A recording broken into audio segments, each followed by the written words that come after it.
வாழ்க வையகம், வாழ்க வையகம், வளமுடன் ஜோதி அருள் பெரும் ஜோதி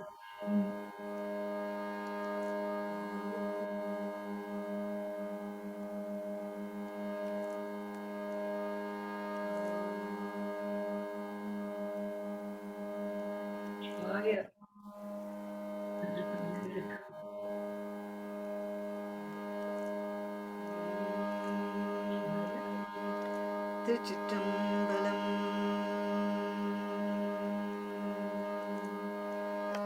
ஊழியர்கோன் வெப்பொழிந்த புகழியர்கோன் கடல் போற்றி ஆழிமிசை கலம் ஆழிமிசை கல்மிதப்பில் அணிந்த பிரான் போற்றி வாழி திருநாவலூர் வந்தொண்டர் பதம் போற்றி ஆழி ஊழிமலி திருவாத ஊரர் திருத்தாள்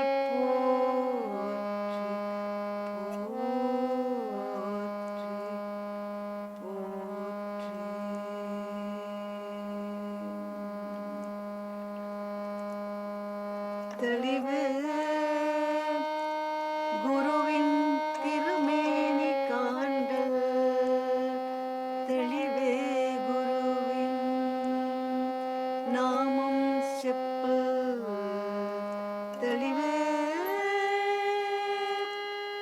குருவின் திருவார்த்தை கேட்டல் தெளிவே குரு சிந்தித்தல் தானே.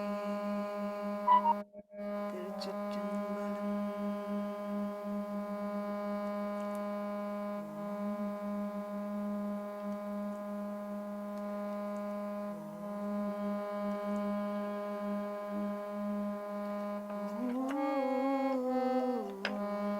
नर्तन गणपति नाग ओंकार बुद्धि प्रकाशक भुवनेश नर्तन गणपति नाद ओंकार बुद्धि प्रकाशक भुवनेश शक्ति मनोन्मणि शंकरि सुंदरि चित्कलमालिनि शिवकामी चित्सुख अंबर तांडव तत्पर सत्य ज्ञानम आनंद महेश नमाम्यहम् नमाम्यहम् नमाम्यहम्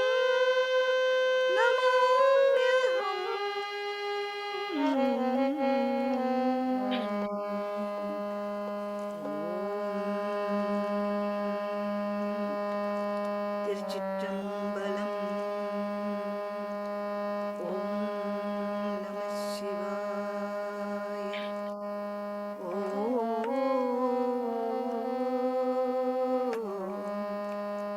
நம சிவாய. ஓம் நம சிவாய. ஓம் நம சிவாய.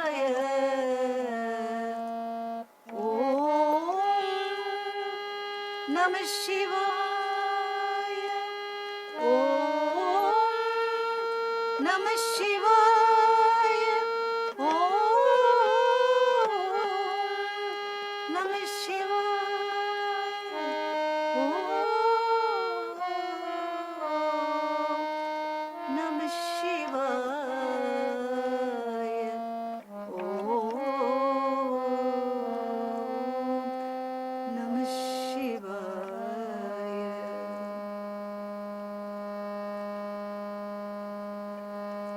தொல்லேறும் பிறவி சூழும் தலை நீக்கே அல்லல் அறுத்து ஆனந்தம் ஆக்கியதே. எல்லே மறுவானறியளிக்கும் வாதவூரம் கோன் திருவாசகம் என்னும் திருவாசகம் என்னும் திருவாசகம் என்னும்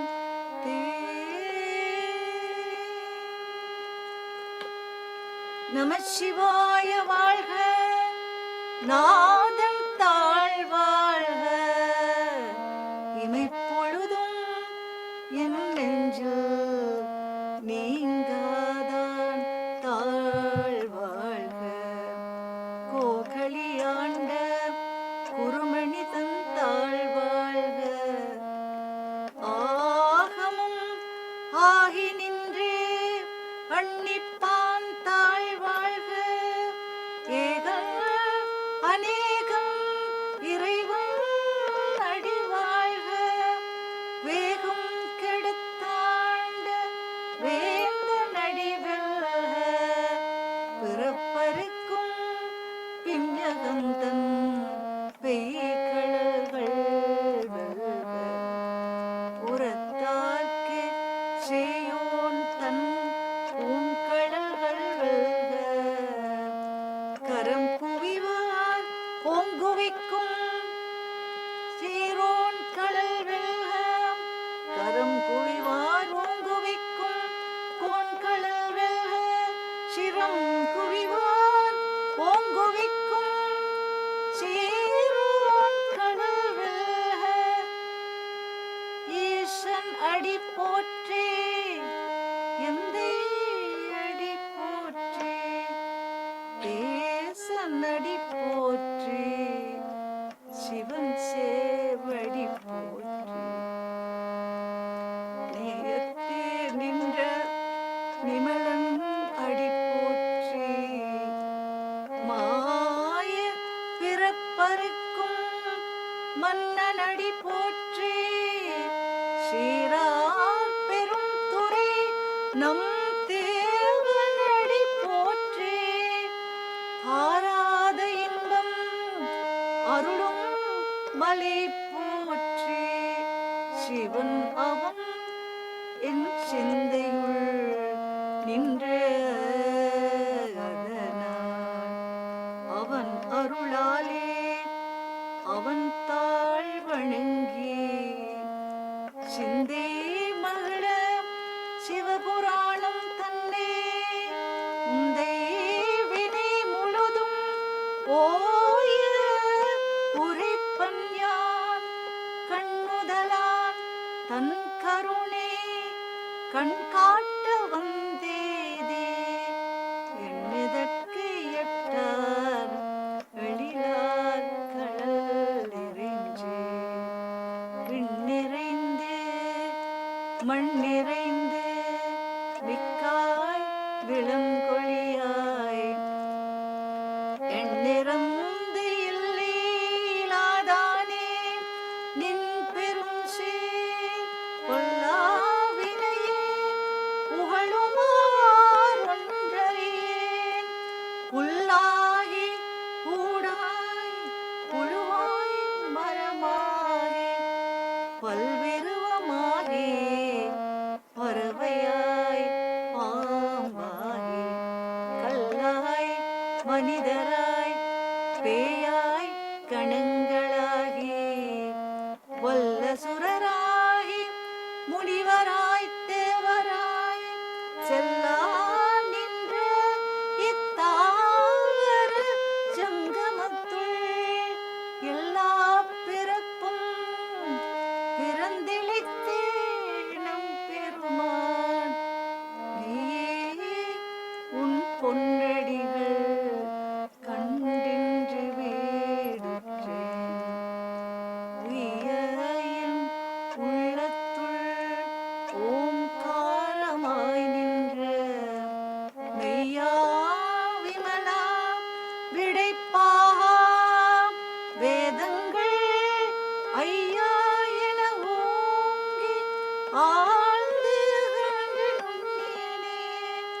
வெய்யாய் தனியாய் இயமான நாம் விமலா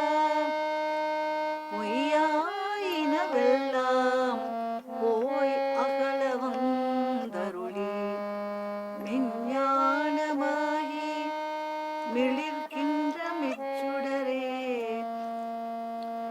ஞானம் இல்லாதேன் இன்பப் பெருமானே அஞ்ஞானம் தந்தை அகழ்விக்கும் நல்லறிவே ஆக்கம் அளவிறுதியில்லாய் அனைத்துலகும் ஆக்குவாய் காப்பாய் அளிப்பாய் அருள் தருவாய் போக்குவாய் என்னை பூவிப்பாய் நின் தொழும்பின் நாற்றத்தின் நேரியாய் சேயாய் நடியானே மாற்றம் மனம் கழிய நின்று மறையோனே கருந்த பால் கண்ணனோடு நெய் கலந்தால் போல சிறந்தடியார் சிந்தனையுள் தேனூரினில்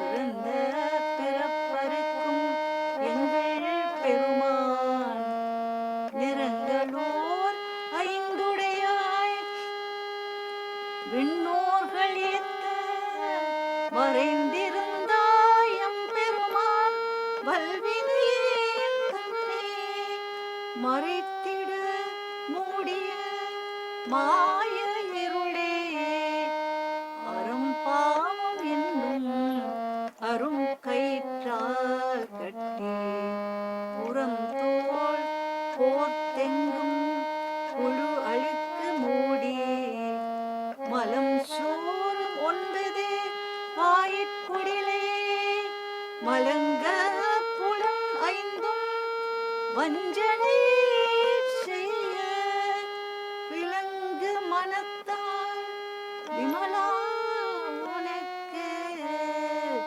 கலந்த அன்பாகி கசிந்துள்ளும் நலம் தான் இல்லாத சிறியேற்கு நல்கி நிலம் தன்மேல் வந்தருளி நீழ்கடல்கள் காட்டி நாயிற்கடையாய் கிடந்த அடியேற்கு தாயிற் சிறந்த தயாவான தத்துவனே மாசற்ற சோதி மலர்ந்த மலர் சுடரே தேசனே தேனார் அமுதே சிவபுரனே பாசமாம் பற்றறுத்தே பாரிக்கும் ஆரியனே நேச அருள் புரிந்து நெஞ்சில் பஞ்சம் கெட பேராது நின்று பெரும் கருணை பேராரே ஆரார் அமுதே அளவிலா கம்மானே ஓராதார் உள்ளத்துள் ஒளிக்கும் ஒளியானே நீராய் உருக்கியம் ஆருயிராய் நின்றானே இன்பமும் துன்பமும் இல்லானே உள்ளானே அன்பருக்கு அன்பனே யாவையுமாமல்லேயுமாம் சோதியனே துண்ணிருளே தோன்றா பெருமயனே ஆதியனே அந்தம் நடுவாகி அல்லானே ஈர்த்தன்னை ஆட்கொண்ட எந்தை பெருமானே கூட்டமின் ஞானத்தால் கொண்டுணர்வார் நம் கருத்தின் நோக்கரிய நோக்கே நுணுக்கரிய நுண்ணுணர்வே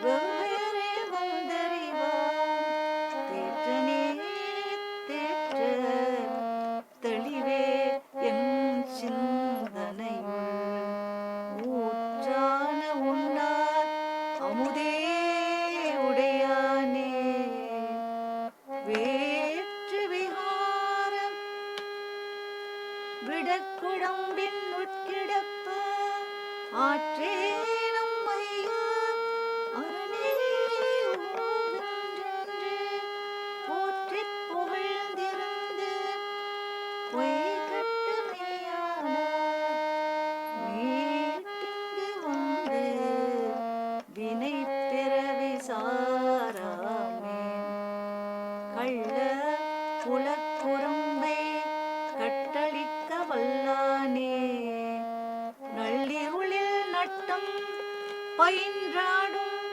நாதனே தில்லையுள் கூத்தனே தென்பாண்டி நாட்டானே அல்லல் பிறவே அறுப்பானே வென்று சொல்ல கரியானே சொல்லே திருவடிக்கே சொல்லிய பாட்டின் பொருள் உணர்ந்து சொல்லுவர் செல்வர் சிவபுரத்தின் உள்ளார் சிவன் அடிக்கீழ் பல்லோரும் ஏத்த பணிந்து பல்லோரும் ஏத்த பணிந்து தொல்லீரும் பிறவி சூழும் தலை நீக்கே அல்லல் அறுத்து ஆனந்தம் ஆக்கியதே எல்லை மறுவானறியளிக்கும் வாதபூரம் கோன் திருவாசகம் என்னும் தேன் திருவாசகம் என்னும் தேன் ஓம் ஹ்ரீம் நம சிவாய ஓம் ஹ்ரீம் நம சிவாய ஓம் ஹ்ரீம் நம சிவாய ஓம் ஹ்ரீம் நம சிவாய ஓம் ஹ்ரீம் நம சிவாய ஓம் ஹ்ரீம் நம சிவாய ஓம் ஹ்ரீம் நம சிவாய ஓம் ஹ்ரீம் நம சிவாய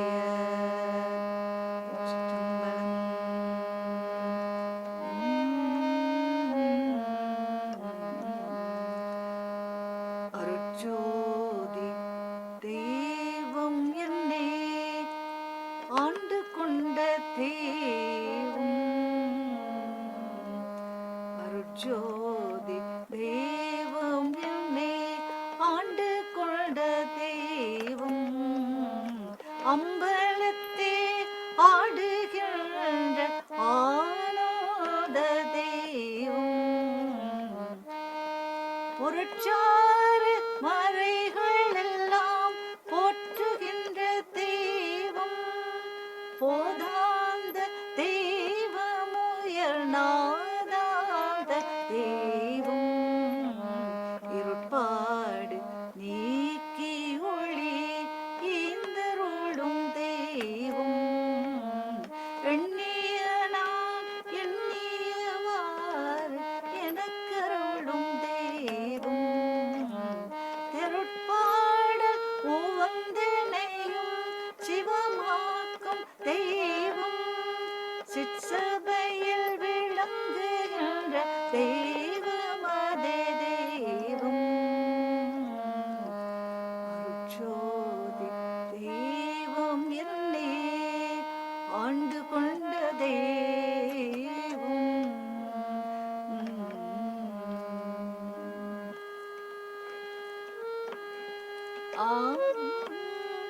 ஆரார் வந்தார் அமரர் குழாத்தில் அணி உடை ஆதிரை நாள் நாராயணனோடு நான் முகன் மங்கி இரவியும் இந்திரனும் தேரார்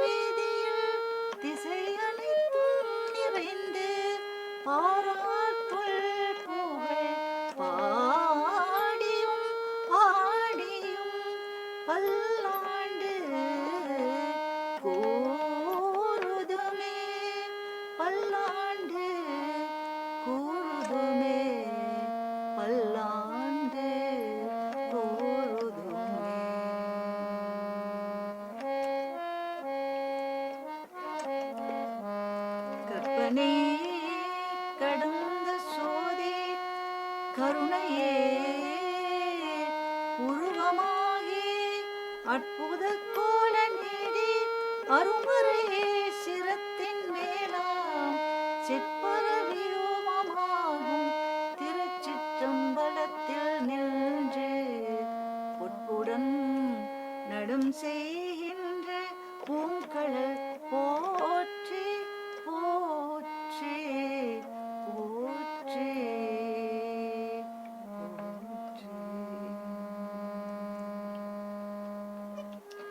வான்முகில் வளாது பெய்க மலிவளம் சுரக்க மன்னன் கோன்முறை அரசு செய்க குறைவிலாது உயிர்கள் வாழ்க நான்மறை அறங்களோங்க நத்துவம் வேள்வி மல்க மேன்மைக்குள் சைவ நீதி விளங்குக உலகமெல்லாம் திருச்சிற்றம்பலம் தென்னாடுடி அரர மகாதேவா தென்னாடுடைய சிவனே போற்றி இன்பமே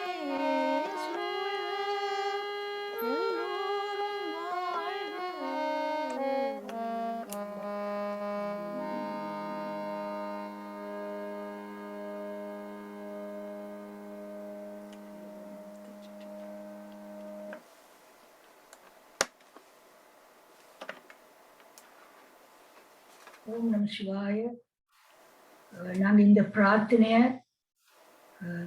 சமர்ப்பிக்கிறோம். உங்கள் நாட்டில் அந்த போர் அர்த்தங்களால இழந்த மக்கள் ஆத்ம சாந்தி பரவும். போர் அர்த்தங்களால இன்று வரையும் நொந்து வாடி வதங்கி கொண்டிருக்கும் அத்தனை பேரும் நல்ல வாழ்வு விரைவில் பெறவும். இந்த கொரோனாவால் இறந்தவர்கள் சாந்தி அடையவும், கொரோனாவை தொடர்ந்து நோய் நொடியில் வேதனையில் வாழும் எல்லோரும் மீண்டும் பழைய நிலைக்கு ஆரோக்கிய நிலைக்கு திரும்பி வர வேண்டியும், மற்றும் அன்றாட தொல்லைகள் வேறு நோய்கள் இருந்து வாடும் உறவுகள் அன்பர்கள் என்ன போலி ஆக்கள் கூட எங்களுக்கும் கூட அப்பப்போ உபாதை வருகின்றது. நாங்கள் எல்லோருக்குமாக இந்த பிரார்த்தனை நாங்கள் சமர்ப்பிக்கிறோம். அடுத்து இந்த போர் 3 இருக்குது. நாங்கள் போரின் வேதனை உணர்ந்த நாங்கள் மீண்டும் போர் வேண்டாம், சமாதானம் நிலவட்டும் என்றும் இறைவனை வேண்டிக் கொண்டு பிரார்த்தனை தொடர்வோம். டாக்டர் சுந்தர் ஒரு மீட்டிங்ல இருக்கிறார், வெளியில வர முடியாம இருக்குதாம். ஆனபடியா நாங்கள் பிரார்த்தனை தொடர்ந்து செய்யலாம். ரஜினி அக்கா நீங்க கண்டினியூ பண்ணலாம். மாஸ்டர் சிவானந்த மாஸ்டர் தேவரம் பாடலாம். ஸோ நாங்கள் தொடர்ந்து 8:30 வரைக்கும் 8:28 வரைக்கும் நாங்கள் பாடலாம். அதுக்கப்புறம் டாக்டர் ரங்கநாதன் பேசுவார். ஸோ ரஜினி அக்கா நீங்க கண்டினியூ பண்ண போறீங்களா? வாழ்க வளமுடன். ஓம் நம சிவாய.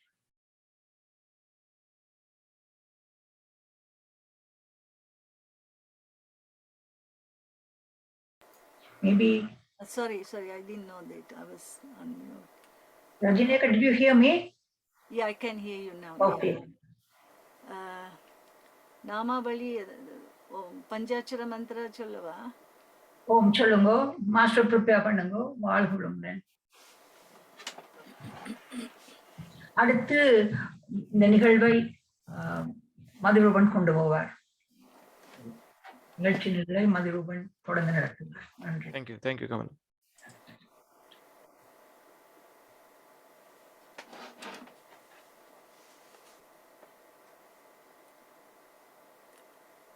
ரஜினி நீங்க கண்டினியூ பண்ணுங்க உங்களோட.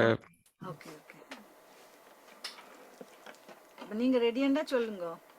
எங்களுக்கு டாக்டர் சுந்தர் வரவழியா எங்களுக்கு we have ஒரு 30 minutes இருக்குது. நாங்கள் தொடர்ந்தும் சிவாய முற்றோதல்கள் தேவரங்களை கண்டினியூ பண்ண தொடர்ந்து. அப்படின்னா கோளர் பதிகம் சொல்லவா? ஆமா, கோளர் பதிகம் சொல்லி பஞ்சாட்சரம் சொன்ன. ஆமா,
மாய வேட விகடம் மத்தமும் மதியும் நாகம் முடிமேலன் உளமே புகுந்த அதனால் புத்தருடம் அடைவாதில் அழிவிக்கும் அண்ணல் திருநேரசம்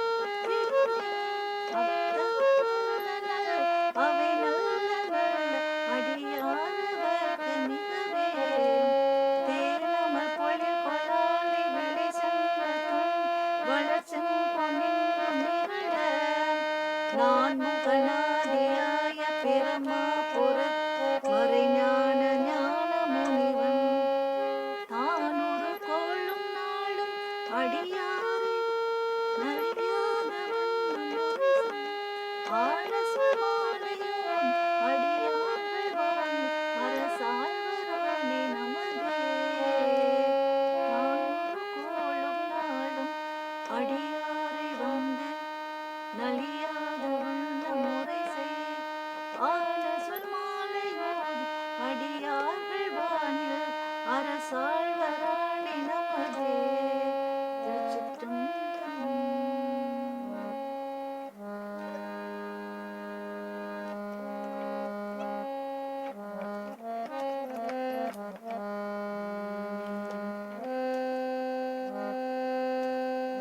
ஆனந்த் மாஸ்டர் பாடுறீங்களா? சாரி மதி, இடையில வந்துட்டேன். No problem.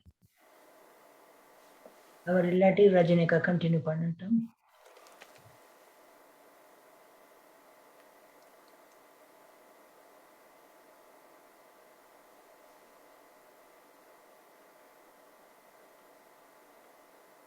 வணக்கம். நாங்கள் திருத்தாண்டகம் கைலாயம் அர்ச்சனை போட்டி திருத்தாண்டகம் என்ற பதியத்தை படிக்கிறேங்க. நம்மளாம் உலகம் கேக்குதா? ஆமாம் கேக்குது. திருச்சிற்றம்பலம். வேற்றாகி விண்ணாகி நின்றாய் போற்றி மீளாமே ஆளென்னை கொண்டா போற்றி ஊற்றாகி உள்ளே ஒளித்தாய் போற்றி ஓவாத தத்த தொலியே போற்றி ஆற்றாகி அங்கே அமர்ந்தாய் போற்றி ஆரங்கம் நாள் வேதமானாய் போற்றி காற்றாகி எங்கும் கலந்தாய் போற்றி கைலை மலையானே போற்றி போற்றி பிச்சாடல் பேயொடு கந்தாய் போற்றி பிறவி அறக்கம் பிரானே போற்றி வைச்சாடல் நன்று மகிழ்ந்தாய் போற்றி மருவியன் திந்தை பூந்தாய் போற்றி பொய்ச்சார் புறமூன்று மெய்தாய் போற்றி போகாதென் திந்தை பூந்தாய் போற்றி வெச்சாகனாகம் அசத்தாய் போற்றி கைலை மலையானே போற்றி போற்றி மறுவார் புறமூன்று மெய்தாய் போற்றி மருவியன் சிந்தை பூந்தாய் போற்றி உருவாய் என்னை படைத்தாய் போற்றி உள்ளாவி வாங்கி ஒளித்தாய் போற்றி திருவாகி நின்ற திறமே போற்றி தேசம் பரவப்படுவாய் போற்றி கருவாகியோடு முகிலே போற்றி கைலை மலையானே போற்றி போற்றி வானத்தார் போற்றும் மருந்தே போற்றி மந்தெந்தன் சிந்தை போந்தாய் போற்றி ஊனத்தை நீக்கும் உடலே போற்றி ஓங்கி அடலாய் நிமிர்ந்தாய் போற்றி பேனத்தை வார்த்த தெளிவே போற்றி தேவர்க்கு தேவனாய் நின்றாய் போற்றி காணத்தீயாடலு வந்தாய் போற்றி கைலை மலையானே போற்றி போற்றி ஊராகி நின்ற உலகே போற்றி ஓங்கி அழலாய் நிமிர்ந்தாய் போற்றி பேராய் எங்கும் பறந்தாய் போற்றி பெயராதன் சிந்தை பூந்தாய் போற்றி நீராவியான நிழலே போற்றி நேர்வாரொருவரையும் இல்லாய் போற்றி காராயி நின்ற முகிலே போற்றி கைலை மலையானே போற்றி போற்றி சில்லுருவாய் சென்றது ரெண்டாய் போற்றி, தேவர் அறியாத தேவே போற்றி, புல்லுயிர்க்கும் பூச்சி புணத்தாய் போற்றி, போகாதென் சிந்தை பூந்தாய் போற்றி, பல்லுயிராய் பார்தோறும் நின்றாய் போற்றி, பற்றியுலகை விடாதாய் போற்றி, கல்லுயிராய் நின்ற கனலே போற்றி, கைலை மலையானே போற்றி போற்றி, பண்ணின் இசையாகி நின்றாய் போற்றி, பாய்விப்பார் பாவம் அறுப்பாய் போற்றி, எண்ணும் அழுந்தும் சொல்லானாய் போற்றி, என் சிந்த நீங்கா இறைவா போற்றி, விண்ணும் நிலனும் தீயானாய் போற்றி, மேலவர்க்கு மேலாகி நின்றாய் போற்றி, கண்ணின் மணியாகி நின்றாய் போற்றி, கைலை மலையானே போற்றி போற்றி, இமையாதுயிராய் இருந்தாய் போற்றி, என் சிந்தை நீங்கா இறைவா போற்றி, உமை பாகமாகத் தனத்தாய் போற்றி, ஊழியேளானலொருவாய் போற்றி,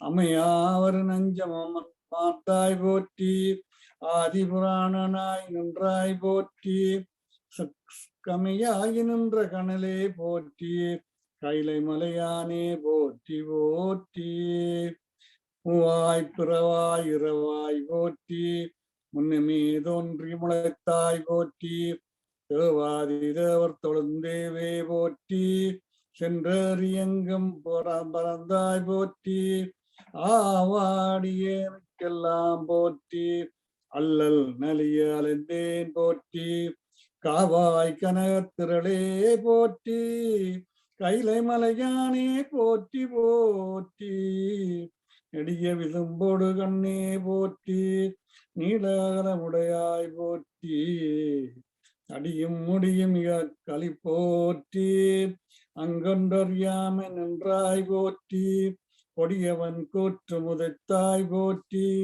கோயிலாயின் சிந்தை கொண்டாய் போற்றி, கடியூருமோடு மின்னே போற்றி, கைலை மலையானே போற்றி போற்றி, உண்ணாதுரங்காய் திருந்தாய் போற்றி, ஓதாதே வேதம் உணர்ந்தாய் போற்றி, என்னா இலங்கைக்கோன் தன்னை போற்றி, இறை விரலால் வைத்து வந்த ஈசா போற்றி, பன்னாரிசையின் சொற்கேட்டாய் போற்றி, பண்டேயின் சிந்தை பூந்தாய் போற்றி, கண்ணா உலகுக்கு நின்றாய் போற்றி, கைலை மலையானே போற்றி போற்றி.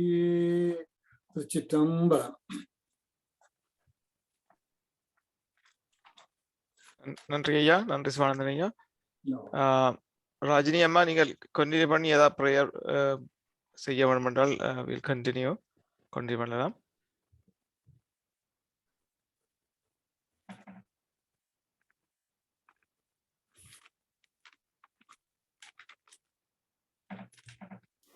சரி, அங்க யாரும் பாட வேண்டும் பாடுறதுக்கு இருந்தா பாடட்டும், நான் இது கேப்பை மட்டும் கண்டினியூ. நாங்கள் என்னால் திருவாசத்திலே சொல்லியிருக்கிறார், மாற்றமாம் இந்த வையகமே மாற்றத்துக்குள்ளானது. அதன்படி எங்களுக்குள்ளே இந்த ப்ரோக்ராமில் ஒரு சின்ன மாற்றம். டாக்டர் சுந்தர் வர முடியா போயிட்டது. அதை ஸோ வி ஹேவ் பீன், எங்களுக்கு ஒரு எக்ஸ்ட்ரா ஒரு 15 மினிட்ஸ் சிவனின் சிந்தையில இருக்கிறதுக்கு, மூழ்கி இருக்கிறதுக்கு ஒரு 15 நிமிடம் எக்ஸ்ட்ராவா தந்திருக்கிறார் சிவன். அதை நாங்கள் பாவிச்சு கொள்வோம். மந்திரமாவது பாடவா? ஆமா, பதிகத்தை தேடி எடுத்துட்டு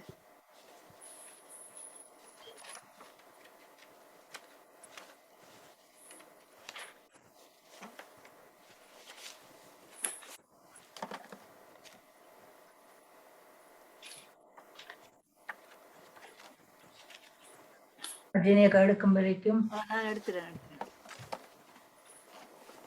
ஓம் நம சிவாய, ஓம் நம சிவாய, ஓம் நம சிவாய, ஓம் நம சிவாய, ஓம் நம சிவாய. நீங்க சொல்லுங்க கமலா, நீங்க சொல்லுங்க. திருவங்க மாலை இருக்க படிக்கிறானா அடுக்குமுறை நல்லமையா திருவங்க மாலை படிக்கிறனா தலையே நீ வணங்காய் தலை மாலை தலை கணிந்து தலையாலே பலிதரும் தலைவனை தலையே நீ வணங்காய் கண்டால் காண்மின்களோ கடல் நெஞ்சுண்ட கண்டன் தன்னை எந்தோல் வீதி நின்றாடும் வீரான் தன்னை கண்கால் காண்மின்களோ செவிகால் கண்மின்களோ சிவனும் நிறை சம்பவள எரிவோல் மேனி பிரான் போதும் செவிகால் கண்மின்களோ மூக்கே நீ முரலாய் முது காடுரை முக்கணனை வாக்கே நோக்கிய மங்கை மணாலனை மூக்கே நீ முரலாய் வாயே வாழ்த்து கண்டாய் மதையானையுரி போத்து பேய்வாள் காட்டகத்தாடும் பிரான் தன்னை வாயே வாழ்த்து கண்டாய் நெஞ்சே நீ நினையாய் நீமி பொன்தடை நின்மலனை மஞ்சாடும் மலை மங்கை மணாலனை நெஞ்சே நீ நினையாய் கையா கூப்பி தொழில் அடி மாமல தூவி நின்று பைவாய் பரம்ப பெய்யாத்த பரமனை கைகால் கூப்பி தொழில் ஆக்கையால் பயனன் அரண் கோயில் வலம் வந்து போக்கையால் அட்டி போட்டி எண்ணாத இவ்வாக்கையால் பயனன் கால்களால் பயனன் கரை கண்டன் உரை கோயில் கோல கோபுர கோகரணஞ்சுள கால்களால் பயனன் யாருளரோ உயிர் கொண்டு போம் பொழுது குற்றாலத்துறை கூத்தனெல்லாம் நமக்கு உற்றாருளரோ இருமாந்திருப்பன்களோ ஈகன் பல்கன தென்னப்பட்டு சிறுமானேந்தி தன் தேவடி கீழ் சென்று இருமாந்திருப்பன்களோ தேடி கண்டு கொண்டே இருமாலோடு நான் முகனோ தேடி தேடி உணாத்தவனை என்னுள்ளே தேடி கண்டு கொண்டேன் தேடி கண்டு கொண்டேன் திருமாலோடு நான் முகனோ தேடி தேடோனாத்தவனை என்னுள்ளே தேடி கண்டு கொண்டேன். திருச்சிற்றம்பலம்.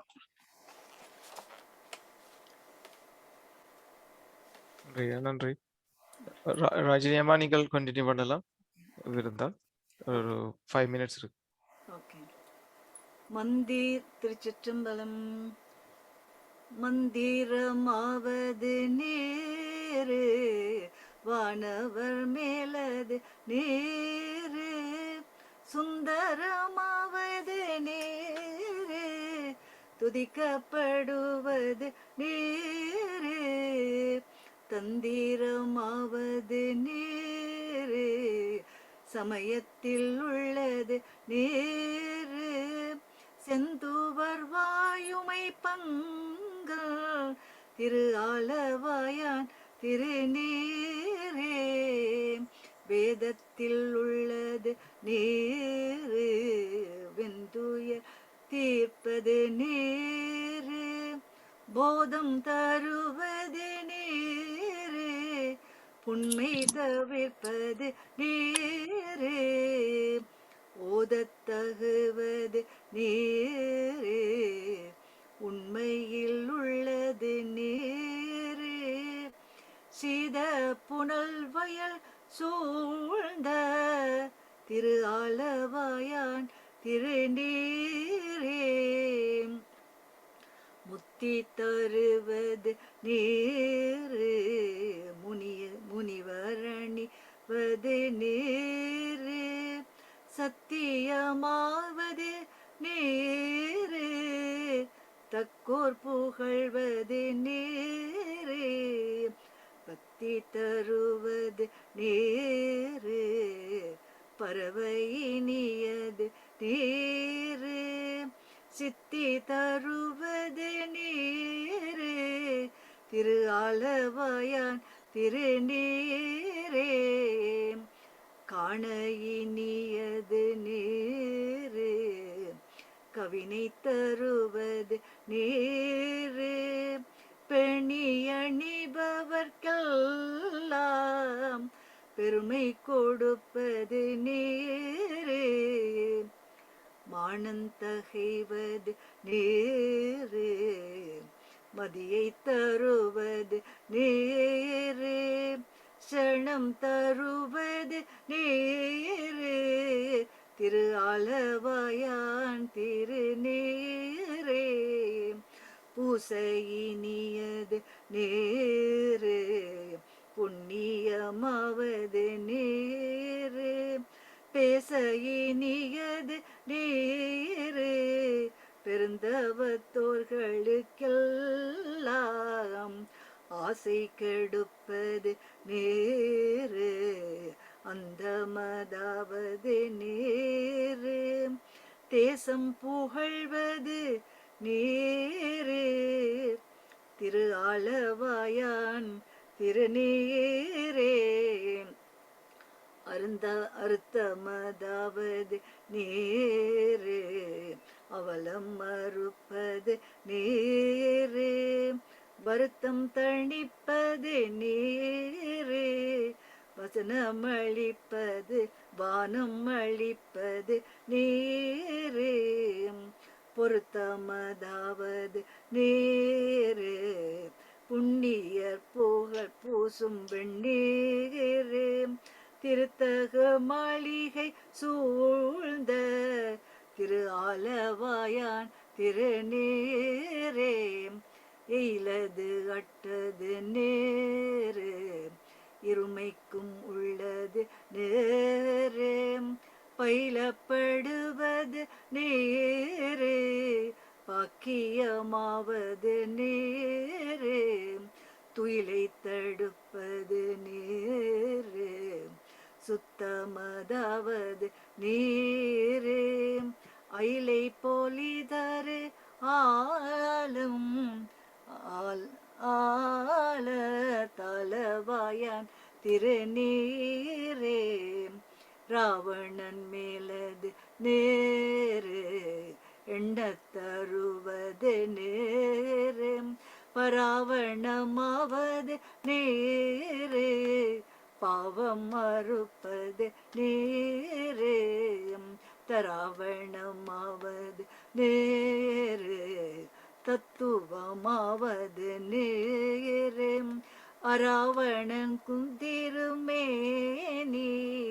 ஆலவாயான் திருநீரே மாலோடையனறி ஆத வண்ணமும் உள்ளது நீரே மேலூரைத்தவர்கள் தங்கள் மெய்யதவன் பொடி நீரே ஏல உடம்பிட தீர்க்கும் இன்பம் தருவது நீரு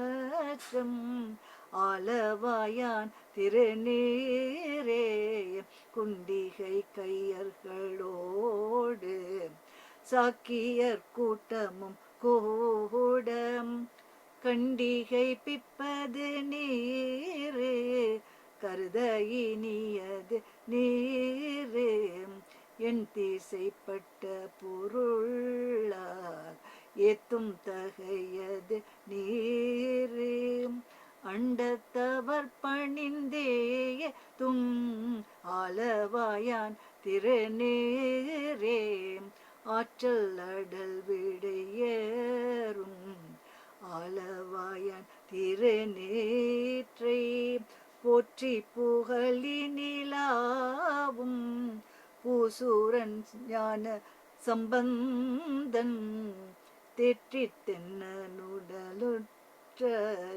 திப்பிணியாயின தீர போற்றி புகழி நிலாவும் பூசூரன் ஞான சம்பந்தன் தெற்றி தென்னலுடலுற்ற திப்பிணியாயின தீர சாற்றிய பாடல்கள் பத்தும் வல்லவர் நல்லவர் தாமே. திருச்சிற்றம்பலம்.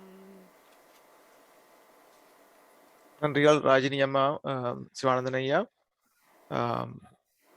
எங்களுக்குள்ள நடந்த ஒரு நிகழ்வில் இருந்த மாற்றங்களால் எங்களால் ஒரு மணித்தியாலமாக இந்த நம்ம சிவாய திருப்பதிகங்கள், திருத்தாண்டவ பதிகங்கள், திருநீற்று பதிகங்களை கேட்கும் வாய்ப்பை இறைவன் தந்தருளியுள்ளார்.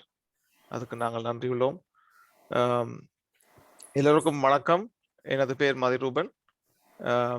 மதிப்புக்குரிய பணிவுக்குரிய பெரியோர்கள், பேச்சாளர்கள், இங்கு வருகை தந்திருக்கும் அனைவரையும் இந்த சிவராத்திரி நன்னாளில் விழா ஏற்பாட்டாளர்களால் ஏற்படுத்தியுள்ள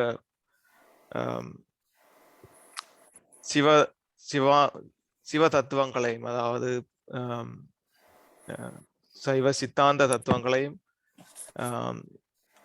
இந்த சிவனை பற்றிய புராணங்களையும் ஓதி நலன் பயன்பெற, இந்த சிவராத்திரி நன்னாளில் பயன்பெற எங்களுக்கு ஒரு ஆசீர்வாதம் கிடைத்துள்ளது. அதை நாங்கள் பயன்படுத்திக் கொள்வோம் என்று தாழ்மையுடன் கேட்டுக்கொள்கிறேன். நிகழ்ச்சியில் கமலாமாவும் சிவாங்கினி அம்மாவும் பல பேச்சாளர்களை வரிசைப்படுத்தியுள்ளார்கள். அவர்கள் இந்த யோகா சைவ சித்தாந்தம் சம்பந்தமான துறைகளில் வல்லுநர்கள். பல விடயங்களில் அவர்கள் முன்னணியில் நிற்கிறார்கள். அதாவது ரிசர்ச்சில், மற்ற பிரசங்கங்கள் வழங்குவதிலும், வகுப்புகள் மாணவர்களுக்கு வகுப்பில் சொல்வதிலும் அவர்கள் முன்னணியில் இருக்கிறார்கள். அப்படியானவர்கள், அவர்களை பற்றி ஒரு அறிமுகம் செய்யலாம் என்று நான் கவனமாக சொன்ன போது அவர் இல்லை மதி, இது சிவராத்திரி நாள், உண்மையில் இது நாங்கள் சுருக்கமாக அவர்களை தெரிவித்துக் கொள்வோம் என்று சொன்னார். உண்மையில் அதை ஏற்றுக்கொள்ள வேண்டும். ஏனென்றால் சிவராத்திரியே உண்மையில் பிரம்மாவும் விஷ்ணுவும் தங்கள் அகங்காரத்தால் அடியையும் நுனியையும் தேடவழுக்கிட்டு, அதாவது இறை அருளின் இந்த யூனிவர்சல் எனர்ஜி, அதாவது பரம்பொருளின் அடியை நுனியையும் தாங்கள் அகங்காரம் கொண்டு தேடவழுக்கிட்டு முடியாமல் போய் அவர்கள் சியம்புலிங்கம் மூலம் அவர்கள் அருள் பெற்ற நாள். ஸோ அதாவது எங்களுக்கு ஈகோ கட்டாயம் தேவை. அது எங்களுக்கு தொடர்ந்து எங்களை முன்னிறுத்திக் கொள்வதற்காக தேவை. ஆனால் அதன்படியால் ஒரு சுருக்கமாக ஒரு பேச்சாளரை நான் அறிமுகப்படுத்த உள்ளேன். ராஜினி அம்மாக்கும் சிவானந்தன் ஐயாவுக்கும் எனது நன்றிகள். இந்த சிவபுராணத்தை பற்றி பின்னுக்கு வரும் பேச்சாளர்களும் விளங்கப்படுத்த உள்ளார்கள். அது உண்மையில் எங்களுக்கு ஒரு கிடைத்த ஒரு வரப்பிரசாதம். இந்த விழா ஏற்பாடுகளை தங்களை மெஞ்ஞானத்தையும் விஞ்ஞானத்தையும் இணைக்கும் பணியில் உள்ளவர்கள் என்றுதான் தங்களை அடையாளப்படுத்தி கொண்டுள்ளார்கள்.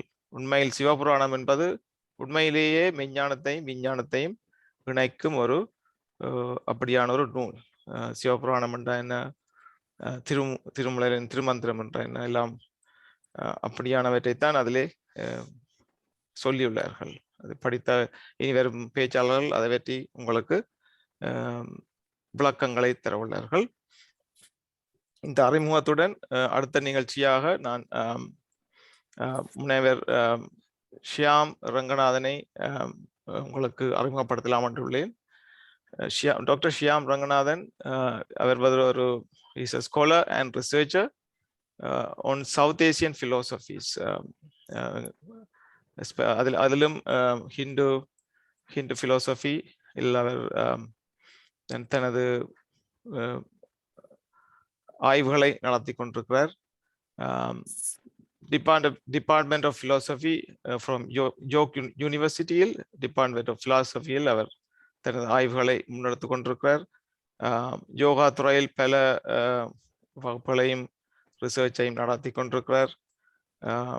ஸோ அவர் வந்து யோகா தர்மா அண்ட் ஆக்டிவிசம் ஒரு வித்தியாசமான தலைப்பாக உள்ளது. நானும் அதை கேட்க ஆய்வுகளாயுள்ளேன். Dr. Shyam Ranganathan is on yoga dharma. Dr. Shyam, yeah, thank you so much. Sorry about that. When I was invited, I made it clear that I am of Tamil descent, but my Tamil's like kitchen Tamil, like it's just enough to save me to get the bare necessities. It's not really enough to engage in serious conversation. Thank you for the introduction. So yeah, so I'm going to try and do something I've never really tried to do, which is give a talk in a half an hour, and I don't want to take any longer than that. And I'm talking on a topic that I was invited to speak on, which was the importance of activism in yoga. So I think really, in order to understand all of that, one needs a historical perspective. So just a bit about me. My day job, I'm a philosophy professor, member of the York Center for Asian Research. I have an MA in South Asian Studies and an MA and PhD in philosophy. I also founded the yoga education platform called Yoga Philosophy. So the idea is to provide scholar practitioner knowledge about yoga to practitioners. I consider myself a practitioner of yoga according to Patanjali's Yoga Sutra. And this is my translation of the Yoga Sutra. So when I was working on my PhD on the topic of translation, I translated the Yoga Sutra. And that really started my deep research into yoga. Okay, so I want to first talk about the history against which yoga shows up. I think it's really important to understand that history. One of the things that I found frustrating as a kid growing up South Asian. I grew up in Toronto. My parents are very devout. And one of the things I found frustrating was this confusion between family knowledge or cultural knowledge or what people believe is historical and actually what's historical. Like what your relatives tell you is just what they know, right? And they're not experts, and they just learned it from some other relatives. So that isn't the same as kind of going back and looking at all the data and studying these original texts themselves. And so for me, I actually going back and looking at all of this increased my appreciation for yoga, for the history of South Asian philosophy, for Hindu philosophy. And it was increased because I started to realize that it's a lot more interesting than people give it credit for. So let's just start at the very top, right? So our earliest knowledge of South Asia, right, is the Vedas. It's just, all history is just the stuff that's left over. And so Vedas literally means knowledge. Conservative estimates about 1500 to 500 BCE, written in Vedic, right, similar to Sanskrit. And this is probably familiar. Most folks are probably familiar with there's these divisions between. Basically, there are 4 parts, and the first part is the chants, the mantras. The second are the brahmanas, the ritual manuals. And then you get into the forest books, which are more speculative. And then finally, the Upanishads or the dialogues. Okay, so the interesting thing about the very early mantras is they paint a picture of the world as something governed by external forces. And these were called devas. The good ones were called devas, and then the bad ones were asuras. There are only 2 asuras that are good: friendship and justice, varna and justice. And they're good ushers because ushers they're possessive. They take you over. So friendship and justice can possess you too, but those are good things. All the other ushers are bad. And the picture that we learned from this early, I mean, the way they saw the world is that there are these gods and we owe them something. Okay. And when we feed the fire, the sacrifice, it's an enactment of the fire in our body. And we have to feed that fire in our body, otherwise something bad will happen to us, right? We'll starve to death, disease, etc. So, but then how are we going to feed this fire except by getting a fat sacrificial victim, hurting it, and then feeding its remains to the fire? So there's something bizarre about this circumstance that there's something we don't want, and so we inflict it on someone else as a way to avoid it ourselves. Now these people, they understood that. Interestingly, they were quite clear about the fact that there's something hypocritical about this. They also didn't think that humans were, unlike Westerners who think that humans are some kind of exception to the natural order, right? We're animals, humans are animals, and we're all subject to the forces of the gods. And it seems like the only way we can be free is by somehow trying to please them, but that means we're actually not ever free. We're always under the thumb of some dev or the other. Okay. So, so what's interesting about the early Vedic picture is it's in a way similar to other Indo-European views, like you find in ancient Greece or ancient Rome or ancient Persia. They'll all have these gods, etc. But in the Indian context, in the South Asian context, all these gods, they themselves operate according to laws. They don't operate willy-nilly. And the ethical view or the practical view that we find taught there is called consequentialism. Consequentialism is the idea that there's some things that are good and bad, and we should do whatever maximizes the good and whatever minimizes the bad, right? So the good is going to be something like, avoiding disease and suffering. And then, whatever helps us avoid disease and suffering is what we should do. Now, there's a problem with this. One important problem with this outlook is that we can never get rid of the bad things because the bad things make sense of the good things, right? If the good thing we want is to avoid disease, we always are understanding ourselves in terms of that thing we don't want, disease. Later on, people will call this view resentful. It's resentful because you can never really enjoy something good because it's always connected to the bad thing you want to avoid.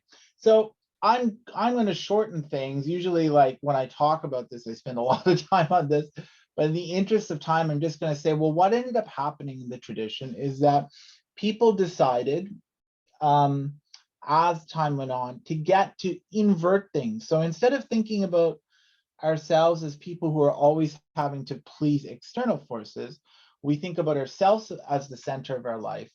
And then it's on the basis of ourself that we start to live a practical and responsible life. In the Upanishads, you find this right in the introduction of the idea of Brahman. Brahman is growth, expansion, development, the importance of the Atma or the self. And then the idea is that the self is something that grows and develops. And so we need to think about ourselves as these growing and developing individuals. And instead of thinking about life as something dictated by external forces, we think about it in terms of ourself. Now, this in the Yoga Sutra ends up getting celebrated. Like in the Upanishads, if you want to go find out what, the most iconic depiction of yoga, you'll find it in the Katha Upanishad, right, with the famous discussion between Nachiketa, the boy who's sent to his death ahead of time, and then he asks Death, the secret of what happens after you die. And Death, Yama says, well, there's more than one way you can die. Either death is something that happens to you from the outside, so you lose control to external events, or you lose control to yourself, which is self-control, and that's yoga.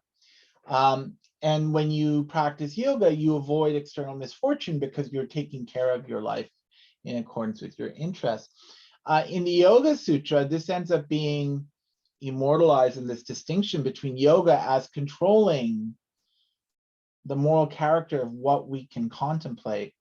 And the opposite of that is simply identifying or buying everything we experience. So the early Vedic worldview, people simply bought uncritically the idea that their life is constantly being dictated by external forces. And when you start to practice yoga, you think about being responsible, organizing the things that you can contemplate to make room for yourself. The really important development in yoga here is this idea that we always have a choice in any experience with respect to how we're going to treat it. Either we treat it as something who defines who we are, or we treat the experience as something to be controlled and organized. Okay. Now, once again, if I had more time, I would spend a lot of time talking about methodology and how to understand various options in the South Asian tradition. But one of the things that distinguishes my work is I'm insistent that we use logic to try to understand these various positions on dharma in the Indian tradition. Now, dharma is a word you find everywhere. And what people most of the time do is they use their worldview and then they try to explain claims about dharma in terms of what they would say in the case that someone was talking about dharma. But that's not rigorous. It depends upon what you believe, etc. So one of the things that I say is that, well, if we use logic, we should try and derive from the various things that people say about dharma a theory of dharma that would then explain why they're making those claims. And then what we would notice is that there are 4 basic theories of dharma, and every theory of dharma is some view about the right choice or good outcome. Okay, now the first 3, and these in English, we call these ethical theories, okay, or moral theories. Now, the first 3 theories you find in the Western tradition too, but you also find them in the South Asian tradition. So there's virtue ethics, the idea that you need to be a good person first, and then what you want on the basis of that goodness is the right thing to do. Then there's consequentialism, the idea that these good ends, and then that justifies what you should do. Then there's deontology that says there are lots of good things to do, but only some of them that you have special reason to do. And what's unique to the South Asian tradition is a theory that we could call bhakti or yoga. And bhakti is a view that you need to work on the right by a practice of devotion to the ideal of the right. And then as you perfect that practice, you bring about the good. Okay, so it's an extremely important idea. It's very influential in the South Asian tradition. It's unique to the South Asian tradition. Okay, so when we go to the Yoga Sutra, we learn that right action is devotion to the procedural ideal Ishvara of right action, and the good is just the perfection of that practice. And what Patanjali does in the Yoga Sutra is that Patanjali analyzes or describes the Ishvara in terms of 2 different kinds of characteristics. So on the one hand, Ishvara is not stuck in the past, not bound by past choices and karma. And on the other hand, Ishvara is free to make choices and do and create a future that suits itself.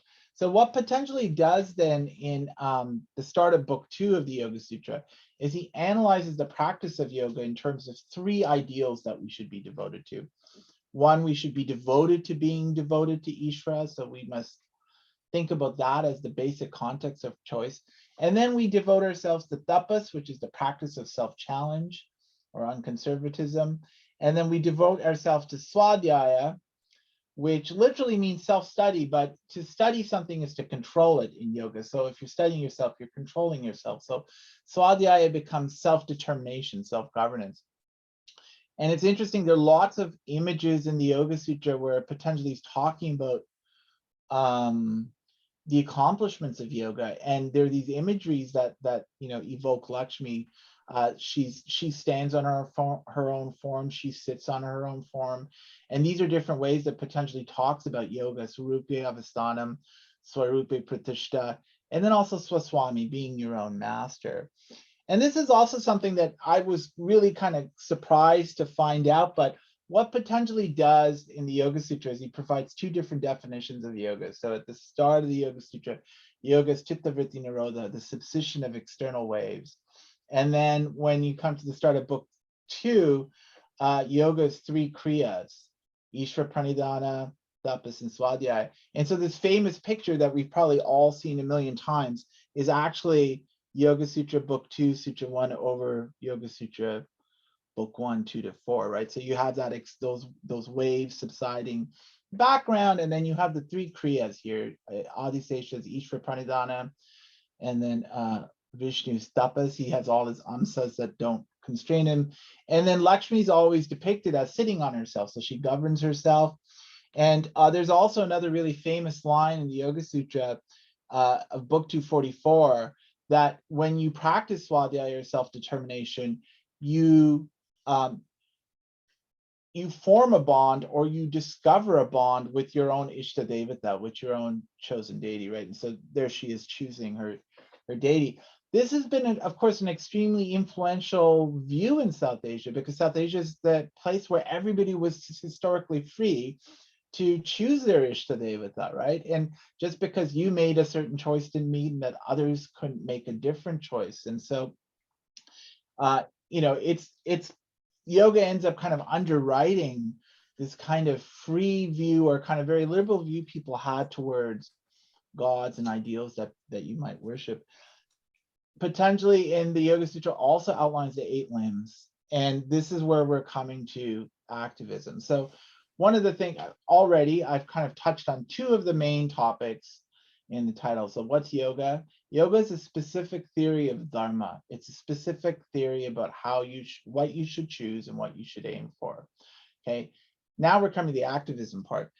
Activism is actually built into the first limb of yoga.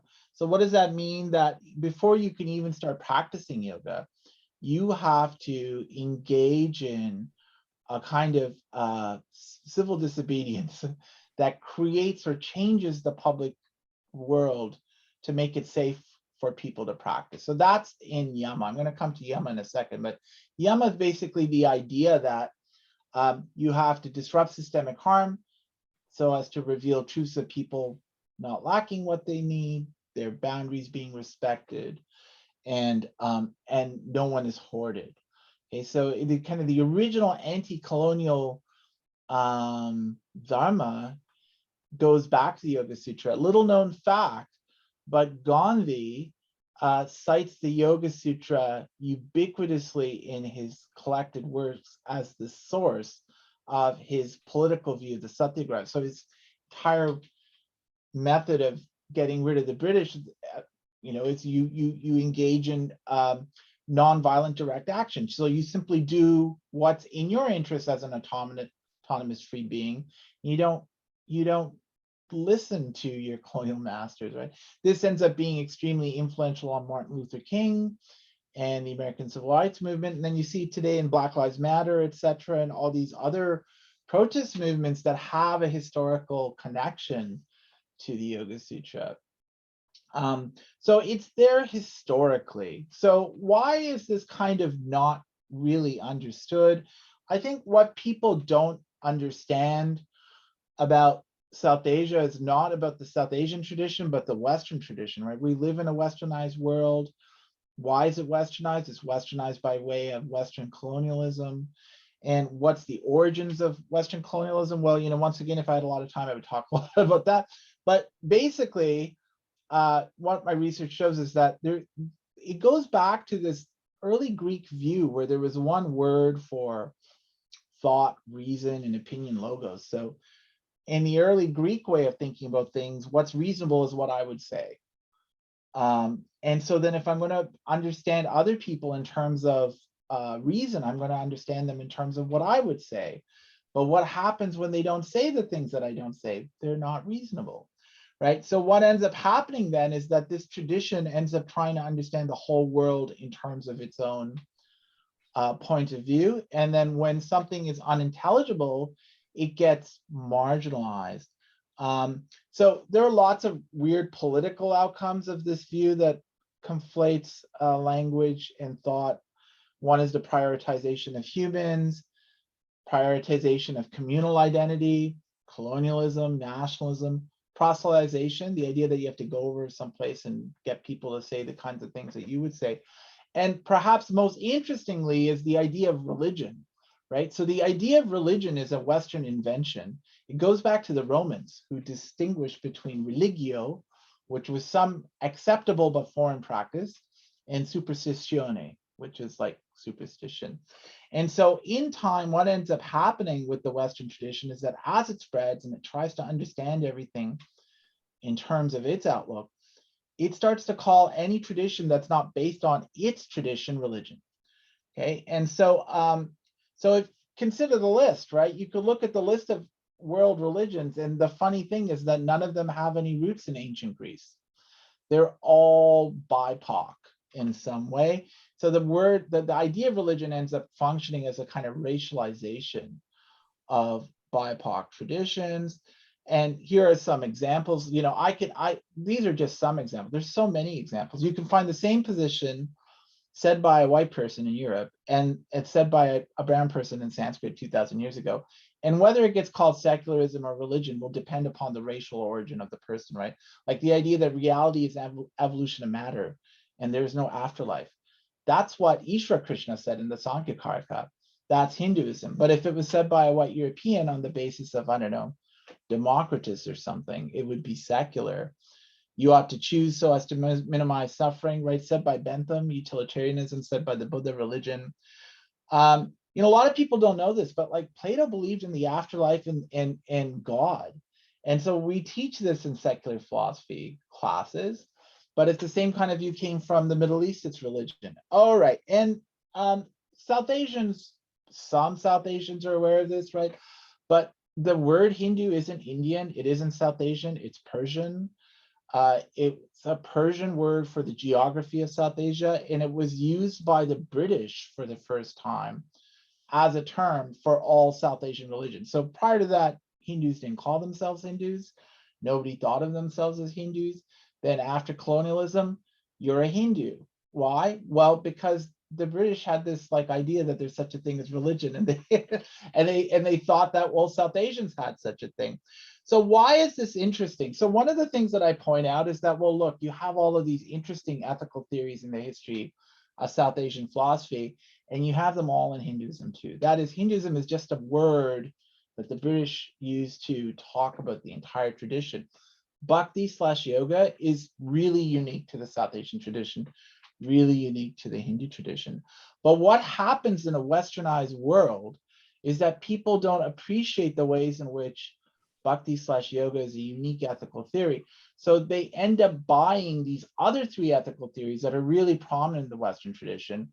And then yoga is reduced to a modality of wellness, right? So that's why people think that you could go do like a 200-hour yoga training and then you're a yoga teacher. What does that mean? Well, you know how to teach people how to do postures, right? This makes it seem like yoga has nothing to do with how we're supposed to relate to each other politically or ethically, right? And it makes it seem like activism is like the last thing that yoga has anything to do with. So, you know, for me, reclaiming and decolonizing my understanding of just our understanding of the South Asian tradition really means that we go back to these pre-colonial ways of understanding, not the ones that were developed under colonialism, but historically, right? And Yama, interestingly, is both the name of the god of death and also the first limb of yoga where Patanjali teaches us about activism, right? So the first thing you're supposed to do is engage in the disruption of harm that leads to a state of truthfulness where people aren't deprived what they need, personal boundaries are respected, and there's no hoarding. Okay, so when we even before we actually start seriously practicing yoga, that comes in limb number 2, we're supposed to shake things up in the public world so that we have a space, a safe space to practice. Okay, well, I made it kind of, I started, I was supposed to only speak for half an hour, and so I'm just shy of a half an hour. So I'm going to stop it there and just kind of conclude by suggesting that, you know, one of the important things that South Asian folks can do is go back to the tradition and learn about how it wasn't this weird disregard for practical matters, that it was all about practical matters. And it also deeply recognized that you have to shake things up in order to create a space for people to live.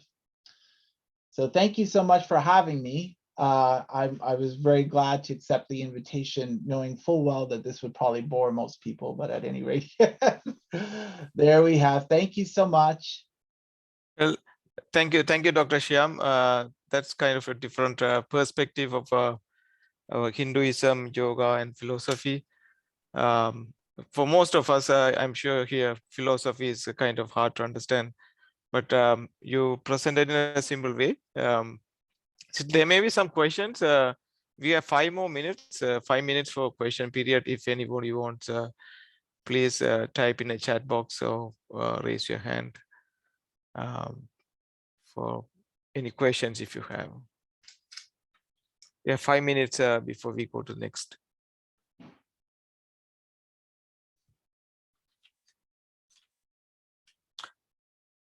You could also, oh, there's a Vic has a hand up. You're muted though. Yeah.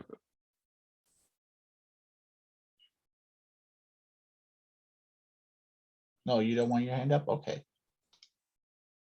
Oh, okay. It's unmuted now. Namaskaram, good evening. Hi.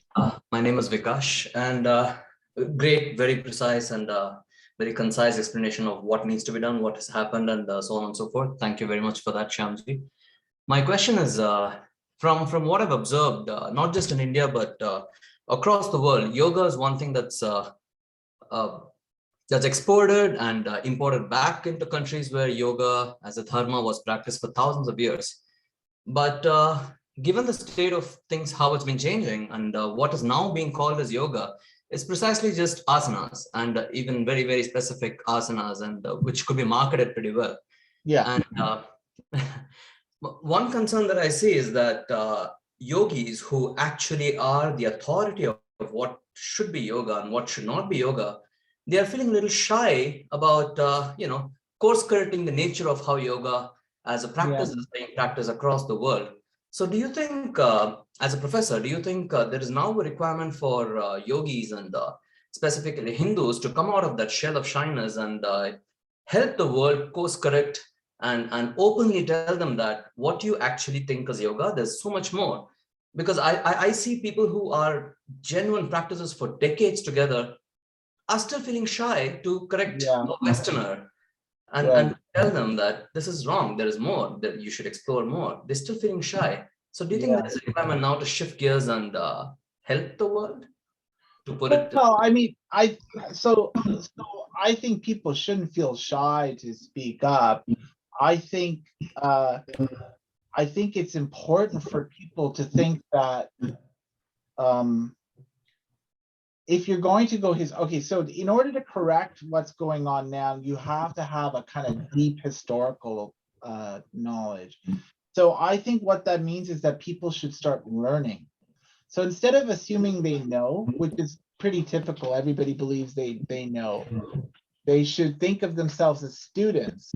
And I think what's interesting about this kind of what people call modern yoga, it's not modern yoga, it's just what people call yoga these days, is that the people who teach that and really revel in that think they know everything there is to know. So simply emphasizing the need and importance to learn shows the ways in which they're deficient, right? They just assume that somehow they know. But but I think of myself as a researcher, and a researcher is a student when there's no one to teach. So, really learning is about really knowing clearly is about being a good student. So I think it's really important for people to say, look, there's so much more to learn about this, right? And so then no one has to feel like they uniquely carry the weight of educating everybody. That's a big responsibility, but pointing out that there's a lot more to learn than people are aware of is very important. Thank you. Thank you, Doctor. We have 1 more minute. Maybe if anybody has any more questions, we can have it later on a question period. But Doctor, just for the benefit of all the participants here, so you mentioned Hinduism is not a religion; it's colonially invented. No. Religion is a Religion. it's not that Hinduism is totally religion. The idea of religion was invented by Westerners. It's not a South Asian idea. In South Asia, people disagreed about dharma, which is the right of the good. And so they had all sorts of different views about how to live and what to aim for. That's just what we call in English ethics. The idea of religion was invented by Westerners as a way to put BIPOC traditions in a box.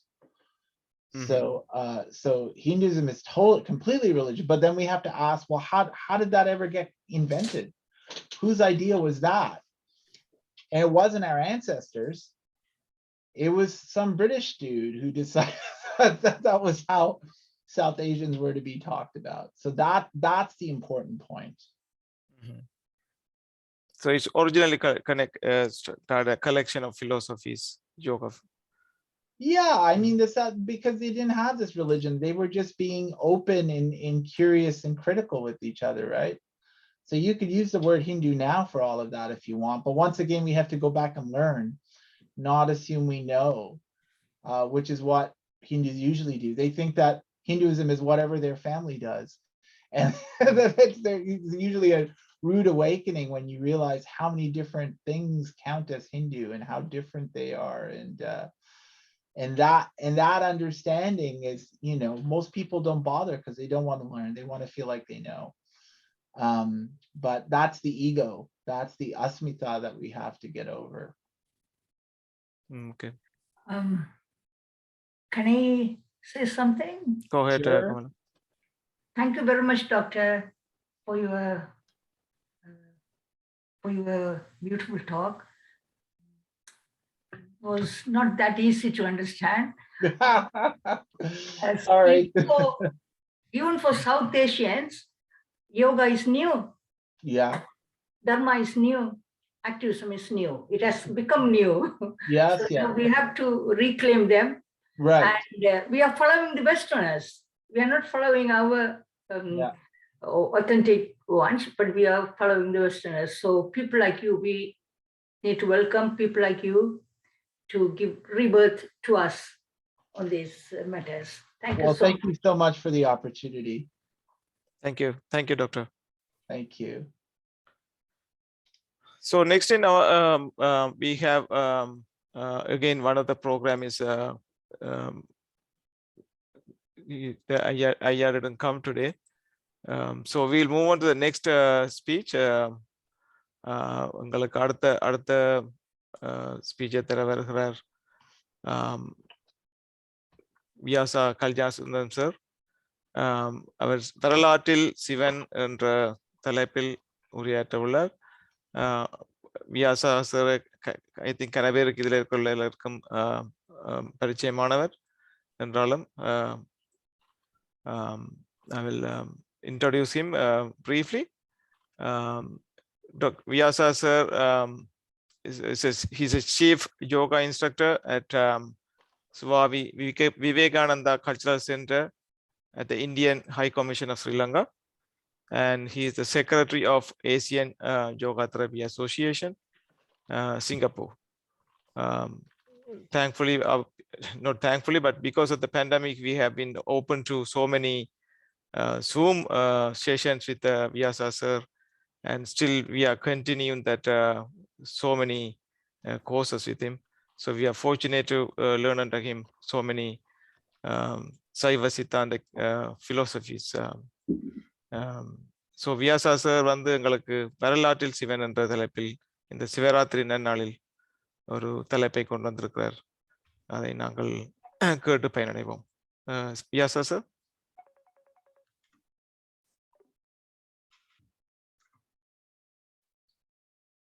அனைவருக்கும் அன்பார்ந்த வணக்கங்கள்.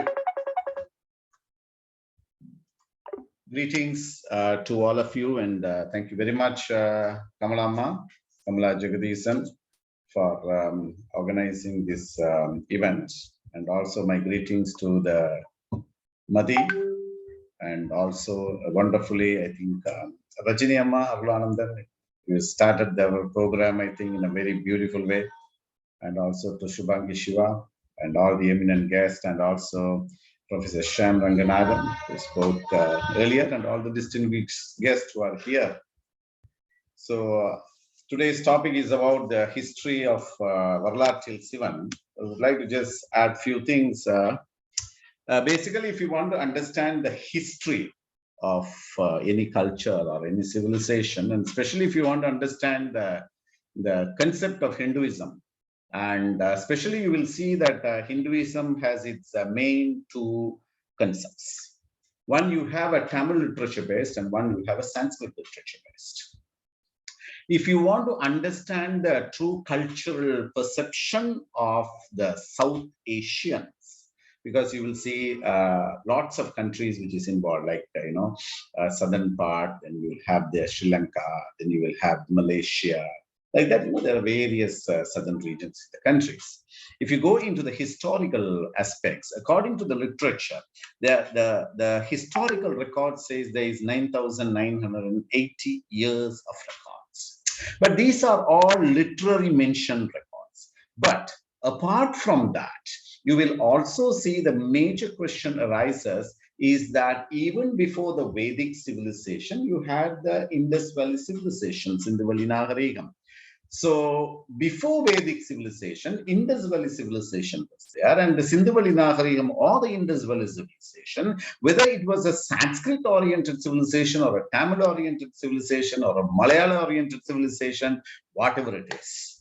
What has the research said that according to the information which has been received, the highest amount of Tamil words has been there in the Indus Valley civilization. So if you want to understand the civilization of India, you need to go deeper into the Tamil civilization for you to understand the Indian civilization. If you understand the Tamil literature, Tamil civilization, you will have a better perspective on the Indian civilization and the South Indian civilization. There are lots of records based on that.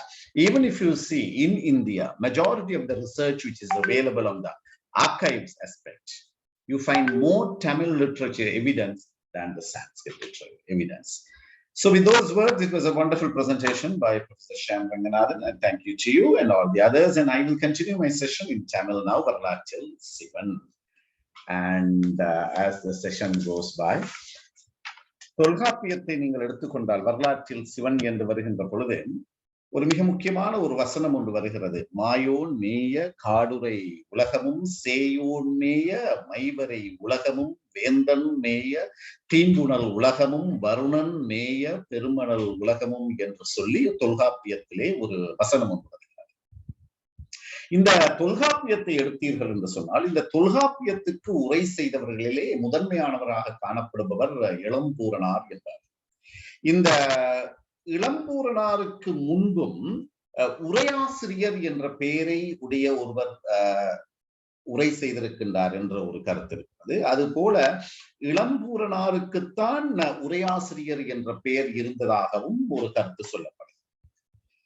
அண்ணளவாக நீங்கள் எடுத்து பார்த்தீர்கள் என்றால், இந்த தொல்காப்பியத்துக்கு உரை செய்த எல்லாருமே கிறிஸ்துவுக்கு பின்பு 9ஆம் நூற்றாண்டிலேதான் சேனாவரையர் மற்றும் பேராசிரியர் நச்சினார்க்கினியார் என்று பல தெய்வச்சிலையான் என்று சொல்லக்கூடிய பலர் உரை செய்திருக்கிறார்கள். இப்பொழுது இருக்கக்கூடிய ஒரு விடயம், மிக முக்கியமான விடயம் என்னென்றால், இந்த தொல்காப்பியத்திலே என்னென்ன தமிழர்களை பொறுத்தவரையிலே இருக்கக்கூடிய மிக பழமையான ஒரு நூலாக இருக்கக்கூடிய இந்த தொல்காப்பியத்திலே சிவனை பற்றிய ஒரு வழிபாடு இருக்கின்றதா என்ற ஒரு கேள்வி எழும். பல அறிஞர்களுடைய கருத்தின்படி தொல்காப்பியத்திலே சிவன் என்ற ஒரு சொல்லோ சிவ வழிபாடு சம்பந்தமான எந்த ஒரு விடயமும் இல்லாத காரணத்தினாலே தமிழர்களிடையே அந்த காலத்திலே இந்த வழிபாட்டு முறை இல்லை என்று பல தகை சார்ந்த பெரியோர்கள் கூறி வருகிறார்கள். இதுல இரண்டு விடயத்தை நீங்கள் பார்க்க வேண்டும். தொல்காப்பியம் உருவாக்கப்பட்ட காலம் கிறிஸ்துவுக்கு முன்பு அன்னளவாக 1000 முதல் 700 வரையான காலப்பகுதியாக காணப்படுகிறது. தொல்காப்பியத்துக்கு உரை செய்யப்பட்டது அன்னளவாக 1600 இருந்து 2000 வருடத்துக்கு பிறகு செய்யப்பட்ட காலம். இந்த இரண்டு வித்தியாச காலத்திலே இருக்கக்கூடிய மிக முக்கியமான விடயத்திலே இந்த சேயோன் என்ற ஒரு சொல் வருகிறது. தொல்காப்பியத்திலே கூறப்பட்டிருக்கிற சேயோன் என்ற சொல் சிவனை குறிக்கின்றதா அல்லது முருகனை குறிக்கின்றதா என்பதுதான் இங்கே இருக்கக்கூடிய மிகப்பெரிய ஒரு கேள்வி. எல்லோருமே அதான் நான் ஏற்கனவே சொன்ன பாடல் மாயோன் மேய காடுரை உலகமும் சேயோன் மேய ஐம்பரை உலகமும் என்ற அந்த சொல் முருகனை குறிக்கின்றதா அல்லாவிடில் சிவனை குறிக்கின்றதா என்பதுதான் இப்பொழுது இருக்கக்கூடிய மிக முக்கியமான சொல்லாக கருதப்படும்.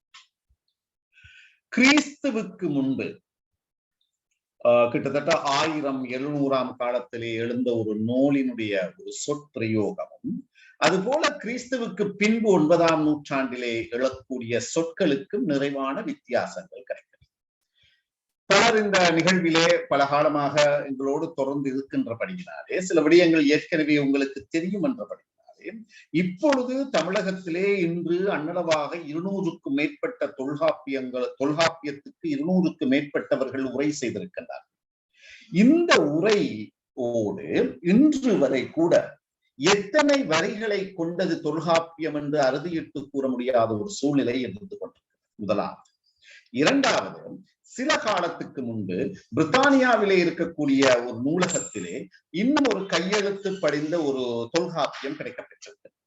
அந்த தொல்காப்பியத்துக்கும் உரை செய்து கொண்டிருக்கக்கூடிய தொல்காப்பியத்துக்கும் நிறைய சொற்பிரயோகங்களும் காணப்படுவதாக சொல்லப்படுகிறது. இந்தியாவிலே இந்த வருடம் அல்லது அந்த வருடம் அடுத்த வருடம் அந்த தொல்காப்பியமும் வெளிவரும் என்று சொல்லப்படுகிறது. இது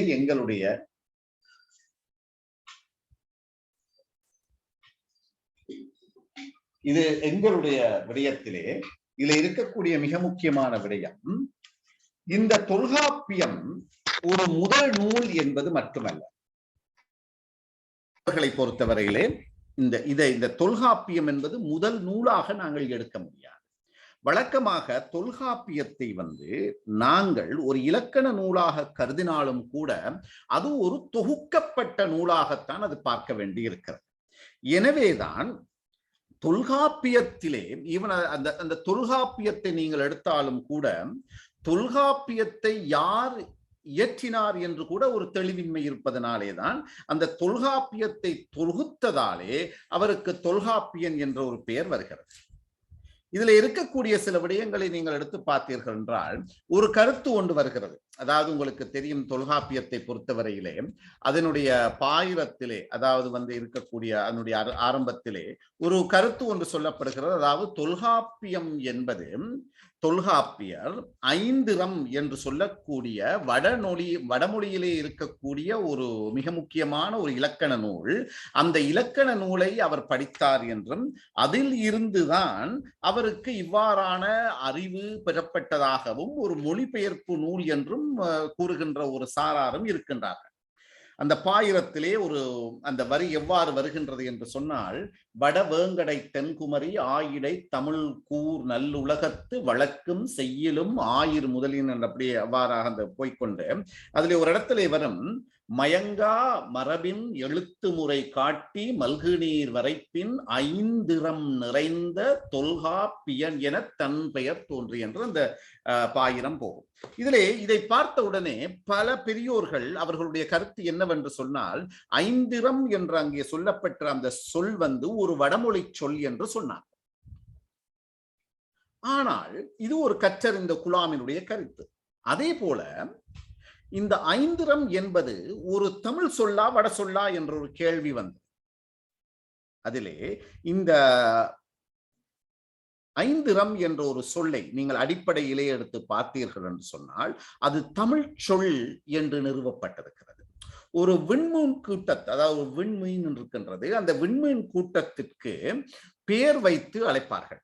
அம்மின் ஒரு கூட்டம் மிக தொலைவிலே அது இருக்கின்ற போது அதை தமிழ் கணியர்கள் என்று சொன்னால் தமிழ் அஸ்ட்ராலஜர்ஸ், அதை ஆரம்பத்திலே கணியர்கள் என்று அவர்கள் சொல்லுவார்கள். இந்த கணியர்கள் அதை ஐந்திர மேடு என்று அழைத்தார். அதே தமிழ் சொல், அதே வேர் சொல்லை அடிப்படையாக கொண்டுதான் கிரேக்கர்களும் அதை அந்திர மேடா என்று அழைத்தார்கள். எனவே ஐந்திரம் என்பது வானவியலை அறிவிக்கும் பஞ்சாங்கம் என்பது ஒரு தமிழ் சொல்.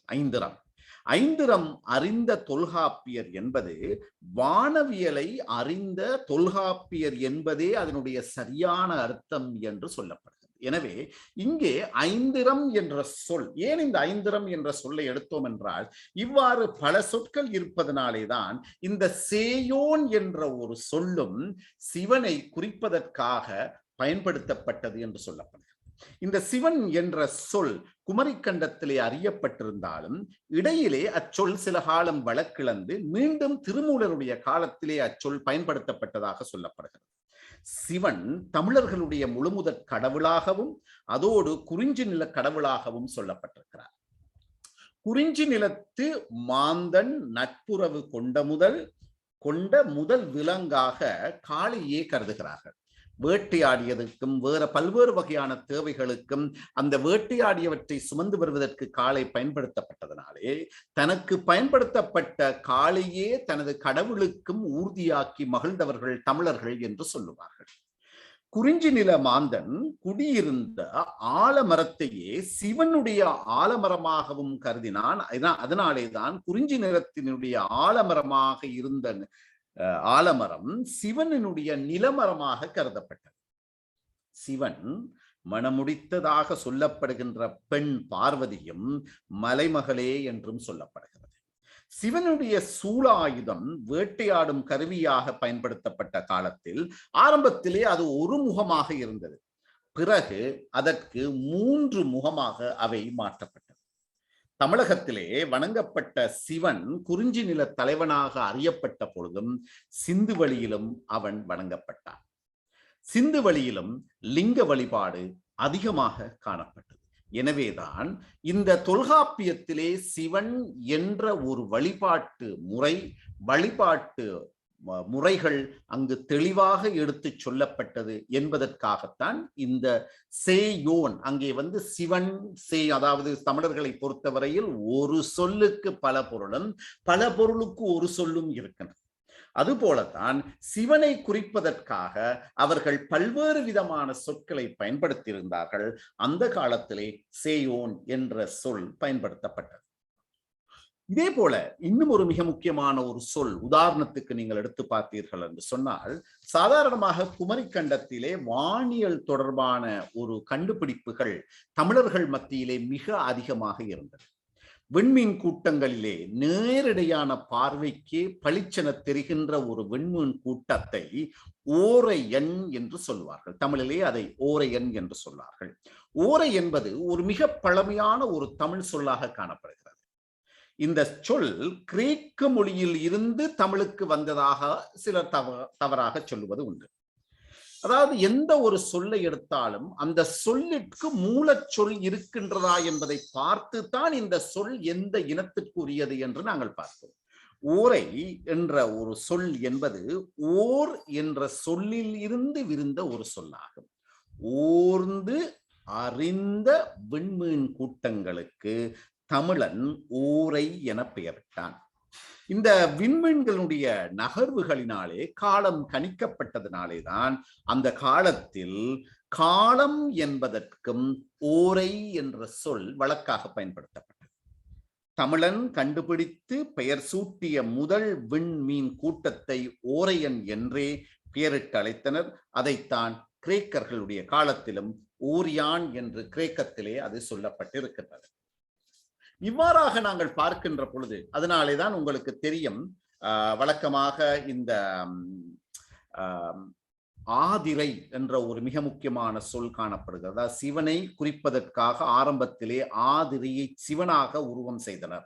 ஓரையன் கூட்டத்திலே ஒரு மிகவும் ஒளிமிக்க ஒரு ஒன்று தோடுகின்ற பொழுது அதை அந்த நிலைக்கு, அந்த கூட்டத்திற்கு அவர்கள் ஒரு குறிப்பிட்ட வசனத்தை அவர்கள் பயன்படுத்தினார்கள். அதனாலேதான் உங்களுக்கு தெரியும், சிவனை திருவாதிரை என்ற மீன் கூட்டத்தோடு தொடர்புபடுத்தி அவனை ஆதிரையினுடைய முதல்வனாகவும் ஆதிரையான் என தமிழர்கள் குறித்தனர். அரும் பெறல் ஆதிரையான் என்று கலித்தொகை கூறுகின்றது. அதுபோல பரிபாடலிலுமே ஆதிரை முதல்வனிற் கிளந்த என்று சொல்லப்படுகிறது. திரையன் என்ற சொல்லுக்கு தலைவன் என்ற ஒரு பொருள் பெயர் காணப்படுகிறது. வானத்தை கடலாக உருவாகப்படம் செய்து அங்கு தெரியும் விண்மீன்கள் மீன்களே என்று அழைத்தனர். மின்னுவதால் அவை மீன் என தமிழிலே கூறப்படப்பட்டது. வானக்கடலிலே சிவந்த மீனை திரையன் என்று அழைத்தனர்.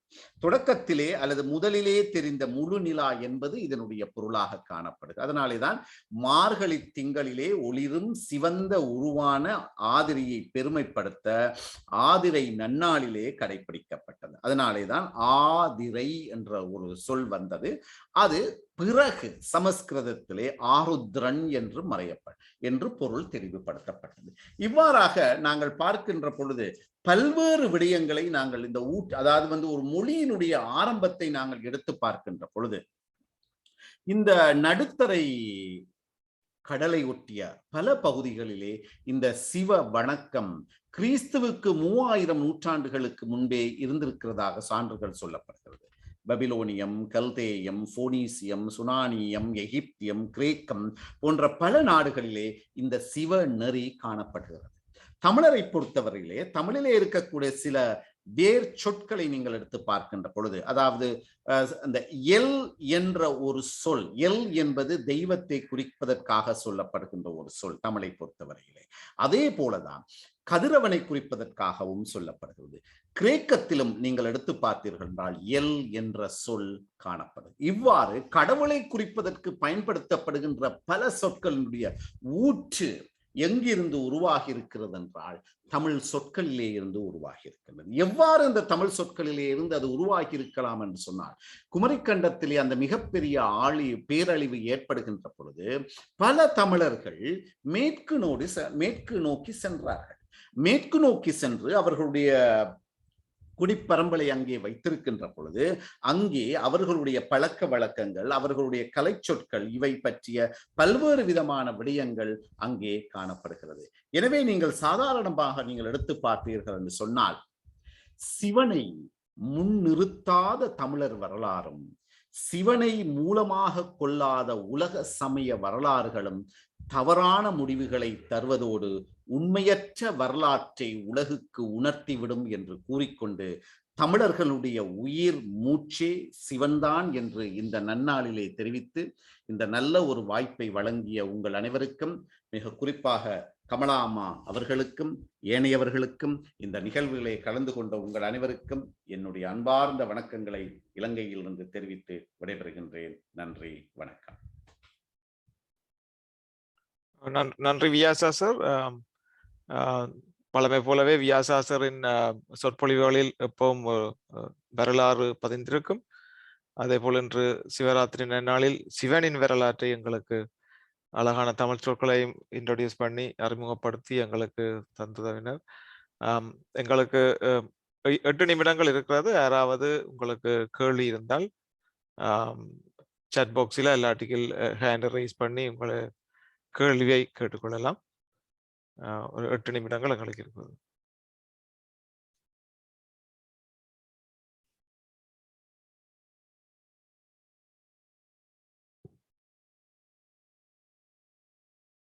யாராவது கேள்வி கேட்க முதல் வியாசா சார், நான் கேள்விப்பட்டேன் அந்த சிந்துவெளி நாகரிகத்தில் கண்டுபிடிக்கப்பட்ட அகழ்வாராவில் பசுபதியின் இலட்சணை தான் முதலாக கண்டுபிடிக்கப்பட்ட இலட்சணை என்று, பசுபதி என்ற அந்த உருவம்.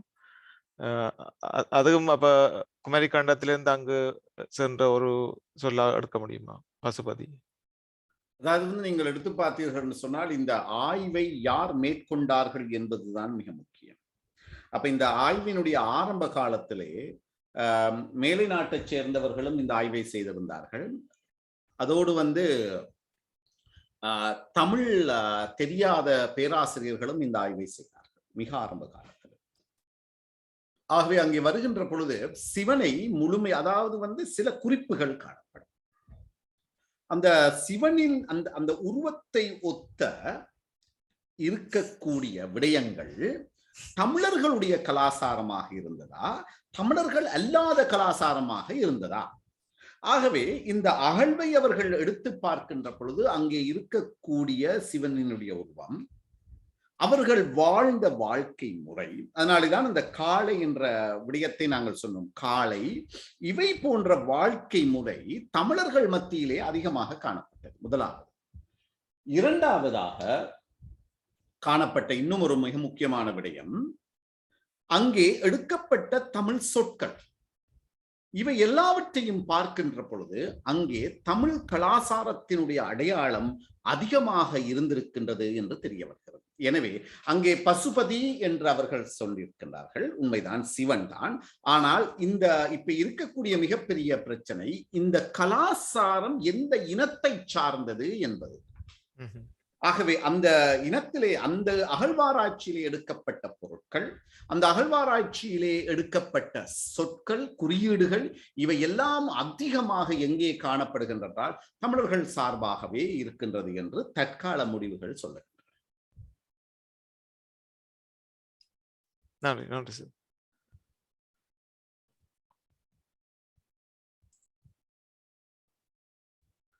கேள்விகள் இல்லாத காரணத்தினால் இன்னொரு கேள்வி இருக்கு வியாசா சார். விவேகா, நீங்கள் உங்களோட கேள்வியை கேட்கலாம். நமஸ்காரம் சார், என் பேர் விகாஷ். எனக்கு ஒரு கேள்வி. நான் பார்த்த வரைக்கும் இப்போ இந்த சித்தர்களாகட்டும், நாயன்மார்களாகட்டும், ஆழ்வார்களாகட்டும், சில பேர் தமிழ்நாட்டுல பிறந்திருக்காங்க, சில பேர் தமிழ்லயே பேசி வளர்ந்திருக்காங்க. But there are many other people on purpose they migrated towards Tamil speaking community from outside of India. சித்தர் காலத்துல இருந்தே நிறைய பேர் தமிழ்நாடு நோக்கி தான் வந்திருக்காங்க. Is it because of the power of the land or is it because of the power of the language? இதுல ரெண்டு விஷயம் இருக்குது. இப்ப நீங்க வரலாற்றை எடுத்து பார்க்கிற பொழுது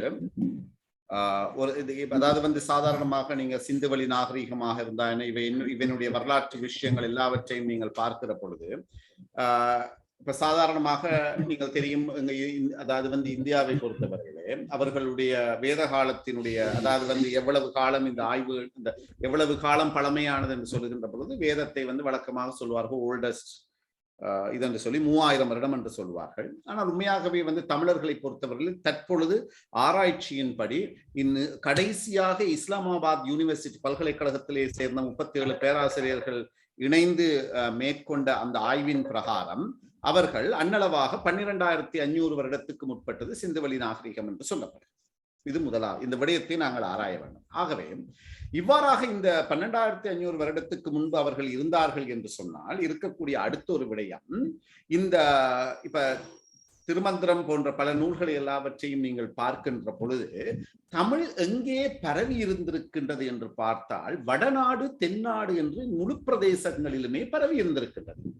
பிறகு கால ஓட்டத்தின் காரணமாக சில அதாவது பல இடப்பெயர்ச்சி இதன் காரணமாக மேலிருந்து பலர் கீழே வந்திருக்கின்றார்கள், கீழிருந்து மேல் நோக்கி சென்றிருக்கின்றார்கள்.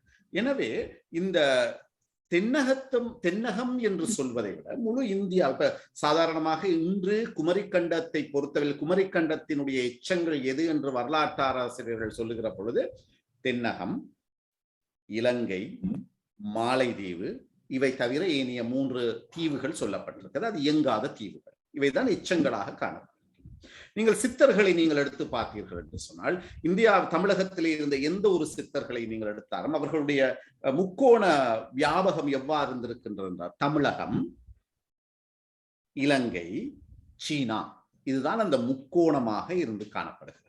எனவே தமிழகத்தை நோக்கி அல்லது கீழைத்தைய தென் திசையை நோக்கி அவர்கள் ஏன் வந்தார்கள் என்றால் அறிவினுடைய ஊற்று தென் திசையிலே இருந்திருக்கின்றது முதலாவது.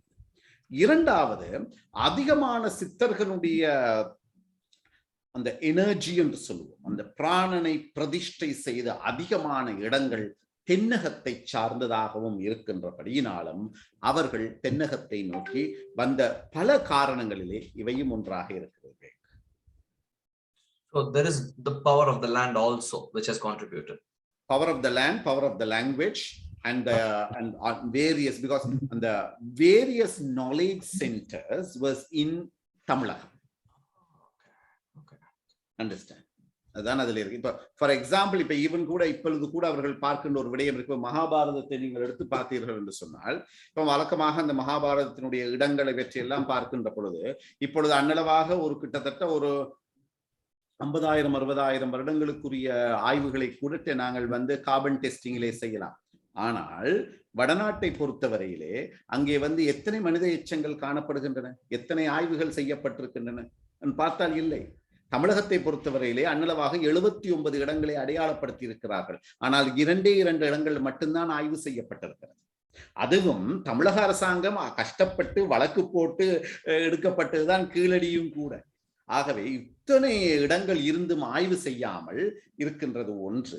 இவ்வாறாக அந்தந்த பிரதேசங்களிலே தான் இந்த யுத்தங்கள், இவ்வாறு மகாபாரதம் போன்ற யுத்தங்கள் எல்லாம் செய்திருந்தால் அவர்கள் குறிப்பிட்ட கணக்கின்படி எத்தனையோ ஆயிரக்கணக்கான மனித உடல்கள் புதைத்திருப்பார்கள் இல்லையா? அந்த காலத்துல அசிட் ஊத்தி கொண்டிருக்க மாட்டார்கள் இல்லையா? இல்லாமல் செய்திருக்க மாட்டார்கள். அவர்கள் நிச்சயமாக அவர்கள் புதைத்திருப்பார்கள். அந்த எச்சங்கள் எங்கே என்று கேட்டால் இல்லை. ஆகவே எச்சங்கள் இல்லை என்று சொன்னால், இங்கே இவ்வளவு எச்சங்கள் காணப்படுகிறது என்று சொன்னால் அது ஒரு கேள்வியாக இருக்கிறது. எனவே தென்னகம் என்பது முழு இந்தியாவினுடைய பிரதேசமாக, அறிவினுடைய ஊற்றாகவும் சக்தியினுடைய ஊற்றாகவும் பல காரணங்களுக்கு தென்னகம் காணப்படுகிறது. Thank you very much. நன்றி. நன்றி. நேரம் சரியாகி விட்டது நினைக்கிறேன் மதி. நன்றி சார். நேரம் சரியாகிவிட்டது. மியாசா சார், மீண்டும் உங்களுக்கு அது நன்றிகள். எப்பொழுதுமே வரலாற்றையும் தத்துவங்களையும் இணைத்து சொல்லுகள் வழங்கப்படும் போது அடிச்சொல்லுகளுக்கு போற விதம் எங்களுக்கு சரியான உபயோகமா இருக்க ஒன்று. அடுத்ததாக மீண்டும் மாற்றம் ஒன்றே மாறாத பொழுது ஒரு சின்ன மாற்றம். டாக்டர் ஷான் லக்ஷ்மணனின் உரைக்கு முதலாவதாக நாங்கள் ஒரு ஷஃபிள் செய்து டாக்டர் உதயன் துரை ராஜாவின் பேச்சை முன்னுக்கு கொண்டு வர இருக்கிறோம். டாக்டர் உதயன் துரை ராஜா சிவபுராண விளக்கம் என்ற தலைப்பில் எங்களுக்கு உரையாற்ற உள்ளார். அது ஒரு கோஇன்சிடென்ட் என்று சொல்லலாம். டாக்டர் உதயனின் எழுத்துக்கள், ஆர்டிகிள்ஸ் நான் அவர் இங்கத்திய பத்திரிகைகளில் படிப்பதுண்டு. இன்ஃபேக்ட் நான் அவற்றை கட்டிங்ஸ் எல்லாம் எடுத்து கலெக்ட் பண்ணியே வைத்திருக்கிறேன். இன்றைக்கு தான் அவருடைய பேச்சை கேட்கும் சந்தர்ப்பம் எனக்கு கிடைத்துள்ளது. அவர் எழுதும் கட்டுரைகள் எல்லாம் கூடுதலாக லைட், ஒளி சம்பந்தமான, அவர் ஒரு கன்சல்டிங் என்ஜினியர் என்றபடியால் கூடுதலாக ஒளி சம்பந்தமான கட்டுரைகளை அதிகம் எழுதுவார். ஒரு நாளும் அவரது கட்டுரைகளில் it's never related to any yoga or Saiva Siddhantam, but it's surprising to see he is also expert in this field of Sivapuranam and Saiva Siddhantam. இன்றைக்கு இது சிவராத்திரி நாள், இருளை நாங்கள் கொண்டாடும் நாள். இருளும் ஒளியும் ஒன்றான ஒரு நாள் தான் இது. இந்த சிவனை, அதாவது சிவனை டார்க் மேட்டருக்கு டார்க் மேட்டராக நாங்கள் வழிபடும் நாள். அதிலே அவர் சுயம்புலிம்பமாக ஒளியாக தோன்றி, ஒளி என்றது உங்களுக்கு தெரியும். ஒளி என்ற இயற்பியலை வைத்தே இங்கே கன பேர் நோபல் பிரைஸ் எடுத்திருக்கிறார்கள். அந்த ரிசர்ச்சை வச்சு lots of Nobel prizes. So Udayan has, I have read his articles. He has written lots of articles on that related to light. So I'm sure he is going to relate light and Shiva Saiva Siddhantam principles together. So Udayan Turaraja, he's a professor at Ryerson University. I know he's a private engineering consultant too, and he's an very well versed in the theory of lights. So Udayan Turaraja, உங்களோட நீங்க continue பண்ணலாம். வணக்கம் வணக்கம். கேட்கிறதா எல்லோருக்கும்? எனக்கு தெரியாது இப்படி என்ன பற்றி நீங்க தெரிந்திருக்கிறீர்கள் என்று தெரியாது. கேட்கிற பொழுது எனக்கு அதிசயமாக இருக்கிறது. இல்ல நான் அதான் கமலா அம்மாவுக்கு சொன்னேன், உதயன் உங்களோட ஆர்டிகல்ஸ் எல்லாம் கட் பண்ணியே வச்சிருக்கேன் ஒரு பக்கம். I think light travel faster than anything else. அதான் அப்படி நடக்குது. Is a really love to see everybody. I mean எல்லாரையும் சந்திக்கிறது மிகவும் மிகவும் மகிழ்ச்சியா இருக்கிறது. இந்த நேரத்திலே நான் என்னுடைய உரையை ஆரம்பிப்பதற்கு முதல் மதி அவர்களுக்கு நன்றி. மிகவும் அருமையாக நீங்க சொன்னீர்கள். உங்களுடைய இன்ட்ரடக்ஷனுக்கு மிகவும் நன்றி. என்னை இங்கு அழைத்ததுக்கும் மிகவும் மிகவும் மிகவும் சந்தோஷமாக இருக்கிறது. முக்கியமாக முதல் பேசிய முன்னவர் சொன்னது போல இறைவன் சிவனை பற்றிய ஒரு சிறப்பான நிகழ்வு இன்று நடந்து கொண்டிருக்கிறது.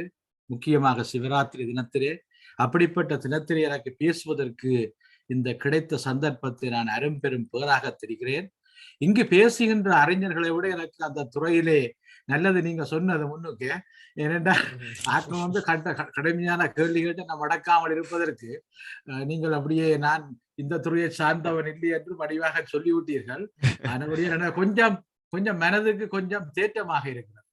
கொஞ்சம் பயத்தோடு தான் உங்களுக்கு வந்தேன். ஏனென்றால் இங்கு பேசுபவர்கள் எல்லோரும் அந்த துறையிலே ஆய்வு செய்து அளப்பெரிய அறிவு உள்ளவர்கள் என்பதை அறிந்து கொண்டேன். அந்த வகையிலே எனக்கு சில இருக்கிறது. நான் இந்த நம்ம சிவபுராணம் பற்றி பேசுகிற பொழுது எங்களுடைய தமிழர்கள் அநேகமாக தெரியாதவர்கள் ஒருவர் இருக்க முடியாது. ஏனென்று சொன்னால் இது நோமலாக யாழ்ப்பாணமாக இருக்கலாம், அல்லது தமிழ்நாடாக இருக்கலாம். சிவபுராணம் பாடசாலைகளிலே ரெகுலராக பாடப்படுகிறது. பலருக்கு அதனுடைய விளக்கம் தெரியும். சில பேருக்கு சில சில சொல்லுகளிலே, சில சில வசனங்களிலே சில சில கருத்து வேறுபாடுகள் இருக்கும். ஆகையினாலே கமலா அம்மா என்னை கேட்ட பொழுது ஒரு ஒரு ஒரு ஒரு டிஸ்கஷன் மாதிரித்தான் இந்த பேச்சை கொண்டு போகணும் என்று சொன்னார்கள். நான் சொன்னேன், இதை அப்படி போகிற பொழுது அது 2 மணித்தியாலம் 1.5 மணித்தியாலத்துக்கு கூடிவிடும். ஆகையினாலே நான் போகிறேன். மற்றது யாராவது கேள்விகள் இருந்தால் அதை குறித்து வைத்து போட்டு இறுதியாக அதை பற்றி கதைக்கலாம் என்று நினைத்தேன். இருந்தாலும் அது உங்களை பொறுத்தது, மதியவர்களை பொறுத்தது. யாராவது கையெழுத்தி இடையிலே மறித்தால் அதற்கு நான் கருத்து கூற விரும்புகிறேன். அதற்காக நான் கூறுகின்ற கருத்தை சரி என்றும் சொல்லவில்லை. எனக்கு இயன்ற வழியில் நான் சரியாக ஒரு லாஜிக்கலாக ஜஸ்டிபிகேஷனை தர விரும்புகிறேன். அநேகமான சிவபுராணத்தில் இருக்கின்ற சொற்கள் எல்லாம் இலகுவாக விளங்கக்கூடியதாக இருக்கிறது. சிலதுதான் கொஞ்சம் சிக்கலானது. ஓகே, நான் தொடங்க இருக்கிறேன். ஓம் நம சிவாய. என்னை நன்றாக இறைவன் படைத்தனன், தன்னை நன்றாக தமிழ் செய்யுமாறே என்று ஒரு திருமந்திரத்துக்கு ஏற்பவும், கண்ணை இமை போல காத்து வந்தனன், என்னை உங்களை இணைத்து வைத்தனன் அந்த இறைவன், அன்பின் அறிவியை உணர்த்தி நின்றனன், அன்பே சிவமென்று அறிவில் நின்றனர், அன்பே சிவமென்று அறிவில் நின்றனர், எந்த உயிரினில் இரண்டர கலந்தனன், எல்லாம் அவனே என எண்ண வைத்தனர், எல்லாம் அவனே என எண்ண வைத்தனர், அந்த இறைவனின் அடியை தொழுகிறேன், அவனே எல்லாம் என்று அணைத்துக் கொள்கிறேன்.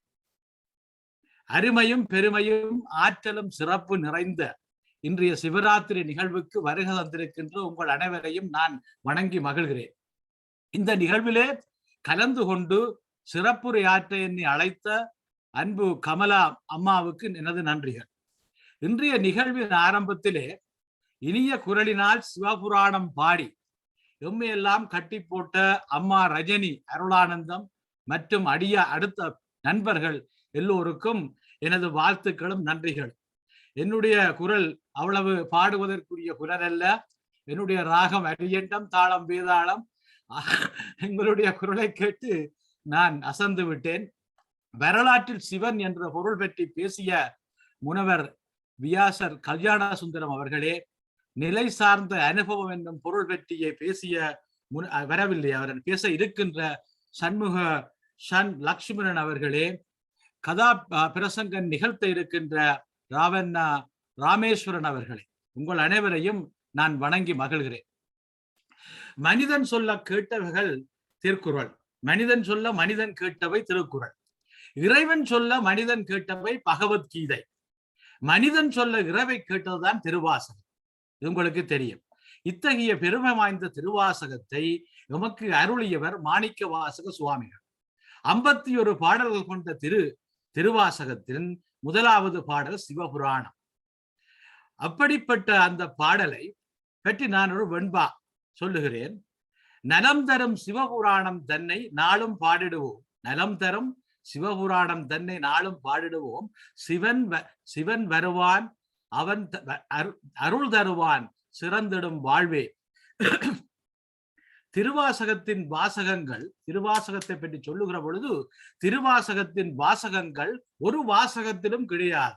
அருள் வாசகம் தான் எல்லை மறுவா நெறியளிக்கும் தேன். தேன் என்று சொல்லுகிற பொழுது அது எல்லை மறுவாத அளிக்கின்றதை பற்றி நான் சொல்ல இருக்கிறேன். திருவாத ஊரின் சிவபுராணத்தை உருமாற்றாது உட்பொருள் அறிந்து உருகி படிப்போர்க்கு பிறவி பிடி நீங்கி பேரின்பம் அடைவர் கான். அப்ப சிவபுராணம், திருவாசகம், சைவ சித்தாந்தம் இந்த மூன்றையும் சேர்த்தால் திருநெறி சைவ சித்தாந்தத்தை பெருநெறி என்று உணர பண்ணியதே திருவாசகத்தில் குருவாசகர் அருளிய கருவாசகம் என்னும் சிவபுராணம் கான். அப்ப சைவ சித்தாந்தத்தை பற்றியும் சிவபுராணம் சொல்லுகிறது.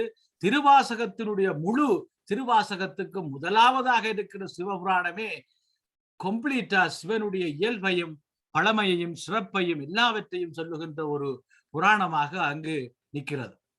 அதனால்தான் ராமலிங்க வள்ளலார் அவர்கள் திருவாசகத்தின் சிறப்பு பற்றி இப்படி கூறுகிறார். வான் கலந்த மாணிக்க வாசகரின் வாசகத்தை, வான் கலந்த மாணிக்க வாசகருடைய வாசகத்தை நான் கலந்து பாடுங்கால், நான் கலந்து பாடுங்கால் நற்கருப்பம் சாற்றினிலே தேன் கலந்து பால் கலந்து செழும் கனித்தீன் சுவை கலந்து ஊங்கலந்து உயிர் கலந்து உவட்டாமல் இனிப்பதுவே. ஆகா, இதை விட யாரும் சொல்ல முடியுமா? அதாவது வான் கலந்த மாணிக்க வாசகருடைய வாசகத்தை நான் கலந்து பாடுங்கால் நற்கருப்பன் சாற்றினிலே தேன் கலந்து பால் கலந்து செழுங்கனித்தீன் சுவை கலந்து ஊங்கலந்து உயிர் கலந்து உவட்டாமல் இனிப்பதுவே என்று சொல்லி ராமலிங்க வள்ளலார் சொன்னார். இதற்கு மேலே என்னத்தை சொல்ல இருக்கிறது? அருமையாக சொன்னார். நாங்கள் இந்த சிவபுராணம் படிப்பதற்கு முதல் எல்லோரும் ஒரு வெண்பா படிப்பார்கள். அந்த வெண்பா கூட அந்த சிவபுராணத்தினுடைய தத்துவத்தை, அதனுடைய சிறப்பை, அதனுடைய அழகை, அதனுடைய ஆழத்தை மிக தத்துருவமாக சொல்லுகிறது. அதைத்தான் சொன்னால் தொல்லையிலும் பிறவி சூழும் தலை நீக்கி, தொல்லையிலும் பிறவி சூழும் தலை நீக்கி அல்லல் அறுத்து ஆனந்தமாக்கியதே எல்லை மறுவா நெறியளிக்கும் வாதவூரங்கோன் திருவாசகம் எனும் தேன். தொல்லையிலும் பிறவி என்ன? இந்த பிறவி என்பது தொல்லையானது.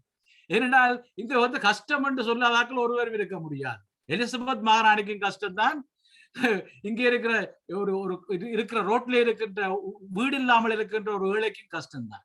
மனிதனிலே யாரும் கஷ்டமில்லை என்று சொல்ல முடியாது. அது மட்டுமல்ல, உயிரினங்கள் அத்தனையும் கஷ்டப்படுது. எறும்பில இருந்து பறவைகளுக்கும் கஷ்டப்பட்டு கொண்டு. அப்ப எப்பொழுது சந்தோஷம் வருகிறது என்று சொன்னால் அங்கே நீர்க்குமிழி இருக்கிறது போல அப்பப்ப வந்துகிட்டு போகுது.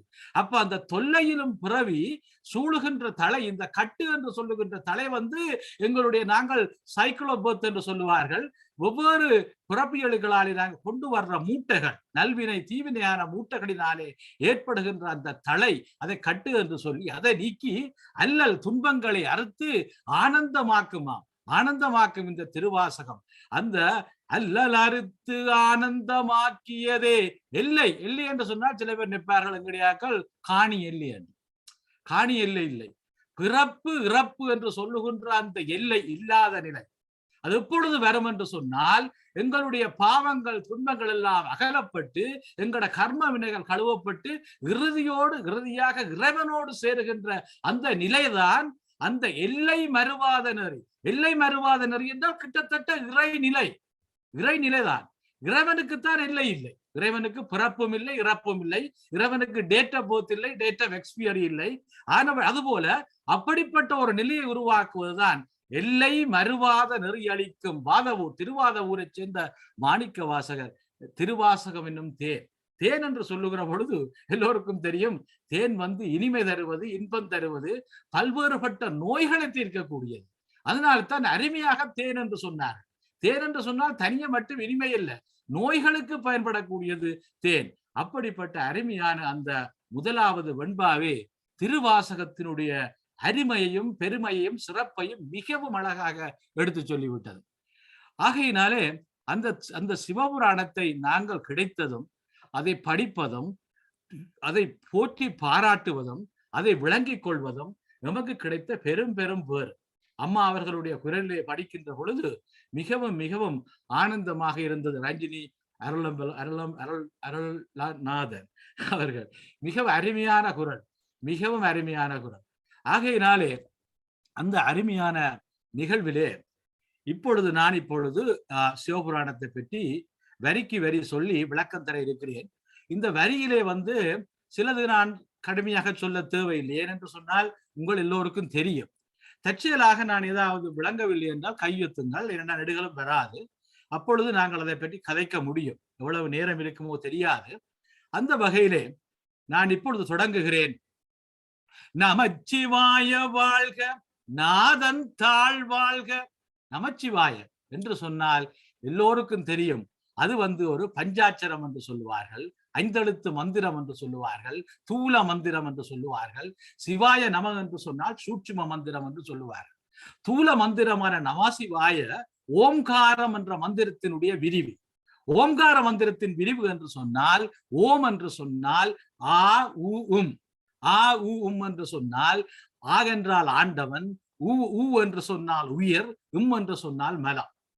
அதாவது ஆண்டவன் பதி, பசு என்று சொன்னால் ஆன்மா, மலம் என்று சொல்லுகின்றது மூன்றாவது. அதாவது பதி பசு பாசம் முப்பொருள் என்று சொல்லுவார்கள் சைவ சித்தாந்தத்திலே. அப்ப முதலாவது ஆண்டவன், இரண்டாவது பசு, மூன்றாவது மலம், ஆ உம் என்று. அதை அகரம் முகரம் மகாரம், சத்து சித்து ஆனந்தம், புரோட்டோன் எலக்ட்ரோன் நியூட்ரோன், ஆக்கம் காத்தல் அழித்தல் என்று சொல்லுகின்ற இப்படிப்பட்ட பல்வேறு விடயங்களுக்கே நாங்கள் அதை அடக்க முடியும். இத்தனையும் அடங்கியதுதான் அந்த ஓம்கார மந்திரம். அந்த ஓம்கார மந்திரத்தின் விரிவுதான் நமச்சிவாய. நம என்று சொன்னால் நம என்று சொல்லுகிற பொழுது முதலாவது நம என்ற ரெண்டு சொல்லு துரோதான மலம் என்று சொல்லுவார் சைவ சித்தாந்தத்திலே. அதாவது மறைப்பு சக்தி உள்ளது. அது என்ன மறைப்பு சக்தி உள்ளது? என்னுடைய மகன் 5ஆம் வகுப்பு படிக்கிறார் என்று சொன்னால் அவரை போய் 10ஆம் வகுப்பு கணக்கு செய்து என்ன செய்வாரோ தெரியாது. ஒரு கால் என்னுடைய மகன் கேட்டார் டோய்ஸ் வேண்டி தர சொல்லி. அப்ப கேட்கிற பொழுது நான் சொன்னேன் நெடுகலம் தானே டோய்ஸ் வேண்டி தர, எல்லா டோயும் அப்பாட்ட காசு இல்லை என்று சொன்னேன். சொன்ன பொழுது அவர் என்ன சொன்னார் என்று சொன்னால், அந்த பேங்க் மெஷின்ல போய் போட்டீங்களா, காட்ட விட்டீங்களா காசு வரும், அப்ப நீங்க வேணலாம். அவருக்கு தெரியாது அந்த பேங்க் மெஷின்ல எப்படி காசு வருது என்று. அவர் நினைக்கிறார் காசு அதுல போட்டோன்னா வருதுதான், அப்ப அதுல இருந்து எடுத்து எல்லாத்தையும் வேண்டி கொண்டு போலாம. He doesn't know நான் வேலை செய்யறபடியத்தை நாங்க பேங்குக்கு காசு வருது அப்படி. அப்ப அவருக்கு பக்குவம் பத்தாது, அது மறைப்பு நிலையில் இருக்குது. அது மாதிரி ஒவ்வொருடைய லைஃபினுடைய ஒவ்வொரு ஸ்டேஜஸ்ல எங்களுக்கு பல விடயங்கள் மறைக்கப்பட்டிருக்கிறது. அதற்கு தெளிவு வருவதற்கு, பக்குவம் வருவதற்கு வயதோ அனுபவமோ அறிவோ வெறுக்கிற பொழுதுதான் அது வருகிறது. அதைத்தான் இந்த துரோதான மலம் என்று சொல்ல வேண்டி இருக்கிறது. அடுத்ததாக சிவா என்று சொன்னால் சிவமும் சக்தியும் இணைந்த ஒரு உயிர். யா என்றால் உயிர். அப்ப இறைவன் ஆன்மா உயிர் என்றதைத்தான் அந்த சிவாய நம என்று சொல்லுகிறார். அந்த சிவாய மலம் என்று சொல்லுகின்ற திரு வைந்தெழுத்து திருஞான சம்பந்தர் சொன்னார், நாதன் நாமம் நமச்சிவாயவே என்று சொன்னார். அப்பர் சுவாமிகள் சொன்னார், நற்றுணை யாவது நமச்சிவாயவே என்று சொன்னார். ஒரு மனிதனை கல்லிலே கட்டி கடலுக்கு ஓட்டா என்ன நடக்கும்? மிதப்பேரம் பொடியே எடுக்கலாம். கல்லோட கட்டி கடல்ல ஓட்டுனா never you get recover the body.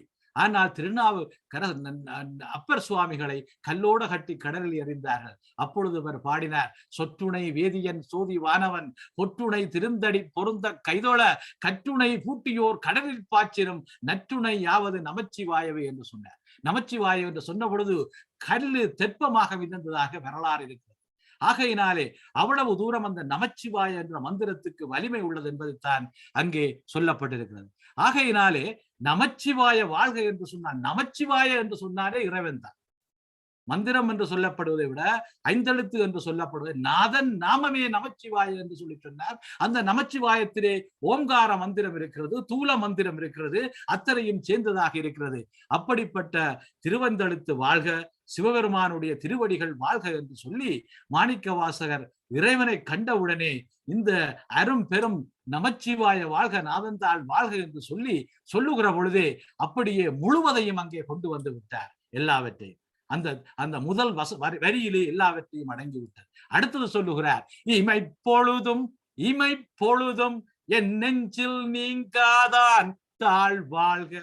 ஆஹா, அதென்ன இமைப்பொழுதும் என் நெஞ்சில் நீங்காத, இமைக்கின்ற கூடம் கூட என் நெஞ்சத்தை விட்டு நீங்காதவருடைய திருவடிகள் வாழ்க என்று சொல்லுகிற பொழுது எப்படி அந்த இறைவன் வந்து இமைப்பொழுது கூட நீங்காமல் இருக்க முடியும்? அதைத்தான் சில பேர் சொல்லுவார்கள், எப்பொழுதும் இறைவனை நினைத்துக் கொண்டிருங்கள் என்று சொல்லுவார். அது சரியான தவறான விடயம்.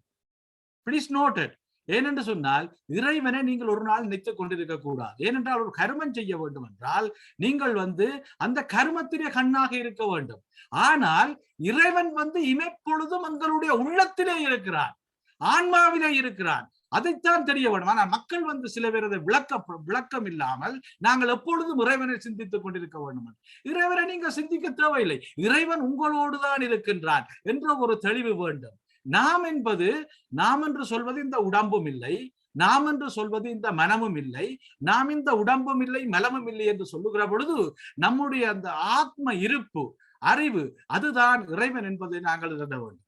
அதைத்தான் மிக அருமையாக உள்ளம் பெருங்கோயில், ஊனுடம்பு ஆலயம், வள்ளல் பிரானுக்கு வாய் கோபுர வாசல், தெள்ளத் தெளிந்தார்க்கு ஜீவன் சிவலிங்கம். ஜீவன் என்று சொல்லுகிற பொழுது உயிரும் ஆன்மாவும் சேர்ந்த ஜீவன் வந்து சிவலிங்கமாக இருக்கிறது. கள்ள புலனைந்தும் காளாமணி விளக்கு என்று சொல்லி எங்களுடைய கள்ள புலன்ற மனங்கள் வந்து கூடாத வழியிலே அங்கே இங்கே புலன்களும் இழுக்கிறது. அதை வந்து கட்டுப்படுத்துகிற பொழுது அது அருமையான ஒரு வழியை காட்டும், நல்ல விடயத்தை காட்டும், தீய விடயத்தை காட்டாது என்பதை அருமையாக சொல்வதற்குத்தான் அந்த ஆன்மா என்பது சிவம் என்றால் இறைவன், சக்தி என்று சொல்லி உயிர் என்பது சக்தி, ஆன்மா என்பது சிவம், அது இறைவன். ஆகையால் அப்படிப்பட்ட ஒரு விளக்கத்தை தான் இமைப்பொழுதும் என் நெஞ்சில் நீங்காதான் தாழ்வாழ்க, இறைவன் எங்கள் எல்லோரோடும் இருக்கிறான் என்ற எண்ணம் இருக்க வேண்டும். அடுத்ததாக கோகலியாண்ட குருமனிதன் தாழ்வாழ்க.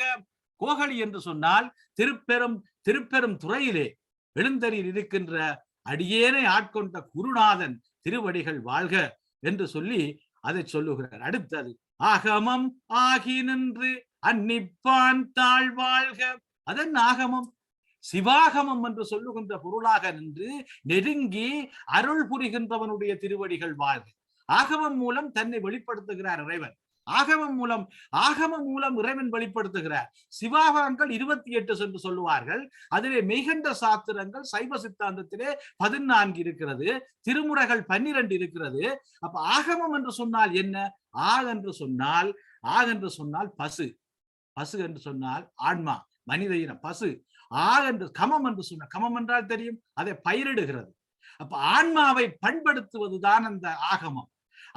ஆன்மாவை பண்படுத்துகின்ற அந்த ஆகம பொருளாக இருந்தவன் இறைவன், ஆகமத்தை தந்தவன் இறைவன். ஆகையினாலே ஆகமத்திலே சொல்லப்பட்டிருப்பதெல்லாம் இறைவனின் வசனங்கள். ஆகையினாலே அந்த ஆகமம் ஆகி நின்று அன்னிப்பான் தாழ்வாழ்க என்று சொல்லி உயிரோடு உடலோடு எப்படி இருக்கிறதோ அந்த உயிரை கட்டுப்படுத்தி பரம்பொருளை உணரச் செய்கின்றதுதான் ஆகமம் என்ற இதை மாணிக்க வாசகர் எளிமையாக சொல்லி இருக்கிறார். அதனால்தான் ஆகமம் ஆகி நின்ற என்ற கூற்றின் மூலம் உணர்த்தி உள்ளார். இறைவனே ஆகமத்தை படைத்தார் என்பதுதான் இதனுடைய பொருள். அப்படிப்பட்ட அடுத்ததாக ஏகன் அநேகன் இறைவன் அடி வாழ்க. எல்லோரும் கேட்பார்கள், என்ன இந்து சமயத்திலே சைவ சமயத்திலே எத்தனையோ நூற்றுக்கணக்கான கடவுள்கள் இருக்கிறார்கள். ஏகன் என்று சொன்னால் ஒருவன், இறைவன் என்பவன் ஒருவன் தான், அவன் அநேகனாக வருகிறான். ஏகன் அநேகன் இறைவனடி வாழ்க. ஒரு இறைவன் ஒருவனாகவும் சேவைக்கு ஏற்பட பலவாகவும் அநேகனாகவும் வருகிறார். ஒருக்கா விநாயகராக வருகிறார், ஒருக்கா முருகனாக வருகிறார், இப்படி ஒவ்வொரு விதம், ஒருக்காக திருமாலாக வருகிறார், ஒருக்கா விஷ்ணுவாக வருகிறார். இப்படியாக இறைவன் தேவைக்கு ஏற்ப வருகிறான்.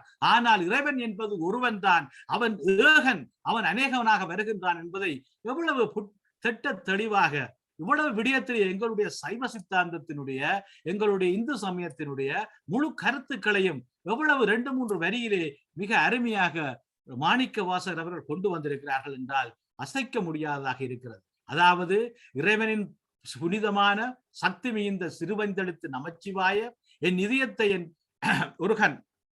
ஒரு கணத்துக்கு கூட விலகாததாக இறைவன் இருக்கிறான். அவன் திருப்பெருந்துறையிலே கோயில் கொண்டு எழுந்தருளி என் ஆன்மாவை ஆட்கொண்ட குருநாதனுடைய திருவடி வாழ்க, சிவாகம மெய்ப்பொருளாகி நின்று அருள் புரிபவனது திருவடி வாழ்க என்று சொல்லி, ஒருவனாக இருந்த இறைவன் பலவராக வருவான் என்பதை சொல்லி முதல் தொடக்கத்திலேயே மாணிக்க வாசக சுவாமிகள் அவரை மிக அருமையாக மெச்சி இறைவனை பாடுகிறார். அடுத்ததாக அவர் சொல்லுகின்ற பொழுது இறைவனுடைய திருவடிகளைத்தான் கூடுதலாக சொல்லுகிறார். வேகம் கெடுத்து ஆண்ட வேந்தனடி வெல்க. வேகம் கெடுத்து என்றால் என்ன? எங்களுடைய மனம் அலைஞ்சு கொண்டு திரிகிறது. சில பேர் சொல்லுவார்கள் மனம் என்றால் மங்கி என்று.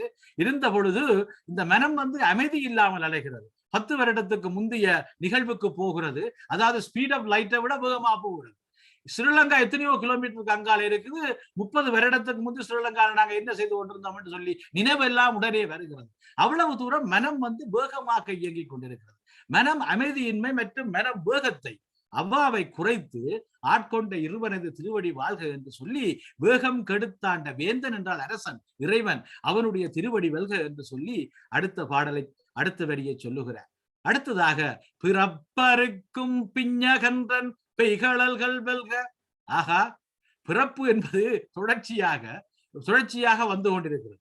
நாங்கள் மாறி மாறி பிறந்து கொண்டிருக்கிறோம். அப்படிப்பட்ட பிறக்கின்ற பிறவி பயனை அறுப்பவன் இறைவன்.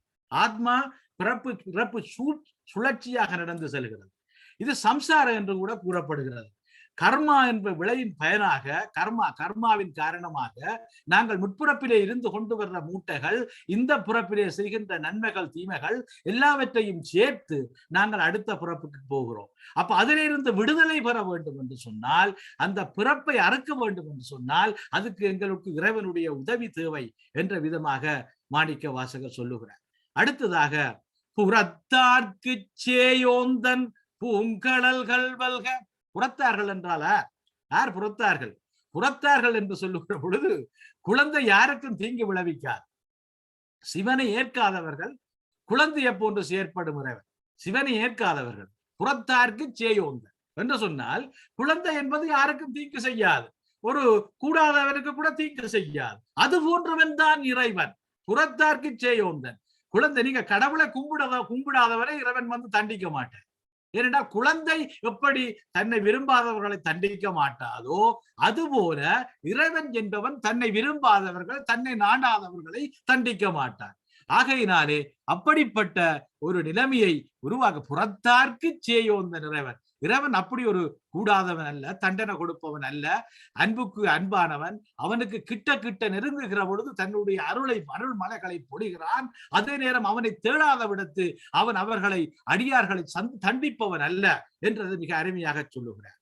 கரங்குவிவார் உள்மகிழும் கோன் கடல்கள் வெல்க.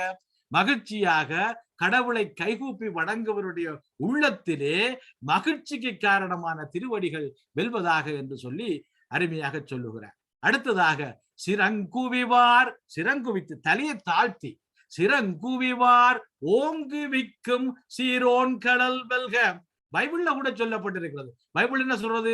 கர்த்தருக்கு முன்பாக தாழ்மையாயிரு, அவர் உன்னை உயர்த்துவார் என்று பைபிளிலே சொல்லப்பட்டது. அவர் இறைவனை நீங்கள் தலை கும்பிட்டு தலைமையிலே கை கூப்பி வணங்குவோர்கள் தலைமையிலே மேலோனாக்குவார் இறைவன் என்ற விதமாக அப்படிப்பட்ட இறைவனுடைய திருவடிகள் வெல்வதாக என்று சிவபிரானுடைய திருவடிக்கு வெற்றி என்னுடைய அமைதியின்மையை நீக்கி என்னை ஆட்கொண்ட இறைவனின் திருவடிகள் வெல்வதாக, அவன் தலையிலே சந்திரன் அடைந்து பிறப்பின் தொடர்ச்சியை குறைக்கும் இறைவனுடைய திருவடிகள் வெல்வதாக, இறைவனை விரும்பாதவர்களுக்கு குழந்தை போல செயற்படும் அந்த இறைவனின் திருவடிகள் வெல்வதாக, களிப்புடன் கைகூப்பி அவனை வணங்குவோருடைய உள்ளத்திலே மகிழ்ச்சிக்கு காரணமான வீர திருவடிகள் வெல்வதாக என்று தலைமேற் கூப்பி வணங்குவோரை மேலோனாக்கும் இறைவன் வாழ்க வாழ்கவென்று சொல்லி அருமையாக மாணிக்க வாசகர் சுவாமிகள் இறைவனை நெக்குருக பாடிக்கொண்டிருக்கிறார்.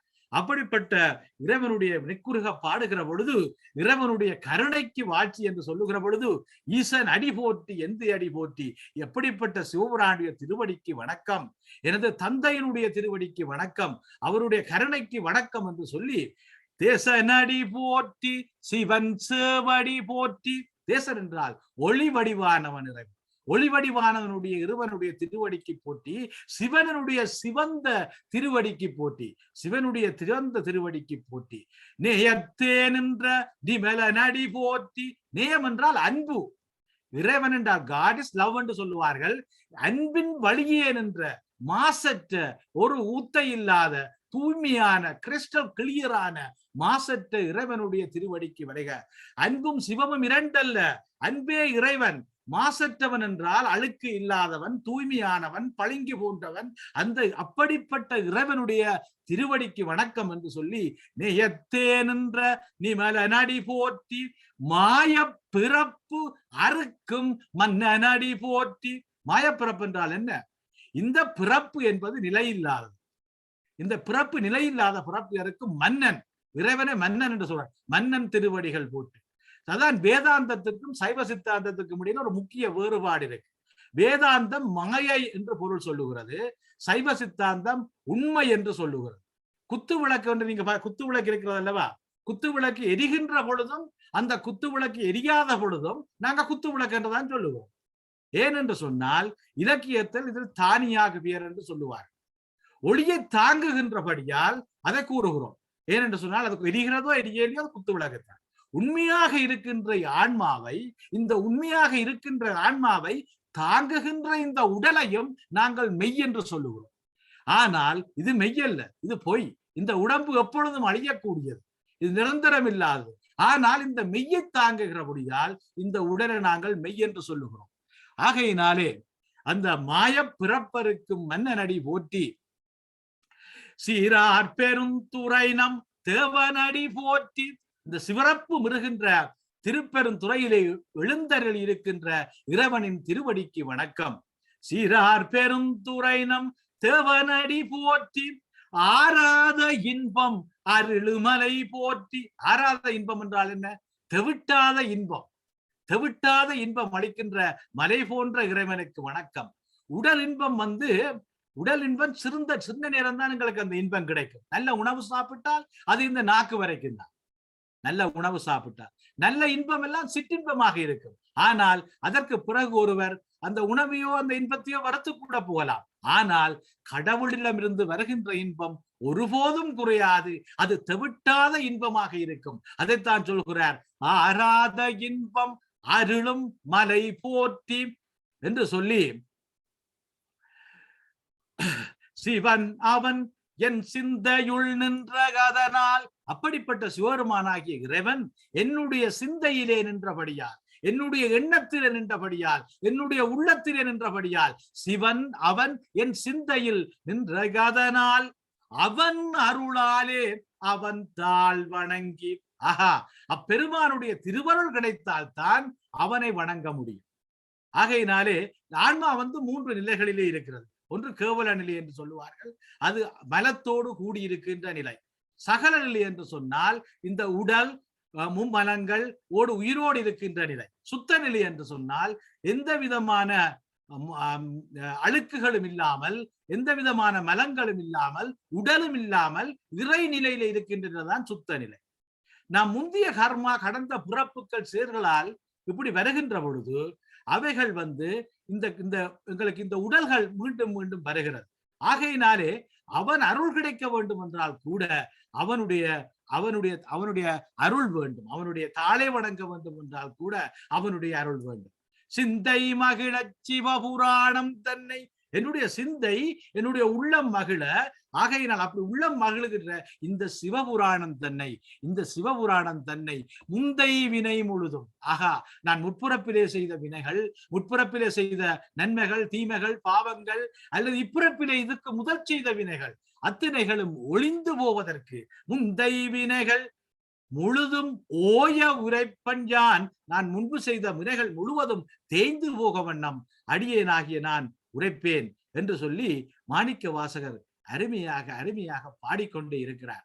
கண்ணுதனான் தன் கருணை கண்காட்ட வந்து எழுதி.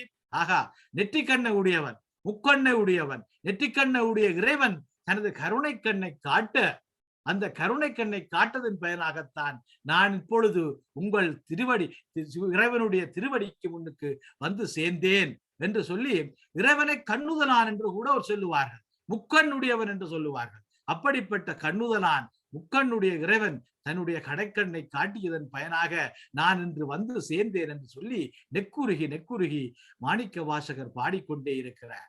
எண்ணுதற்கு எட்டா எழிறார் கடல் இறஞ்சி, என்னுடைய சிந்தனைக்கு எட்டாத, எண்ணுதற்கு எட்டாக அழகு நிறைந்த திருவடியை நான் வணங்குகிறேன் என்று மாறி இந்த ஐம்புலங்களினால் அறியக்கூடிய விடயங்களை என் சிந்தனைக்கு அட்பாட்ட அழகு நிறைந்த திருவடியை நான் வணங்குகிறேன் என்று சொல்லி மிக அருமையாக மீண்டும் இறைவனுடைய திருவடியை நெக்குருகி பாடிக்கொண்டே போகிறார். அடுத்ததாக சொல்லுகிறார், நான் சொல்லும் வகை அறியேன் என்று சொல்லப்படுது.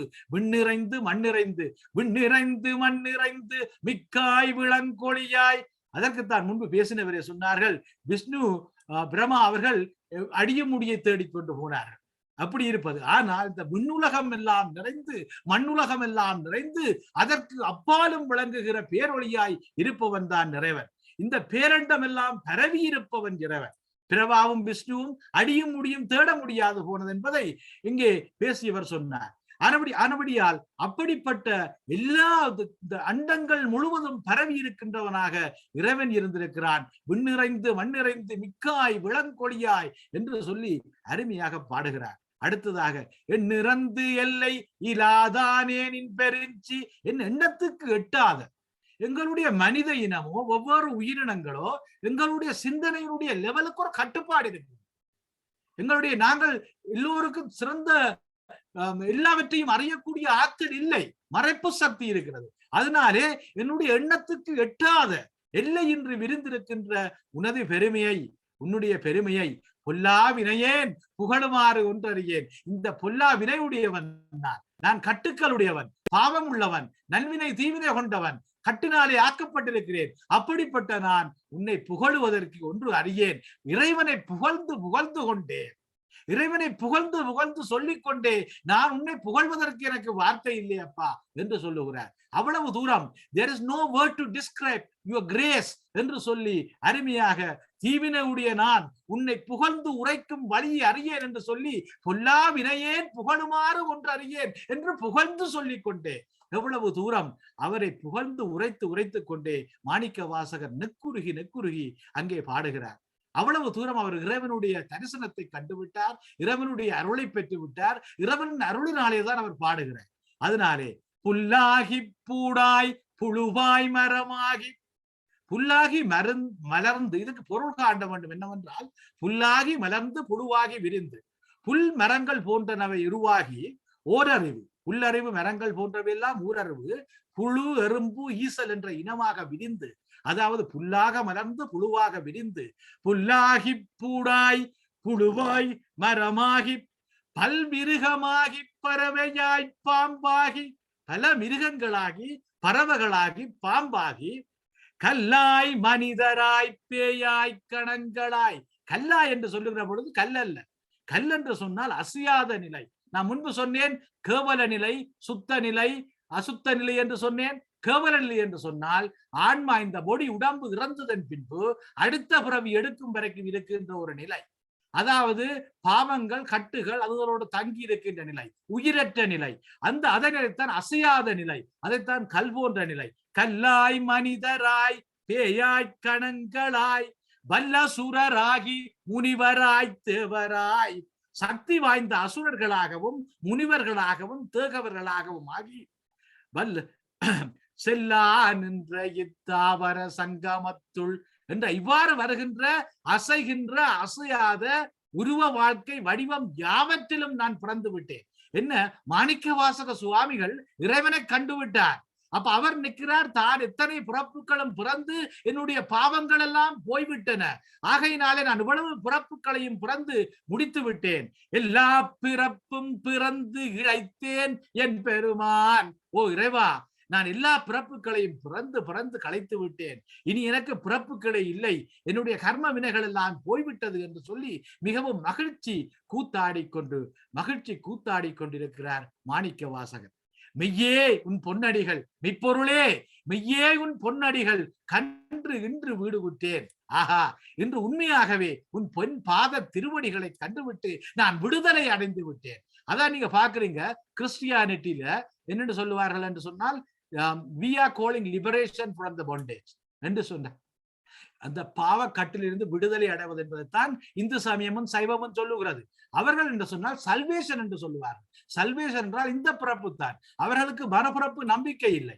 அப்ப அதைத்தான் சொல்றார் என்று சொன்னால், மெய்யேயுன் பொன்னாடிகள் கண்டு இன்று வீடு விட்டேன், வீடு பேறு அடைந்து விட்டேன், இறைவனுடைய திருவடி அடைந்து விட்டேன், உன்னை கண்டு விட்டேன் என்று சொல்லி மிக அருமையாக மாணிக்க வாசக சுவாமிகள் மெய்யேயுன் பொன்னடிகள் கண்டு இன்று வீடு விட்டேன் என்று சொல்லி பாடுகிறார்.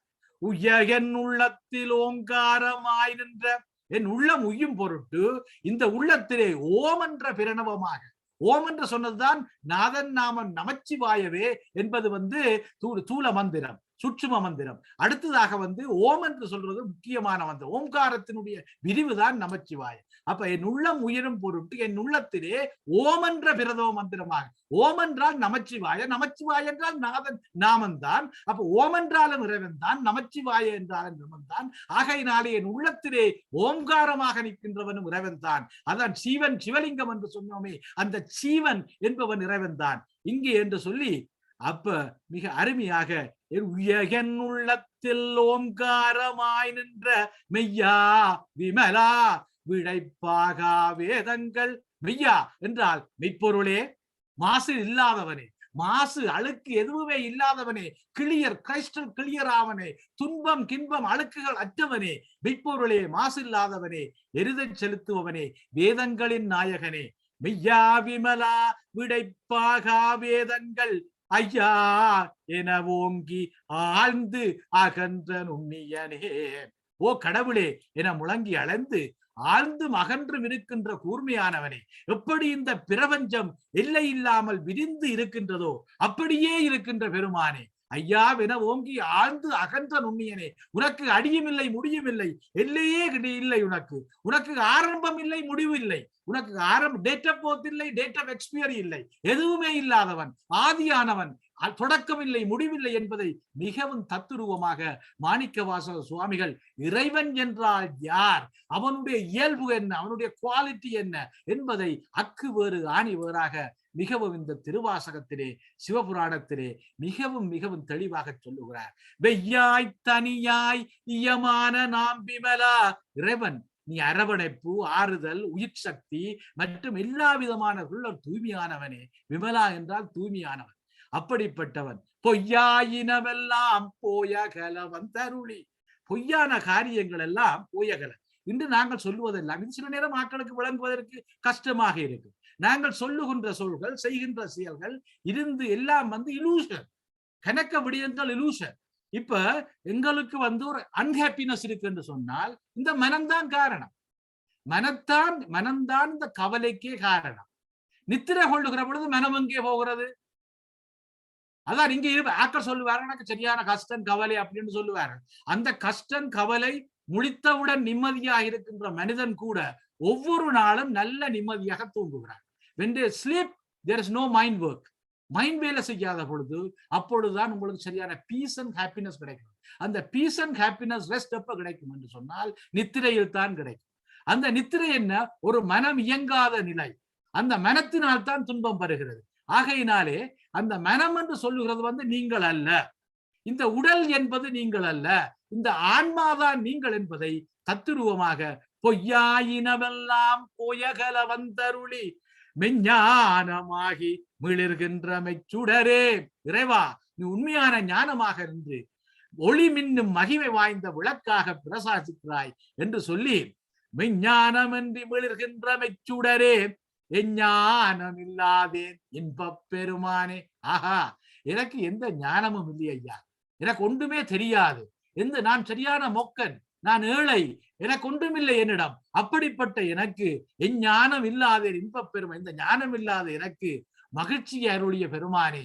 ஆஹா, அப்படிப்பட்ட எனக்கு இன்பமெல்லாம் தந்திருக்கிறாய் இறைவா. நான் எந்த விதமான ஞானமும் இல்லாதவனே. அஞ்ஞானம் தன்னை அகழ்விக்கும் நல்லறிவே. என்ன அறியாமை தன்மை, என்னுடைய அறியாமைய தன்னை, இக்னோரன்ஸை அகற்ற போகச் செய்யும் நல்லறிவாளனே. அஞ்ஞானம் தன்னை அகழ்விக்கும் நல்லறிவே. ஆக்கம் அளவு இறுதியே இல்லா அனைத்துலகம். ஆக்கம் என்றால் என்ன? தொடக்கம், பிகினிங். அளவு என்றால் கொஞ்ச காலம் நிற்பது. இறுதி என்றால் முடிவு, டெத். டேட் ஆஃப் பர்த், கொஞ்ச காலம் வாழ்றது. ஆக்கம், காத்தல், அழித்தல் என்று சொல்றது போல. ஆக்கம் அளவு இறுதி இல்லாய் அனைத்துலகம். உனக்கு தோற்றமும் இல்லை, ஒரு காலம் வரை நிற்கின்ற நிலையும் இல்லை, முடிவும் இல்லாத நீ இந்த உலகத்தை, உலகம் அனைத்தையும், அதன் ஆக்கம் அளவு இல்லா அளவு இறுதி இல்லாய் அனைத்துலகம் ஆக்குவாய் காப்பாய் அழிப்பாய் அருள் தருவாய். என்ன அருமையாக சொல்றார். இறைவன் ஆக்குவாய், உன்னை படைப்பாய், காப்பாய், என்னை இருந்து காத்துக் கொள்ளுவாய், அழிப்பாய், என்னை கொல்லுவாய், மறைப்பாய், அருள் தருவாய் என்று சொல்லி சொல்லுகிறார். ஆனால் இறைவனுடைய தொழில்கள் 5: படைத்தல், காத்தல், மறைத்தல், அருளல். படைத்தல், காத்தல், அழித்தல், மறைத்தல், அருளல். அப்ப மறைத்தல் என்பதை சொல்லவில்லை. ஏன் சொல்லவில்லை மாணிக்க வாசகர்? இறைவனை கண்டுவிட்டார்.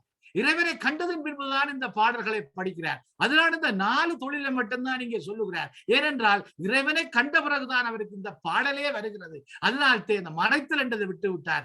ஆக்குவாய், காப்பாய், அழிப்பாய், அருள் தருவாய் என்று சொல்லி போக்குவாய், என்னை புகுவிப்பாய் நின்றோளும் பெண். என்னுடைய வினைகளை போக்குகின்ற இறைவனே, உன்னை என்னுடைய திருத்தொன்றில் புகும்படி அருள் செய்பவனே என்று சொல்லி என்னை புகுவிப்பாய் உன்னுடைய அடியிலே என்று சொல்லி அருமையாக, மிகவும் மகிழ்ச்சியாக சொல்லுகிறார். நாற்றத்தின் நேரியாய் சேயாய் நனியானே. பாருங்க, நாற்றத்தின் நேரியாய் என்றால் என்ன? ஒரு பூந்தோட்டத்துக்கு போங்கள், நல்ல வாசமான மலர்கள் இருக்கிறது, அதுக்கு கிட்ட கிட்ட கொண்டு போதான் நல்ல வாசம் தெரிகிறது. தூரத்தில் 1 மைல் கங்காலண்டா மணக்குமா? வாசம் பெறுமா? வராது. அதுபோல இறைவனுக்கு கிட்ட கிட்ட கிட்ட போக பொருள்தான் இறைவனுடைய குவாலிட்டி, இறைவனுடைய மகிமை, இறைவனுடைய திறமை, இறைவனுடைய அருள், இறைவனுடைய கிரேஸ், கருணை என்பவற்றை நாங்கள் எல்லாம் அறிய முடியும். அதுபோல மலரை நாங்கள் எப்படி முகத்துக்கு கிட்ட கொண்டு மணக்கிற பொழுது அந்த வாசனை தெரிகிறதோ, அதுபோல நாற்றத்தின் நேரியாய் சேயாய் நனியானே. அதுபோல அன்பர்களுக்கு கிட்டவாகவும் அன்பர் இல்லாதவருக்கு அப்பாலும் இருக்கிறார் இறைவன். ஆகையினாலே இறைவனுக்கு கிட்ட போகதான் அதனுடைய அருமையையும் ஆனந்தத்தையும் மகிழ்ச்சியையும் இயல்பையும் சிறப்பையும் எங்களால் அறிய முடியும் என்பதை சொல்லுகிறார். மாற்ற மனம் கழிய நின்ற மறையோனே. எனது மாறான மனம் போனதும், எனக்கு நான் முந்தி செய்த பிரச்சனைகள், துன்பங்கள், தவறான விளங்கிக் கொள்கின்ற எண்ணங்கள் எல்லாம் போன பொழுதும், போன பின்பு எனக்கு காட்சி கொடுத்த பெருமானே, ஆஹா என்று அடுத்ததா கறந்த பால் கண்ணலோடு நெய் கலந்தால் போல. கறந்த பாலை எடுத்து, கண்ணல் என்று சொன்னால் சர்க்கரை, அதோட நெய்யும் கலந்தால் எப்படி இருக்கும்? கறந்த பால் கண்ணலோடு சர்க்கரையும் நெய்யும் சேர்ந்தால் எப்படி இருக்கும்? அதுபோல கறந்த பால் கண்ணலோடு நெய் கலந்தால் போல சிறந்தடியார் சிந்தனையுள் தேனூரின் என்று. சிறந்த அடியவர்கள், உன்னுடைய சிறந்த பக்தர்கள், அவர்களுடைய சிந்தனையிலே தேன் போல ஊறி நின்று, அப்படி நிலைத்து தேன் போல ஒன்று நின்று விளங்கி, ஆஹா பிறந்த பிறப்பருக்கு உங்கள் பெருமான். இந்த பிறப்பினுடைய தொடர்ச்சியை, சைக்கிள் ஆஃப் பர்த்தை, தலையை கட்டை நீக்குகின்ற என்னும் பெருமானே, பிறந்த பிறப்பருக்கு மங்கள் பெருமான் நிறங்களோர் 5 விண்ணோர்களேத்த 5 வண்ணங்களுடைய இறைவனே. பரலோகத்தில் தேவர்கள் துதிக்க 5 வண்ணங்கள், 5 தொழில்களை செய்பவன், 5 கலர்களை உடையவன், பஞ்சாட்சரம் 5 பொருட்களை உடையவன் என்றதை அருமையாக சொல்லி, மறைந்திருந்தாயம் பெருமான் பல்வினையேன் தன்னை. இந்த மறைந்திருந்த என் பெருமான் ஆகிய இறைவன் இந்த கொடிய வினையின் வலுவான பிடியில் உள்ள என்னை கொடிய வினை என்று சொன்னால் என்ன? நான் செய்த பாவங்கள், புண்ணியங்கள், அப்படிப்பட்ட பல்வேறு கட்டுக்களாலே நான் ஆளப்பட்டிருக்கிறேன். அந்த மறைந்திருந்து வல்வினையேன் தன்னை அந்த வினைய கொண்டிருக்கின்ற என்னை மறைந்திட மூடிய மாய இருளை, என்னுடைய அறிவை மங்கப்படுத்துகின்ற விதமாக மூடி இருக்கின்ற அந்த மாய இருளை, அந்த இருளை, அதாவது இப்ப கூட நீங்க பார்த்திருப்பீர்கள், இந்த யூனிவர்ஸ்ல டார்க் எனர்ஜி, டார்க் மேட்டர் என்று இருக்கிறது. அதை கூட விஞ்ஞானிகளுக்கு கூட என்னென்று தெரியவில்லை. அதனால்தான் டார்க் மேட்டர், டார்க் எனர்ஜி என்று சொன்னார். அதுபோல எங்களுக்கு பல விடயங்கள் இந்த உலகத்திலே மறைக்கப்பட்டிருக்கிறது. அறிய முடியாத ஆற்றல் இல்லாமல் நாங்கள் இருக்கிறோம். எங்களுடைய ஆற்றல் ஒரு லிமிட்டடாக, ஒரு கட்டுப்பாடோடு இருக்கிறது. ஆகையினாலே மறைந்திட மூடியமாய இருளை அகம் பாவம் அறம் பாவம் என்னும் அருங்கயிற்றால் கட்டி, புண்ணியம் பாவம் என்று சொல்லுகின்ற இந்த அரிய கயிற்றினாலே கட்டி, நாங்கள் சிந்தனையாலே, வார்த்தையாலே, செயல்களினாலே புண்ணியமும் பாவமும் செய்கிறோம், நன்மையும் தீமையும் செய்கிறோம். அப்படிப்பட்டதாலே புண்ணியத்துக்கு ஒரு கட்டு, பாவத்துக்கு என்று ஒரு கட்டு இருக்கிறது. புறந்தோல் போர்த்து புழுகளுக்கு மூடி, எமது உடம்பு பாருங்கள், வெறுப்புற தோலாலே போர்க்கப்பட்டு, அதான் புறந்தோல் போர்க்கப்பட்டு, உள்ளே பறந்து என்ன உடலுக்குள்ளே என்ன இருக்கிறது? புழுக்களும் அழுக்களும் இருக்கிறது, அழுக்குகளும் இருக்கிறது எங்களுடைய உடம்பிலே. புறந்தோல் போத்து எங்கும் புழு அழுக்கு மூடி, எங்கள் உடம்பிலே எல்லாம் புழுக்கள், அழுக்கள் எல்லாம் இருக்கிறது. தோளினாலே வேர்வை வருகின்ற பொழுது அழுக்கு வருகிறது, கண்ணினாலே அழுகின்ற பொழுது அழுக்கு வருகிறது, காதினாலே அழுக்கு வருகிறது. இப்படி ஒவ்வொரு இதுகளாலேயும் அழுக்கு வருகின்றது. அதனால்தான் புறந்தோல் போத்து எங்கும் புழு அழுக்கு மூடி மலம் சோறும் 9 வாயிற்குடிலை.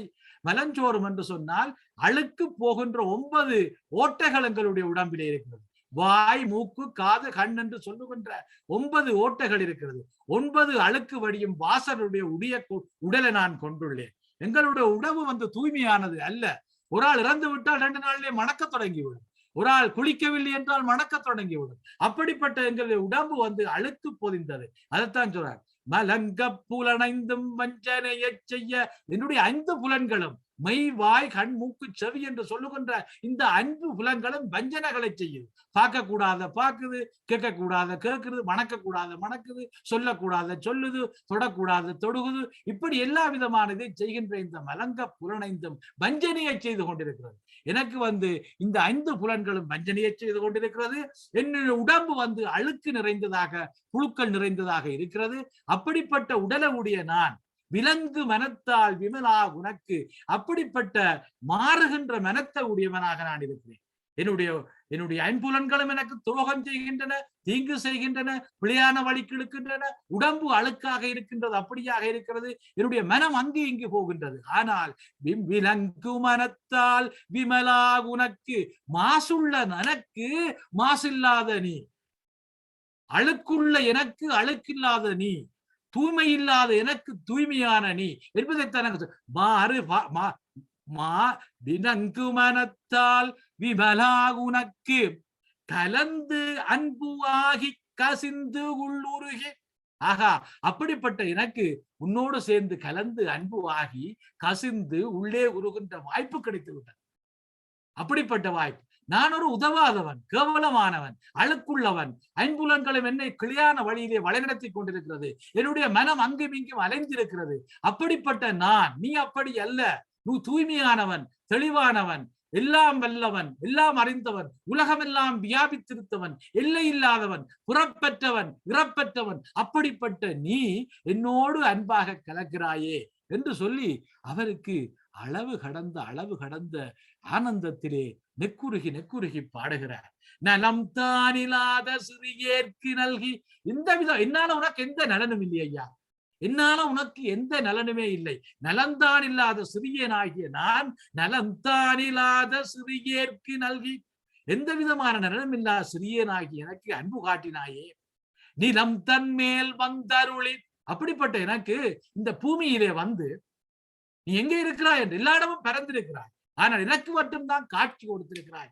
நிலம் தன்மேல் வந்தருளி நீழ்கடல்கள் காட்டி. என் பெருமான் சிவருமானை இந்த பூமியிலே அருள் செய்து உனக்கு வல்லமை உள்ள திருவடிகளை காட்டி. ஆஹா, எவ்வளவு அருமை. ஞாயிற்கடையாய் கிடந்த அடியேற்கு, நாயிலும் விட கேவலமாக இருந்த என்னை, அடியேனாகி எனக்கு, ஆஹா, தாயிறந்த தயவான தத்துவரே. ஆஹா, ஒரு தாயைத்தான் எந்த ஒரு உலகத்திலே தாயை மிருகங்களாக இருக்கலாம், பறவைகளாக இருக்கலாம், மனிதர்களாக இருக்கலாம். தாயை சிறப்பை பற்றி யாராவது தாயை கூட சொல்லுவார்களா? எப்படி எங்கே என்னன்னு தாயை விட அன்புள்ளவர் யாருக்காவது இருக்கிறார்களா? மற்றவையை விட அப்படிப்பட்ட தாயை விட சிறந்தவன் இறைவன் என்று ஏன் சொல்லுகிறார்? தாயிறந்த தயவான தத்துவனே. தாயினுடைய அன்பை விட அத்தியாவசியம் மிக பெருந்த பெருமை ஏன் இறைவனை தாயை விட கூட என்று சொல்லுகிறார் என்று சொன்னால், தாய் இந்த பிறப்பு மட்டும்தான், இந்த பிறப்புக்கு மட்டும்தான் உங்களுக்கு தாய். ஆனால் இறைவன் உங்களுடைய 7 பிறப்பு, எல்லா பிறப்புகளுக்கும் இறைவன் தாயாக இருக்கிறார். அதுதான் தாயை விட அவன் உயர்ந்தவன் என்பதை, தாயின் அன்பை விட உயர்ந்தவன் என்பதை தாய்க்கு கூட இந்த பிறப்பு மட்டும்தான். தாயின் சிறந்த தயவான தத்துவனே, மாசற்ற ஜோதி மலர்ந்த மலச்சுடரே. அந்த ஜோதிய கூட மாசு இல்லாத ஜோதி. ஒரு மெழுகுதிரிய கொளுத்தி வச்சா, ஒரு விளக்க கொளுத்து வச்சா அதுக்குள்ள புகையும் அதுகள் எல்லாம் வரும். அப்படி கூட வராது. இது அப்படி ஒரு புகையை அழுக்கொண்டும் வராது. அதான் மாசற்ற ஜோதி, அழுக்கு இல்லாத ஒளி. அடுத்தது மலர்ந்த மலர், இப்பதான் புதுக்க மலர்ந்த மலர். அப்ப மாசற்ற ஜோதி மலர்ந்த மலச்சுடரே, தேசனே தேனார் அமுதே சிவபுரனே. பெரிய ஒளி வடிவானவனே இறைவன். தேசனே தேனார், இனிப்பு அமுதமே, சிவன் தலைவனே, சிவனே தலைவனே என்று சொல்லி பாசமாம் பற்று அறுத்து பாரிக்குமாரியனே. பாசம் என்றால் மும்மலங்கள், ஆணவம், கன்மம், மாயை என்பவற்றை அடக்கி, பாசமாம் பற்று அறுத்து, இந்த ஆணவம், கன்மம், மாயை என்பவற்றை அகற்றி உன்னை வணங்குவதற்குரிய என்னை மேலாக்கினவனே. தேச நேசகருள் புரிந்து நெஞ்சில் வஞ்சம் கெட. அன்பின் கருணையினாலே என் மனதில் இருக்கின்ற வஞ்சனைகள் எல்லாம் போகும்படி செய்து, நேசகருள் புரிந்து நெஞ்சில் வஞ்சம் கெட, பேராது நின்ற பெரும் கருணை பேராரே. என்னை விட்டு அகலாது நின்ற, பேராது நின்ற பெரும் கருணை பேராரே. அதாவது என்னை விட்டு அகலாது பெருங்கருணையோடு மென்மையாயோடும் எப்படி யார் இருக்குதோ அது போல பெருங்கருணை பேராரே என்று சொல்லி, பேராது நின்ற பெரும் கருணை பேராரே. ஆரா அமுதே. ஆரா என்றால் இனிய, தெவிட்டாத அமுதமே, எல்லையற்ற சர்வ வல்லமை உள்ள இறைவனே. ஆராக அமுதே அளவில்லா பொம்மானே, ஓராதார் உள்ளத்தில் ஒளிக்கும் ஒளியானே. இறைவனை வேண்டாம் என்றவர்கள், இறைவனை தேடாதவர்களுடைய உள்ளத்திலே ஒளித்திருப்பவன் என்று சொல்லுகிறார். ஓராதார் உள்ளத்தில், இறைவனை தேடாதவர் ஆத்மாக்களிலே ஒளிந்திருக்கின்ற ஒளி வடிவமானவனே. அப்ப ஓராதார் உள்ளத்தில் ஒளிக்கும் ஒளியானே. நீராய் உருக்கி. ஆகா, ஒன்றை நீரா, கல்லை இரும்பை உருக்கி நீராக வார்த்த மாதிரி, நீராய் உருக்கி என் ஆருயிராய் நின்றானே. என்னுடைய ஆத்மாவிலே இறைவன் இருந்த, நீராய் உருக்கி என் ஆருயிராய் நின்றானே. இன்பமும் துன்பமும் இல்லானே உள்ளானே. அவனுக்கு, இறைவனுக்கு மகிழ்ச்சியோ துன்பமோ இல்லாத எல்லாம் உள்ளவன். ஏன் அவனுக்கு மகிழ்ச்சியும் துன்பமும் இல்லாமல் இருக்கிறது? அது மாதிரி மனிதர்களும் நாங்களும் இருக்கலாம், துன்பமும் இன்பமும் இல்லாமல் இருக்கலாம். எங்களுடைய துன்பத்துக்கும் இன்பத்துக்கும் காரணம் மகிழ்ச்சி தான். ஒரு இதுல வெற்றி அடைந்து விட்டோம், ஒரு சோதனையிலே பாஸ் பண்ணி விட்டோம், அல்லது லொட்டரி விழுந்து விட்டது, ஒரு பணம் வந்து விட்டது, ஒரு நல்ல வீடு வேண்டி விட்டோம், நல்ல காரணம், மகிழ்ச்சி வருகிறது. ஏன்? அதற்கு காரணம் மனம். ஒரு ஆள் இறந்து விட்டார், துன்பம் வருகிறது, அதற்கு காரணம் மனம். அப்ப இந்த ரெண்டும் இல்லாதவன் இறைவன். அவனுக்கு எப்பொழுதும் மகிழ்ச்சி தான் இருக்கிறது. அந்த மகிழ்ச்சியை மனிதராகி நாங்களும் பெற முடியும். எப்பொழுது உங்களுடைய மனத்தை உங்களிடமிருந்து ஐசோலேட் பண்ணுகிறீர்களோ, எப்பொழுது உங்களோட மனதை உங்களிடமிருந்து தள்ளி வைக்கிறீர்களோ, அதாவது நீங்க நித்திரை கொள்ளுகின்ற நிலையை முழித்திருக்கின்ற பொழுது பெறுகிறீர்களோ, அப்பொழுது நீங்கள் எப்பொழுதும் மகிழ்ச்சியாக இருப்பீர்கள். அதைத்தான் அது மிக சித் ஆனந்தம் என்று சொல்லுவார்கள். சத் என்று சொன்னால் பீயிங், சித் என்று சொன்னால் மைண்ட்ஃபுல்னஸ், ஆனந்தம் என்று சொன்னால் ecstasy. So being me, who is you? Who are you? Being me, how is being me? Me is not my mind, me is not my body, me is my ஆன்மா. அப்ப சத் சித் ஆனந்தம் என்றால், சத் என்றால் பீயிங், சித் என்று சொன்னால் மைண்ட்ஃபுல்னஸ், ஆனந்தம் என்றால் ecstasy. or bliss. So I thought that being me, which means who I am என்று சொன்னால் அது என்னுடைய ஆன்மா. அப்படி இருக்கிற பொழுது அந்த மகிழ்ச்சி வரும். அந்த மகிழ்ச்சி இறைவனுக்கு ஈக்குவலான மகிழ்ச்சி. அதான் இன்பமும் துன்பமும் இல்லானே உள்ளானே அன்பருக்கு அன்பனே. ஆஹா, இறைவனுக்கு கிட்ட போங்க, உங்களோட நட்பாக வருவார். யாவையுமாம் அல்லையுமாம், அன்புக்குரியவருடன் அன்பாக நேசிப்பவனே, எல்லா பொருள்களாயும் அல்லாதவனாகவும் இருப்பவனே, அப்படிப்பட்டவனே. சோதியனே, சோதியனே, ஆஹா, சோதியனே துன்னுருளே தோன்றாத பெருமையனே. ஒரு இறைவன் ஜோதி வடிவானவன், அவனுக்கு கிட்ட இருள்கள் வரவே முடியாது. சோதியனே துன்னுருளே தோன்றாத பெருமையனே. அப்ப இறைவன் தோன்றாதவன், பிறக்காதவன், அந்த இருளும் தோன்றாதவன். இருளுக்கு கிட்ட அவனை கிட்ட வர முடியாது. சோதியனே துன்னுருளே தோன்றாத பெருமையனே ஆதியனே அந்தம் நடுவாகி எல்லானே. இறைவன் ஆதியன், அவனுக்கு டேட் ஆஃப் பர்த் இல்லை, அவனுக்கு டேட் ஆஃப் எக்ஸ்பியரி இல்லை, டெத் இல்லை. அப்ப ஆதியனே அந்தம், அவன் எல்லாவற்றுக்கும் முதலானவன், முடிவும் நடுவும் இறுதியும் இல்லாதவன். அப்படித்தான் ஆதியனே அந்தம் நடுவாகி எல்லானே ஈர்த்து என்னை ஆட்கொண்ட எந்தை பெருமானே. என்னை தன்பாலை ஈட்டு ஆட்கொண்ட என் தந்தையாகிய கடவுளே, ஈத்து என்னை ஆட்கொண்ட எந்தை பெருமானே. கூர்த்த மெஞ்ஞானத்தால், இந்த கூறிய மெஞ்ஞானத்தினாலே, கூர்த்த மெஞ்ஞானத்தால் கொண்டு உணர்வார் தம் கருத்தின், இந்த கூறிய மெஞ்ஞானத்தினாலே கொண்டு உணர்கின்றவர்களுடைய கருத்திலே, அந்த கூறிய மெய் அறிவிலே, பார்க்கின்ற மனங்களிலே அவன் உண்மையானவனாக இருக்கிறான். கூத்தமெஞ்ஞானத்தால் கொண்டு உணர்வார் தம் கருத்தின் நோக்கு அறிய நோக்கே நுணுக்கு அறிய நுண்ணுகழ்வே. நோக்குகின்றதற்கு கடினமான குறிப்பொருளே எங்களுக்கு இலகுவாக இறைவன் ஆம்பிட முடியாது, காண முடியாது. இறைவனை காண முடியாது. அப்ப நோக்குவதற்கு அரிய நுண்ணியனே, நுணுகி அறிவதற்குரிய நுண்ணிய பொருளே. நாங்கள் மின்காந்த அலை இருக்கு, எலக்ட்ரோ மேக்னெட்டிக் வேவ் தான் இந்த உலகம் எல்லாம் இருக்கு, கண்ணாலே பார்க்க முடியாது. அதனுடைய செயற்பாட்டை, அதனுடைய அவுட்கம்மை, அதனுடைய வெளிச்சியத்தை நாங்க பார்க்க முடியும். எலக்ட்ரோ மேக்னெட்டிக் வேவ் எல்லாத்திலையும் இருக்கு.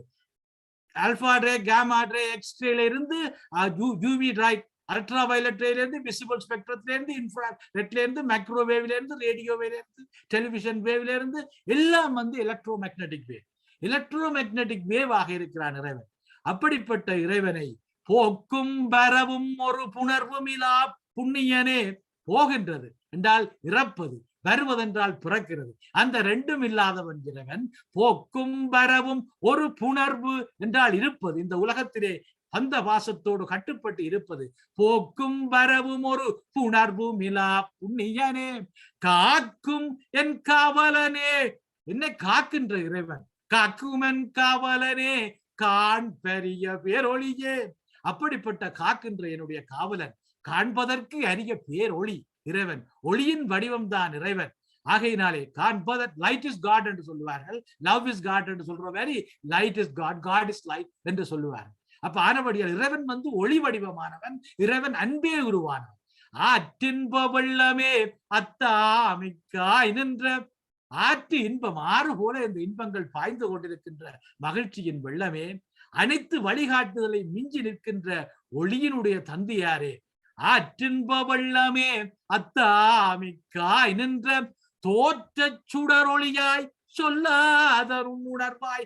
தோற்றத்திலே சுடரொளியாக ஒளியாக நிற்கின்றவன், சொல்ல முடியாத நுண்ணுணர்வானவன். அவனை இலகுவிலே நீங்கள் கண்டுபிடிக்க முடியாது.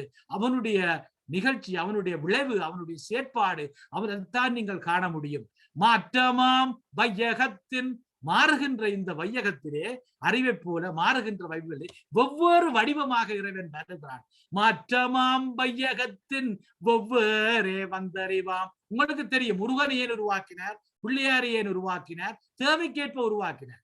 அப்படிப்பட்ட அது தேவைக்கு ஏற்ப அவன் ஒவ்வொரு விதமாக வருகிறான். மனிதனும் தெய்வமாகலாம் என்று சொல்லியிருப்பீங்க. அதுபோல மனிதனை கூட மனிதனுக்கு பயன்படுத்துவான் இறைவன். உங்களுக்கு ஒரு உதவி கிடைக்கிறது என்றால் இன்னொரு மனிதனாலே, அதுவும் மனிதனுடைய செயல் அல்ல, ஒரு இறைவனுடைய செயலின் காரணமாக அது கிடைக்கிறது.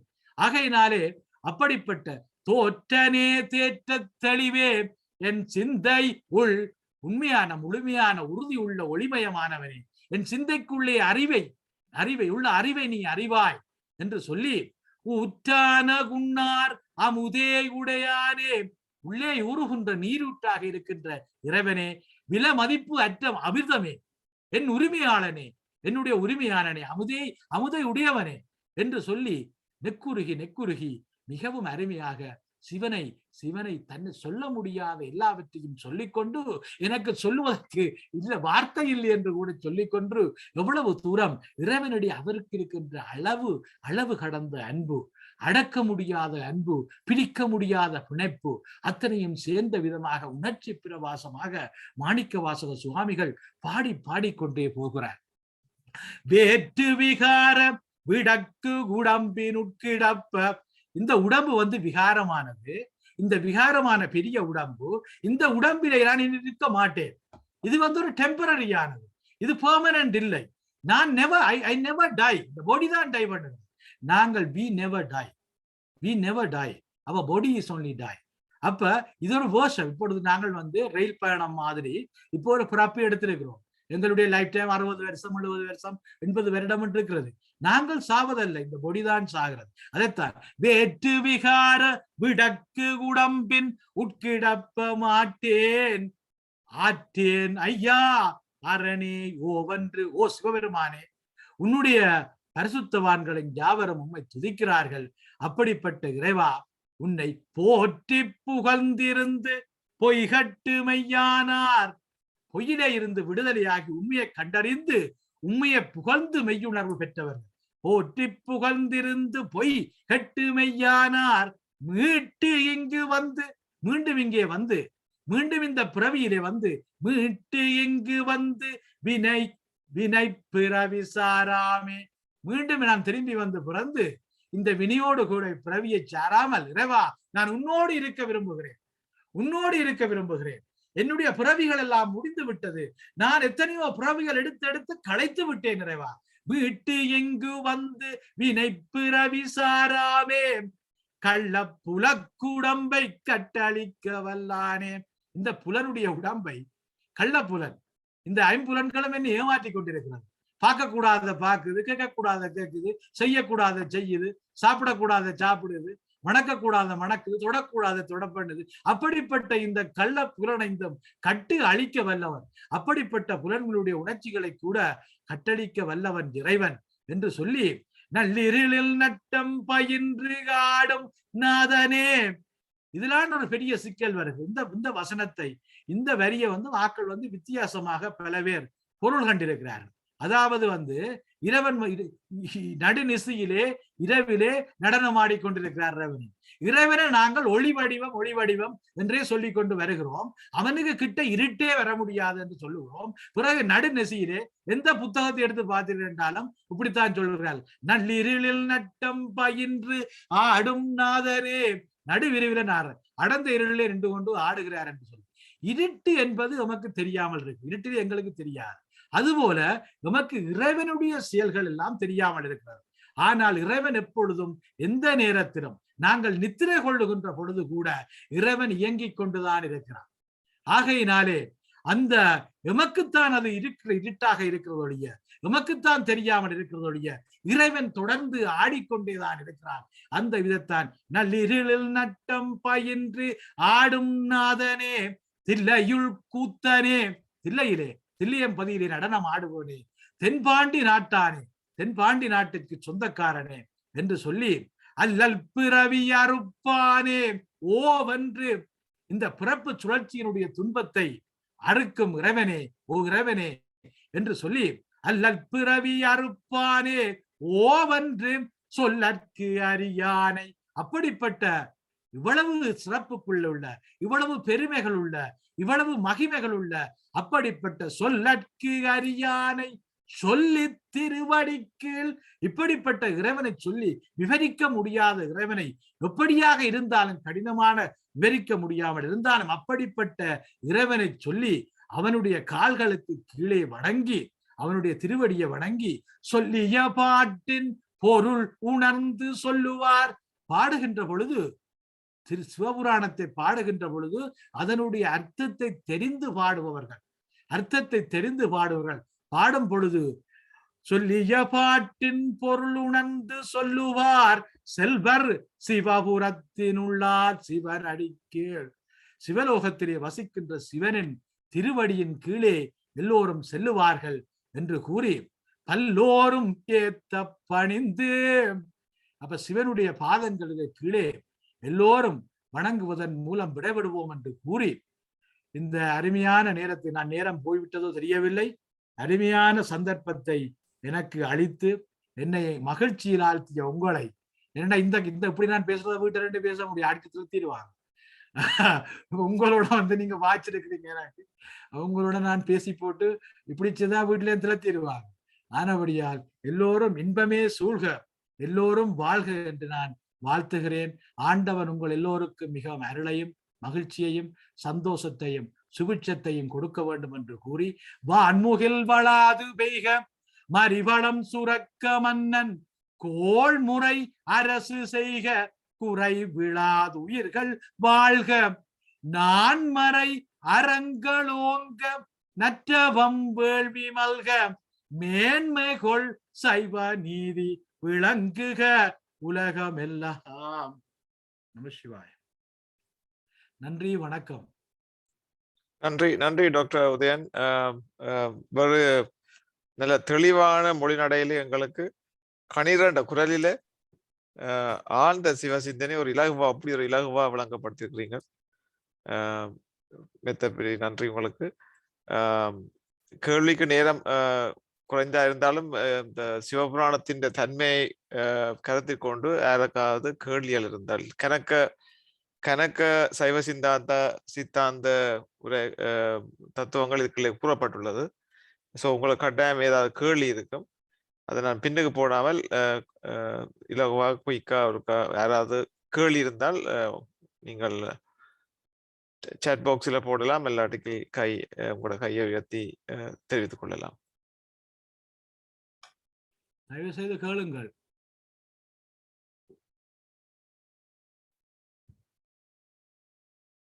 நீங்க யாராவது கேள்வி கேட்டா மற்றவருக்கும் அது யூஸ்ஃபுல்லா இருக்கும். டாக்டர் உதயன், எனக்கு அந்த ஆன்மாண்ட 3 நிலையில இந்த கேவல நிலையை ஒரு கால் நான் இம்ம நாளும் கல்லாய் அந்த புல்லாய் பூடாயில அந்த கல்லாண்ட கல்லுன்னு தான் நான் நெச்சு கொண்டு இருந்தது. அது இருக்கா திருப்பி விளங்கப்படுத்தும்.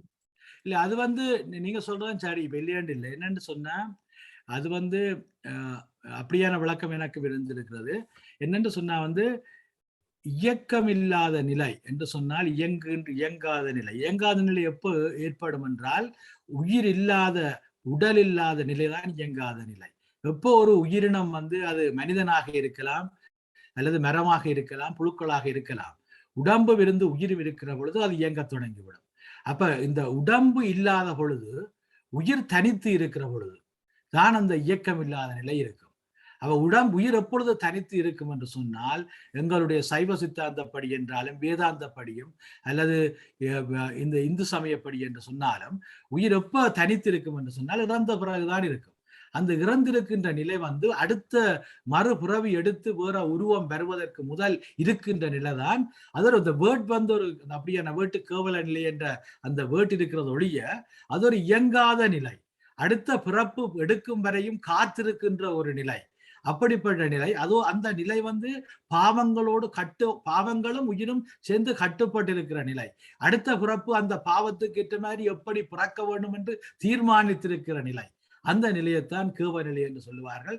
சகல நிலை என்றால் எல்லாம் உள்ளது, அதாவது பாவம், இறைவன், ஆன்மா, மூன்று சகல நிலை உள்ளது. அடுத்தது சுத்த நிலை என்று சொல்லுகிற பொழுது இந்த பாவமும் இல்லை, உடம்பும் இல்லை, இறைவனோடு சேர்ந்திருக்கின்ற நிலை. அதான் அந்த 3 வித்தியாசம். நல்ல கேள்வி. மற்றது டாக்டர், அந்த முதல் வியாசாசர் சொன்ன அந்த சேயோன் என்ற வேர்ட் சிவனுக்கு பாவிச்சதாகத்தான் விளங்கப்படுத்தியிருந்தார். சேயோன் இங்க நீங்கள்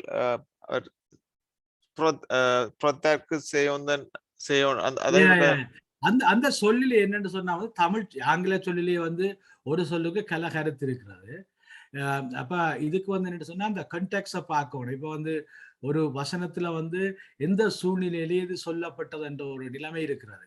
ஒரு சொல்லுக்கு வந்து கருத்து இருக்கிறதால இங்கே வந்து செய்யணும்னு சொல்லப்படுது. இறைவன் வந்து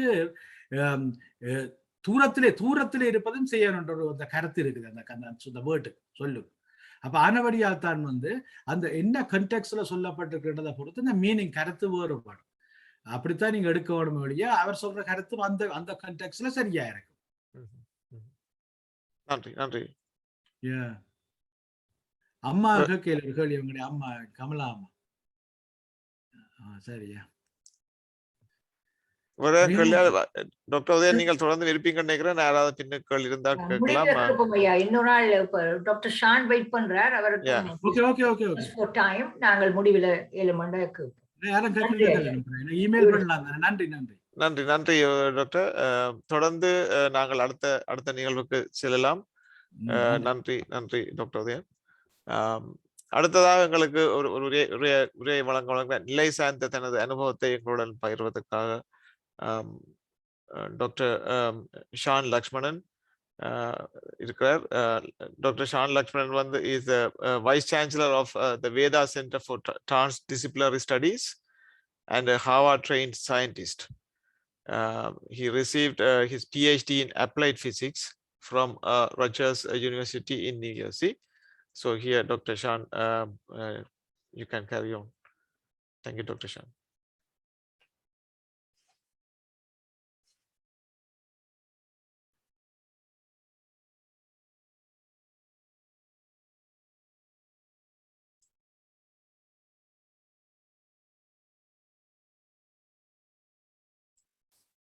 Dr. Shan, you're mute இருக்கீங்களா?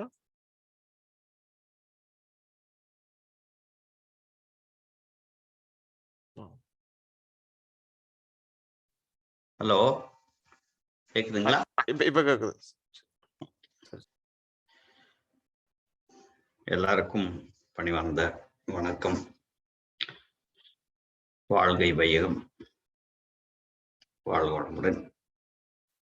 அருட்பெரும் ஜோதி, அருட்பெரும் ஜோதி, தனிப்பெரும் கருணை, அருட்பெரும் ஜோதி.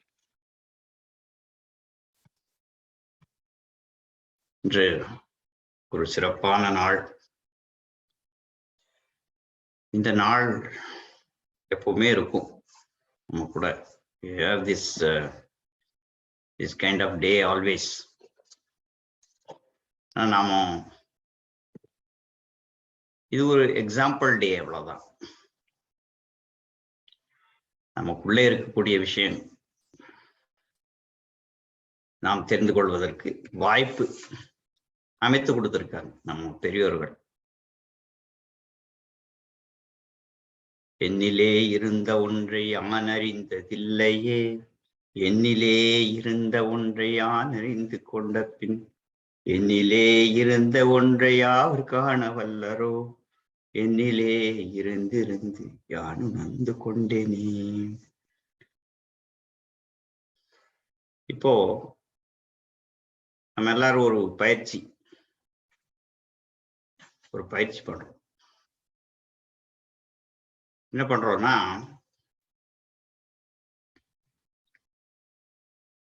நம்ம கண்களை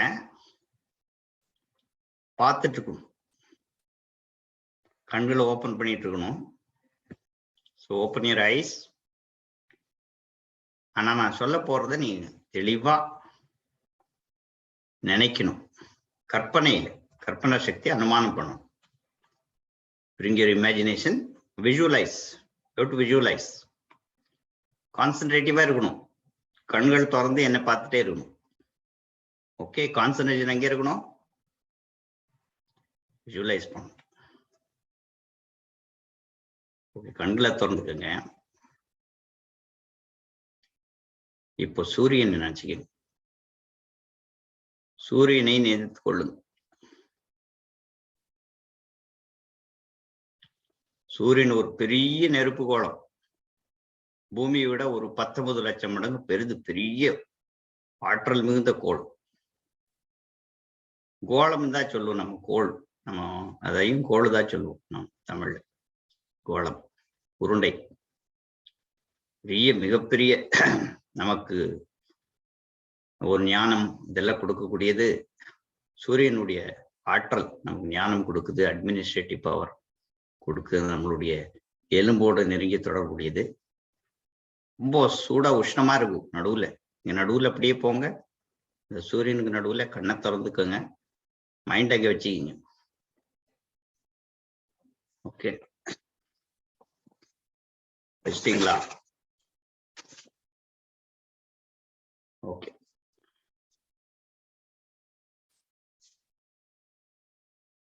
இப்போ இங்க என்ன பாருங்க.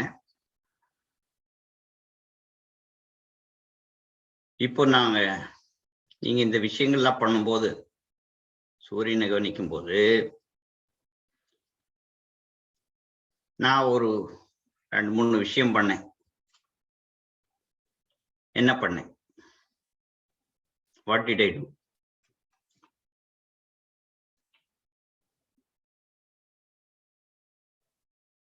நீங்க என்ன பார்த்துட்டு இருக்கீங்க. You are seeing me. Okay, you are வாட்சிங் me. Your eyes were watching me. I told you to visualize sun. அப்ப நான் ஒரு 3 விஷயம் பண்ணேன். ஒரு 4 விஷயம் பண்ணேன்னு சொல்லுங்க. ஒரு விஷயம் உங்களுக்கு தெரியும். பேப்பரை விசுக்குனீங்க. என்ன பண்ணீங்க? பேப்பரை இது பண்ணேனா? அப்புறம் நீங்க கதைச்சு கொண்டு வந்தீங்க. போன் எடுத்தானே இல்லையா? அது தெரியல. உங்களுக்கு ஒண்ணு விட்டு போச்சு. யாராவது என்ன போன் பார்த்தாங்களா? போன் எடுத்தவங்க யாராவது பார்த்திருக்கீங்களா? கர்ச்சீஃப் இப்படி எடுத்தேன், யாராவது பாத்தீங்களா? ஆமா, அதை பார்த்தேன். இப்போ யார் பார்த்தா? கண்கள் பார்த்ததா? உங்களுடைய கண்கள் பார்த்ததா? நீங்க கண்கள் மூலமா பார்த்தீங்க? நாங்க கண் மூலமா பார்த்தோம். அறிஞ்சனா. இப்போ கண்கள் யாரு? அப்போ கண்கள் என்ன பண்ணுது?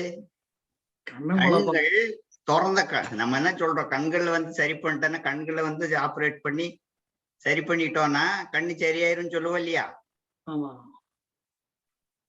பார்க்கக்கூடிய பொருள் எது? பார்க்கக்கூடிய பொருள் கண்களா? இல்லை, கண்கள் பார்ப்பதானால் என்ன பண்ணிருக்கணும்? தொடர்ந்து நீங்க பண்ணிருக்கணுமா இல்லையா? பார்க்கணுமா இல்லையா? என்ன கண்கள், கண்ணை திறந்துருக்கீங்க, என்ன பார்த்துட்டு இருக்கீங்க, தொடர்ந்து பார்க்கணுமா இல்லையா? இப்ப எங்க பார்த்தோம்? நம்ம கவனம் எல்லாம் எங்க இருந்தது? Where was our thought? சூரியன் மேல இருந்தது. சூரியன். அப்போ நீங்க what you are doing, you are not mindful. I made you not mindful. என்ன வாட்ச் பண்ணல, நீங்க மைண்ட்ஃபுல்லா இல்ல என் மேல. நீங்க மைண்ட்ஃபுல்லா எது மேல இருந்தீங்க? சூரியன் மேல இருந்தீங்க. அப்போ இங்க இருந்துட்டே சூரியன் பார்க்கலாம். ஏன்னா இங்க இருந்துட்டு தான் என்ன பாக்குறோமோ நம்ம இமேஜ். சூரியனை எதை பாக்குறோமோ அதுவாக ஆகிறோம். எப்பொருளை, எச்செயலை, எக்குணத்தை, எவ்வுயிரை அடிக்கடி நினைந்தாலும் அப்பொருளின் தன்மையாய் நினைப்போர் ஆற்றல் உடலினும் அறிவினிலும் மாற்றம் காணும். இப்பெருமை இயல்போக்கு நியதி மியூட்டேஷனுங்கிறான். மியூட்டேஷன்ல இப்படி வந்திருக்கு. எவல்யூஷன் மியூட்டேஷன்ல நம்ம எதை நினைக்கிறோமோ அதுவாக மாறுகிறோம். அப்போ இதுல இருந்து என்ன தெரிஞ்சுக்கிறோம்னா, நிலை என்றால் என்ன? இதை குவாண்டம் மெக்கானிக்கல் ஸ்டேட்ஸ் சொல்லுவோம். நம்ம இதை கொஞ்சம் தெரிஞ்சுக்கணும், எல்லாரும் தெரிஞ்சுக்கணும். சாதாரணமா தெரிஞ்சுக்கலாம், பெரிய விஷயமே கிடையாது. ஸ்டேட்டுங்கிறது என்ன, ஸ்பேஸ்ங்கிறது என்ன? கடவுள் ஒரு பொருளா இல்ல நிலையா? ஓகே, கடவுள் ஒரு பொருளா நிலையா? இடமா நிலையா? நிலை. அப்போ கடவுள் இடம் அல்ல, கடவுள் ஒரு பொருள் அல்ல. இப்ப சிவன், நம்ம இப்போ இதெல்லாம் சொல்றோம், வேற இதெல்லாம் எப்படி? ஏன்னா நம்ம கற்பனையில நிறைய கட்டியிருக்காங்க.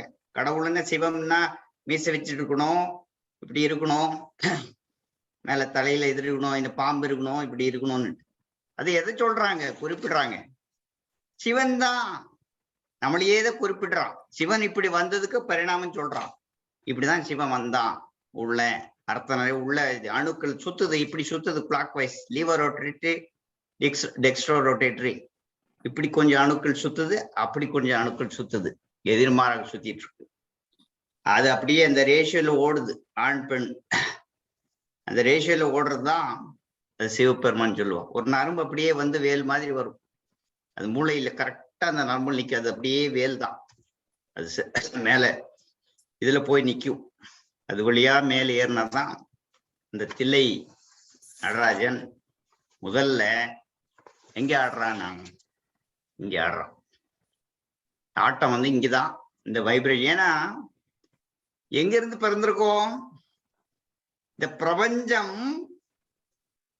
ஐயா சொன்னார் இல்லையா, உதய ஐயா, இந்த 5 நிறங்கள், 5 நிறம் எது? இந்த பஞ்சபூதங்கள் தான். அந்த பஞ்சபூதங்கள் நம்ம உடலா எங்க ஆயிருக்கு? அங்கே வேற எங்க இருந்து வரல, இங்கேயே டிரான்ஸ்ஃபார்ம் ஆயிருக்கு. எங்க? அம்மாவுடைய வயிற்றுக்குள்ள. அம்மாவுடைய வயிற்றுக்குள்ளதான் கட்டி இருக்கு. அது லிங்கம்னா என்ன? லிங்கம்னா ஒண்ணும் இல்லை. லிங்கம்ங்கிறதே ஒரு செக்ஷுவல் ப்ராசஸ் தான், 2 இணையறதா இறையினுடைய இது. லிங்கமே அப்படிதான். லிங்கம்னு பாத்தீங்கன்னா இப்ப ஆண் பெண்ணுடைய உறுப்பு தான் லிங்கமே. அது முன்னாலே கம்ப்ரெஷனா இருந்தது. அம்மா இதே வந்து தப்பா நினைக்கிறோம், செக்ஸ்ன்னு ஒண்ணு அதை பத்தி பேசக்கூடிய விஷயம் எல்லாம் நினைப்போம். அதுவே வந்து அந்த முன்னால பிரபஞ்சத்திலே உற்பத்தியான முதல்ல செல்ஃப் கம்ப்ரெசிவ் ஃபோர்ஸ். அந்த செல்ஃப் கம்ப்ரெசிவ் ஃபோர்ஸ்ல தான் முதல் அணுக்கள் சக்தி உருவாகுது. சிவத்திலிருந்து சக்தி உருவாகக்கூடிய அந்த நிலை அது அந்த காலத்துல இருந்து இருக்கு. அததான் இயற்கையா வருது. இது ஒரு டான்ஸ் தான். அந்த இந்த அதனால இந்த கம்ப்ரெஷனுங்கிறது அப்படி இருக்கு. சிவம் சக்திங்கிற ஒரு விஷயமே இயல்பாவே இருக்கு மனிதர்களுக்கு. அப்படிப்பட்ட ஒரு நிலையை நம்மளுக்குள்ள அர்த்தநாரீஸ்வரராக clockwise anticlockwise பின்னாக அந்த பார்ட்டிகல்ஸ் நமக்குள்ள சுத்தி அதை இந்த ஒரு வைப்ரேஷன்ஸ், இந்த வைப்ரேஷனை குறிக்கிறதுக்கு அதை நடராஜர் அப்படின்னு சொல்லுவோம்.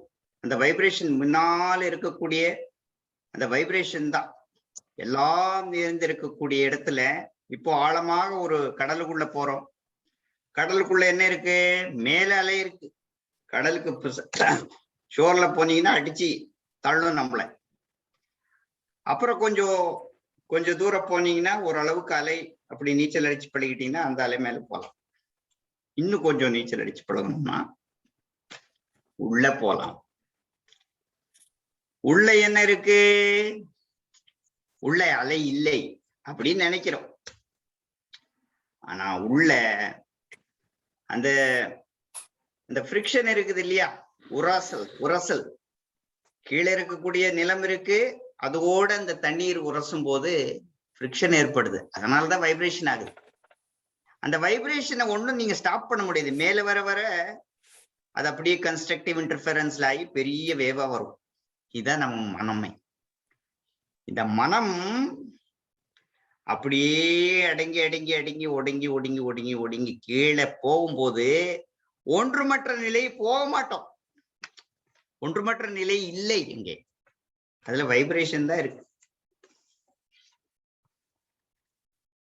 சரி, தண்டனிட்டேன் என்று சொல்லடி சாமிக்கு, தண்டனிட்டேன் என்று சொல்லடி, நான் தண்டனிட்டேன் என்று சொல்லடி சாமிக்கு, தண்டனிட்டேன் என்று சொல்லடி, தண்டலை விளங்கும் தில்லை,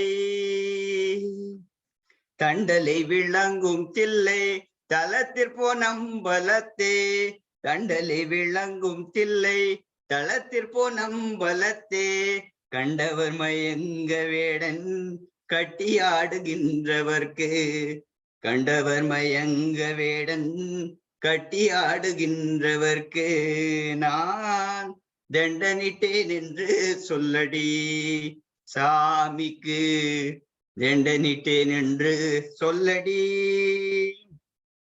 கற்பூர வாசம் வீசும் பொற்பான் திருமுகத்தே கனிந்த புன்னகையாட கருணை கடை கண்ணாட அற்பர் பொனம்பலத்தே அற்பர் பொனம்பலத்தே ஆனந்த தாண்டவம் அற்பர் பொனம்பலத்தே ஆனந்த தாண்டவம் ஆடிக்கொண்டே என்னை ஆட்டங்கண்டாருக்கு ஆடிக்கொண்டே என்னை ஆட்டங்கண்டாருக்கு நான் தண்டனிட்டேன் என்று சொல்லடி.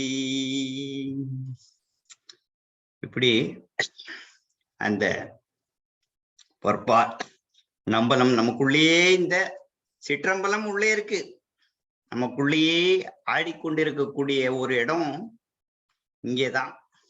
இந்த வைப்ரேஷனை தான் இங்கே வரக்கூடிய நெற்றிக்கல், அங்கே வைப்ரேஷன் பிகினிங்ல அப்படி தொட்டு காமிக்கிறதுக்காக, அந்த வைப்ரேஷன் எப்படி இருக்குங்கிறதுக்காக காமிக்கிறதுக்கு முதல் நிலை இது. இது முதல் நிலை தான். இது அந்த கடலுக்கு போறோம் நீச்சல் அடிக்கிற நிலை. மீதியவங்க எல்லாம் இந்த கரையில இருக்காங்க.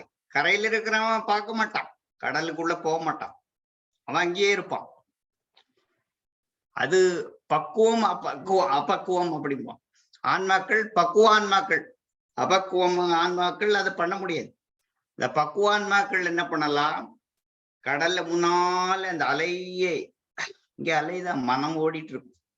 ஆனா 14 cycles per second, 20 cycles இந்த மாதிரி ஓடிட்டு இருக்கும். அப்புறம் அப்படியே இந்த மனம் அடங்க அடங்க அடங்க அடுத்த நிலை மேலே சகசிராரத்துல வந்து நிக்கிறது. அப்போ கொஞ்சம் இன்னும் அந்த நீச்சல் அடிச்சுட்டு கொஞ்சம் அப்படியே பழகிறவங்களுக்கு மேல்நிலை, அதுவும் மேல்நிலை தான்.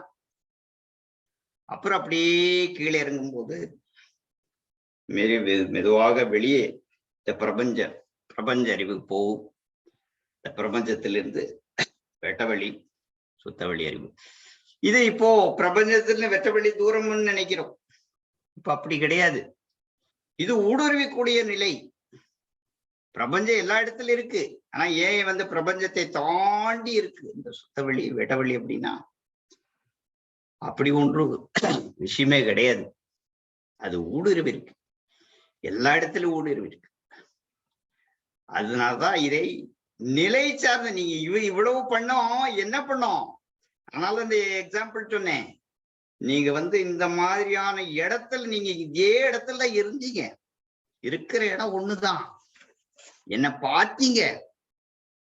ஆனா நினைவை வேற இடத்துல வைக்கும் போது என்ன பார்க்கல.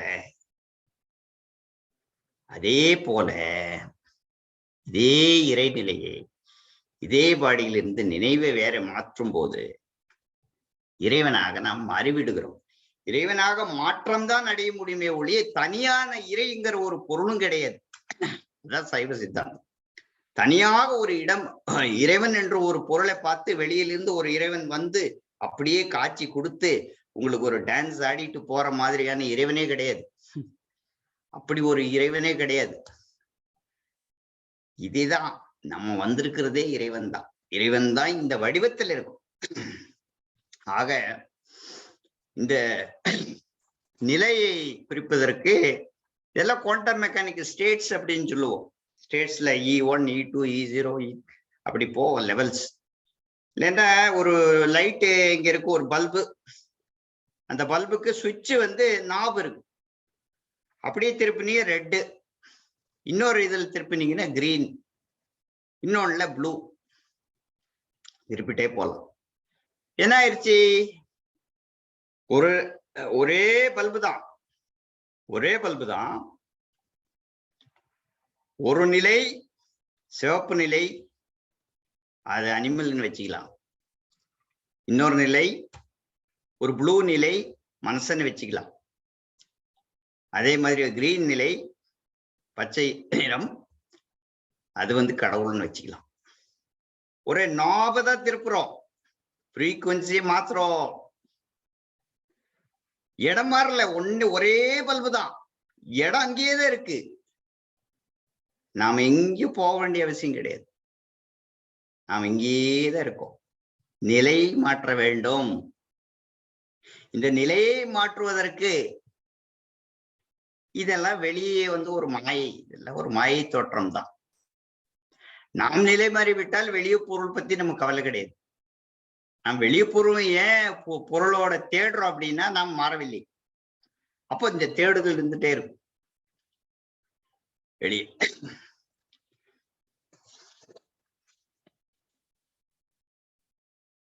முக்தி நெறி அறியாத மூர்க்கரோட முனைவேனே, முக்தி நெறி அறியாத மூர்க்கரோடு முயல்வேனே, பக்தி நெறி அறிவித்து பல வினைகள் பாரும் வனம், சித்தமலம் அறிவித்து சிவமாக்கி எனையாண்ட அத்தனென கருளியவர் ஆர்பெருவார் அச்சோவே, ஆர்பெருவார் அச்சோவே.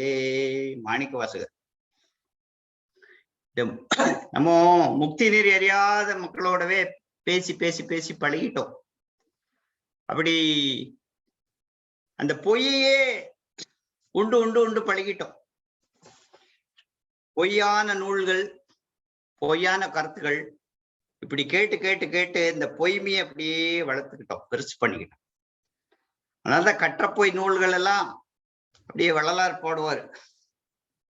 சிற்பதம் பொற்பதம் சீரே சிறந்தது, சித்தாடுகின்ற திருநாள் பிறந்தது, கற்பத நெஞ்ச கரிசு துறந்தது, கற்பத நெஞ்ச கரிசு துறந்தது, கற்ற பொய் நூல்கள் கணத்தே மறந்தது, அற்புதம் அற்புதமே அருள் அற்புதம் அற்புதமே, அற்புதம் அற்புதமே அருள் அற்புதம் அற்புதமே. ஆகவே இன்று இந்த நாள்ல என்ன நடக்குது அப்படின்னு பாத்தீங்கன்னா, நமக்கு உள்ள 72,000 நாடிகள் இருக்கு நம்முடைய உடல்ல. இந்த நாடிகள் எவ்வளவு பெரிய ஒரு அற்புதம்னா, இறையினுடைய அற்புதம் பாருங்க. இதை விட ஒரு அற்புதமான விஷயமே கிடையாது. ஒரு மனுஷங்கிறதா இறையினுடைய பீக்கு. வேற இதெல்லாம் ஒண்ணும் இல்லை. நீங்க ஆர்டிபிஷியல் இன்டெலிஜென்ஸ் அது இது கண்டுபிடிக்கல, அதெல்லாம் ஒண்ணுமே இல்லை. இறைவனுடைய படைப்பு பாருங்க. இப்போ ஒரு கண்களை மட்டுமே அது ஆபரேஷன் ஆகணும்னா, அதை நான் இயக்கணும் அப்படின்னா 4000 நாடிகள் தேவைப்படுது இந்த கண்களுக்கு. அந்த 4000 நாடிகளும் வாத பித்த கபம் நாடி பிரிக்கப்பட்டு ஒவ்வொன்றும் அதனுடைய வேலையை பண்ணிட்டு. இப்போ கண்ணை ஆட்டணும்னா அது வாயு நாடி ஓடணும், வயன வாயு ஓடணும். அதுக்கு அந்த நாடிகள், அதுக்கு எங்க ஓட்ட போடணுமோ அதை போட்டு வச்சிருக்கோம். செக்ரீஷன் பண்ணோம். நமக்கு கண்ணுகளுக்கு இந்த லாக்ரிமேஷன் வேணும்னா அதுக்கு செக்ரீஷன். கண்ணீர் 6 வகையான கண்ணீர் இருக்கு. ஒவ்வொன்றிலும் ஒரு சுவை இருக்கும். அந்த கண்ணீருக்கு அத்தனை நாடிகள் ஒவ்வொன்று தேவைப்படும். உஷ்ணத்துக்கோ அந்த வெளிச்சத்துக்கோ அந்த கண் பார்வைக்கே வேண்டுங்கிறது அந்த நெருப்பு வேணும். இதெல்லாம் அங்கங்க வச்சிருக்கான் இறைவன். பால், ஒரு டென்னிஸ் பால் உள்ள வச்சுட்டான். கண்ணு ரெண்டியோ டென்னிஸ் பால் அழகா வச்சுட்டான். ஒரு டேபிள் டென்னிஸ் பால் சைஸ்ல ஒரு கண்ணை வச்சு இப்படி எல்லாம் பார்த்து என்ன பண்ணிட்டு இருக்கான், அப்படியே ஃபீட் பண்ணிட்டு இருக்கான். நம்ம என்ன நினைக்கிறோம், சர்ஜரி பண்றோம் அது பண்றோம் அப்படின்னு சொல்லிட்டு பெருசா இது பண்ணிக்கிறோம், பீத்திக்கிறோம். ரைட், நம்ம அது பண்ணிட்டோம், ஒரு சர்ஜரி பண்ணிட்டோம்ட்டு. எவ்வளவு பெரிய வேலை உள்ள பண்ணிட்டு இருக்கு. சாப்பிடுற உணவை 7 தாதுக்கெல்லாம் மாத்துறான், கரெக்டா பண்றான். நம்ம தான் தப்பா சாப்பிடுறோம். சரியான என்ஜின் கொடுத்தாதானே. என்ஜினுக்கு ஒரு பெட்ரோல் வண்டிக்கு நீங்க டீசல் போட்டீங்கன்னா, அப்போ இந்த கருணை வாய்ந்த இந்த இறைங்கிற ஒரு பொருள் நமக்கு தொடர்ந்து நமக்கு பண்ணிட்டே இருக்கு. அததான் இந்த அன்பனும் பிடியுள் அன்பு என்னும் பல ராகத்தில் இருக்கும்.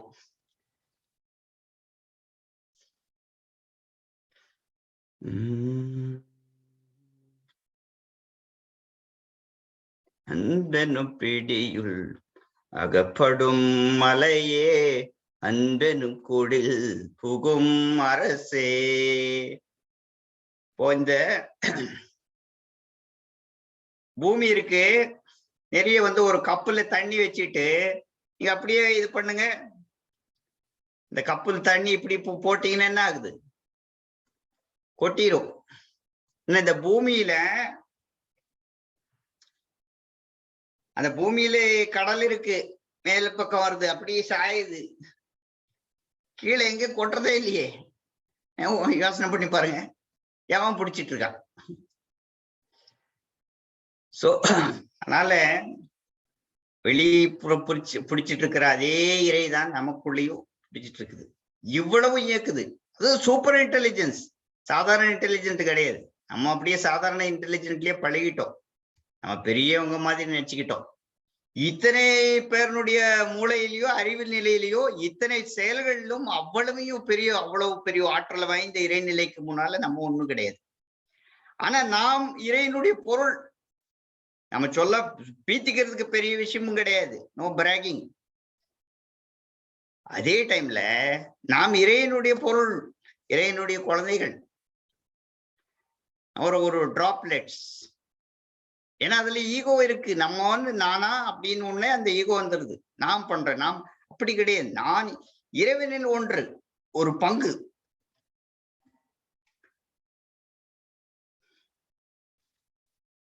அன்பெனும் வலை படும் பொருளே, அன்பெனும் கரத்தமர் அமுதே, அன்பெனும் கடத்துள் அடங்கிடும் கடலே, அன்பெனும் உயிர் ஒளிரறிவே. இன்னொரு, அன்பெனும் அணுவுள் அமைந்த பேரொளியே, அன்பெனும் அணுவுள் அமைந்த பேரொளியே, அன்புருவாம் பர சிவமே, அன்புருவாம் பர சிவமே. ஆக நம்ம என்ன இந்த மாதிரியான நிலையை அடைவதற்கு என்ன முயற்சி பண்ண வேண்டும்? முயற்சி செய்யாமல் இருக்க வேண்டும், அதான் முயற்சி. இந்த சோம்பலை நீக்க வேண்டும். சோம்பல் இருந்து நாம் எப்போ இந்த மாயையிலே நீக்க வேண்டும். மாயை தான் முக்கியமான விஷயம் இதுல. இந்த மாயை நீக்கிட்டானா மீதி இருக்கிறது பொருள் தான், நம்ம ஒண்ணும் தேவை கிடையாது. அல்லதை விடுதல் மட்டும் போதுமானது. நீ நல்லது செய்யணும்ட்டு அவசியம் கிடையாது. நீங்க அல்லதை விட்டாலே மீதி இருக்கிறது நல்லதுதான், நேச்சுரலா இருக்கிறதே நல்லதுதான். நாம் நாளைக்கு பின்னால இதெல்லாம் முன்னால பின்னாலங்கிறதே விஷயம் கிடையாது. நீ இருக்க, நீ செய்வதெல்லாம் நன்றாக தான் செய்து கொண்டிருக்கிறான். எல்லா இதுவும் நல்லாதான் போயிட்டு இருக்கு, எதுவுமே தப்பு கிடையாது. எதுவுமே தப்பாக நாம் நினைச்சிட்டு இருக்கோம். இப்படி பண்ணிட்டோமே, நம்ம பாவம் பண்ணிட்டோமே, இதெல்லாம் ஆயிடுச்சு அப்படின்னுட்டு. எல்லாம் நன்மைக்காக தான் நடந்துருக்கு, எதுவுமே தப்பா நடக்கல. அது அவ்வளவு பர்ஃபெக்ஷன். ஆனா அந்த மாயையிலிருந்து விலக வேண்டும். மாயை அந்த ஆண்டாள் அவர்கள் சொல்லும் போது அதை அந்த மாயை ஒரு கும்பகர்ணனுடைய இதுக்கு ஒப்பிடுறாங்க.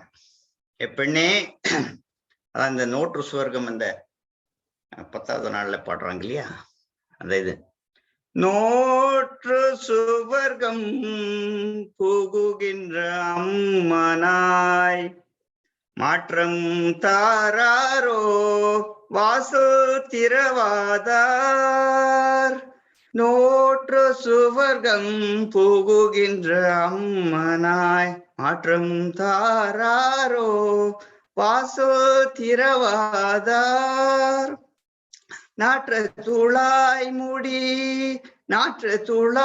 மூடி நாராயணன் நம்மால் போற்றபறை தரும் புண்ணிய நாள் பண்டொரு நாள், கூற்றத்தின் வாய் வீழ்ந்த கும்பகருணனும்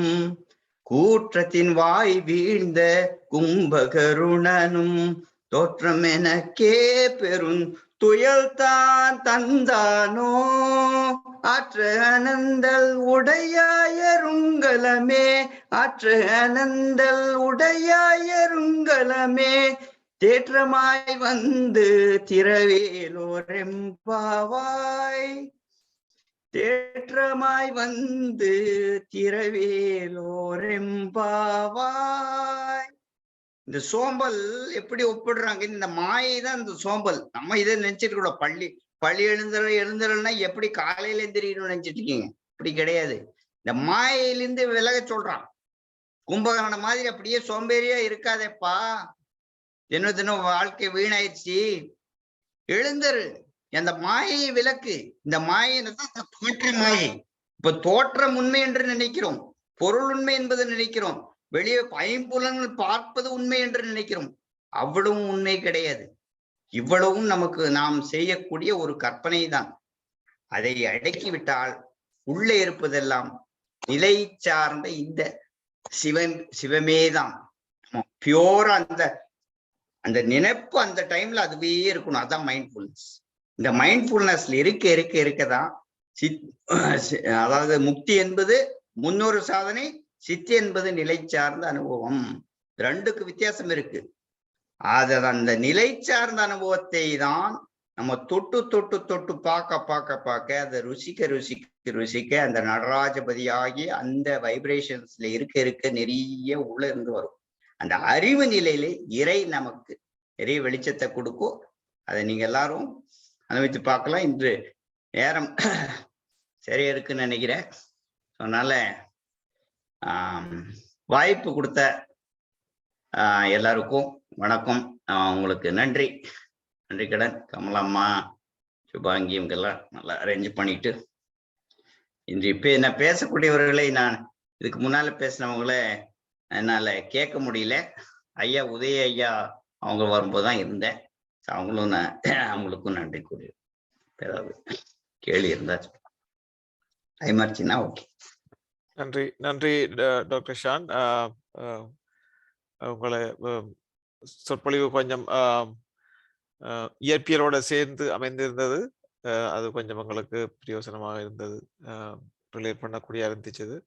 நிலைகளோடும் வைப்ரேஷன் நிலைகள் எல்லாம் சேர்ந்து எங்களுக்கு உபயோகமாக இருந்தது. அதாவது கேள்வி இருந்தால் ஒரு 1-2 கேள்விக்கு டைம் இருக்கு. மற்றபடி நாங்கள் அடுத்த இதுக்கு மூவ் பண்ணலாம். டாக்டர் தொடர்ந்து இருந்தால் கடைசியாவே நாங்கள் கொஸ்டின் ஆன்சர் பீரியட் வச்சுக்கொள்ளலாம். இருப்பீங்க?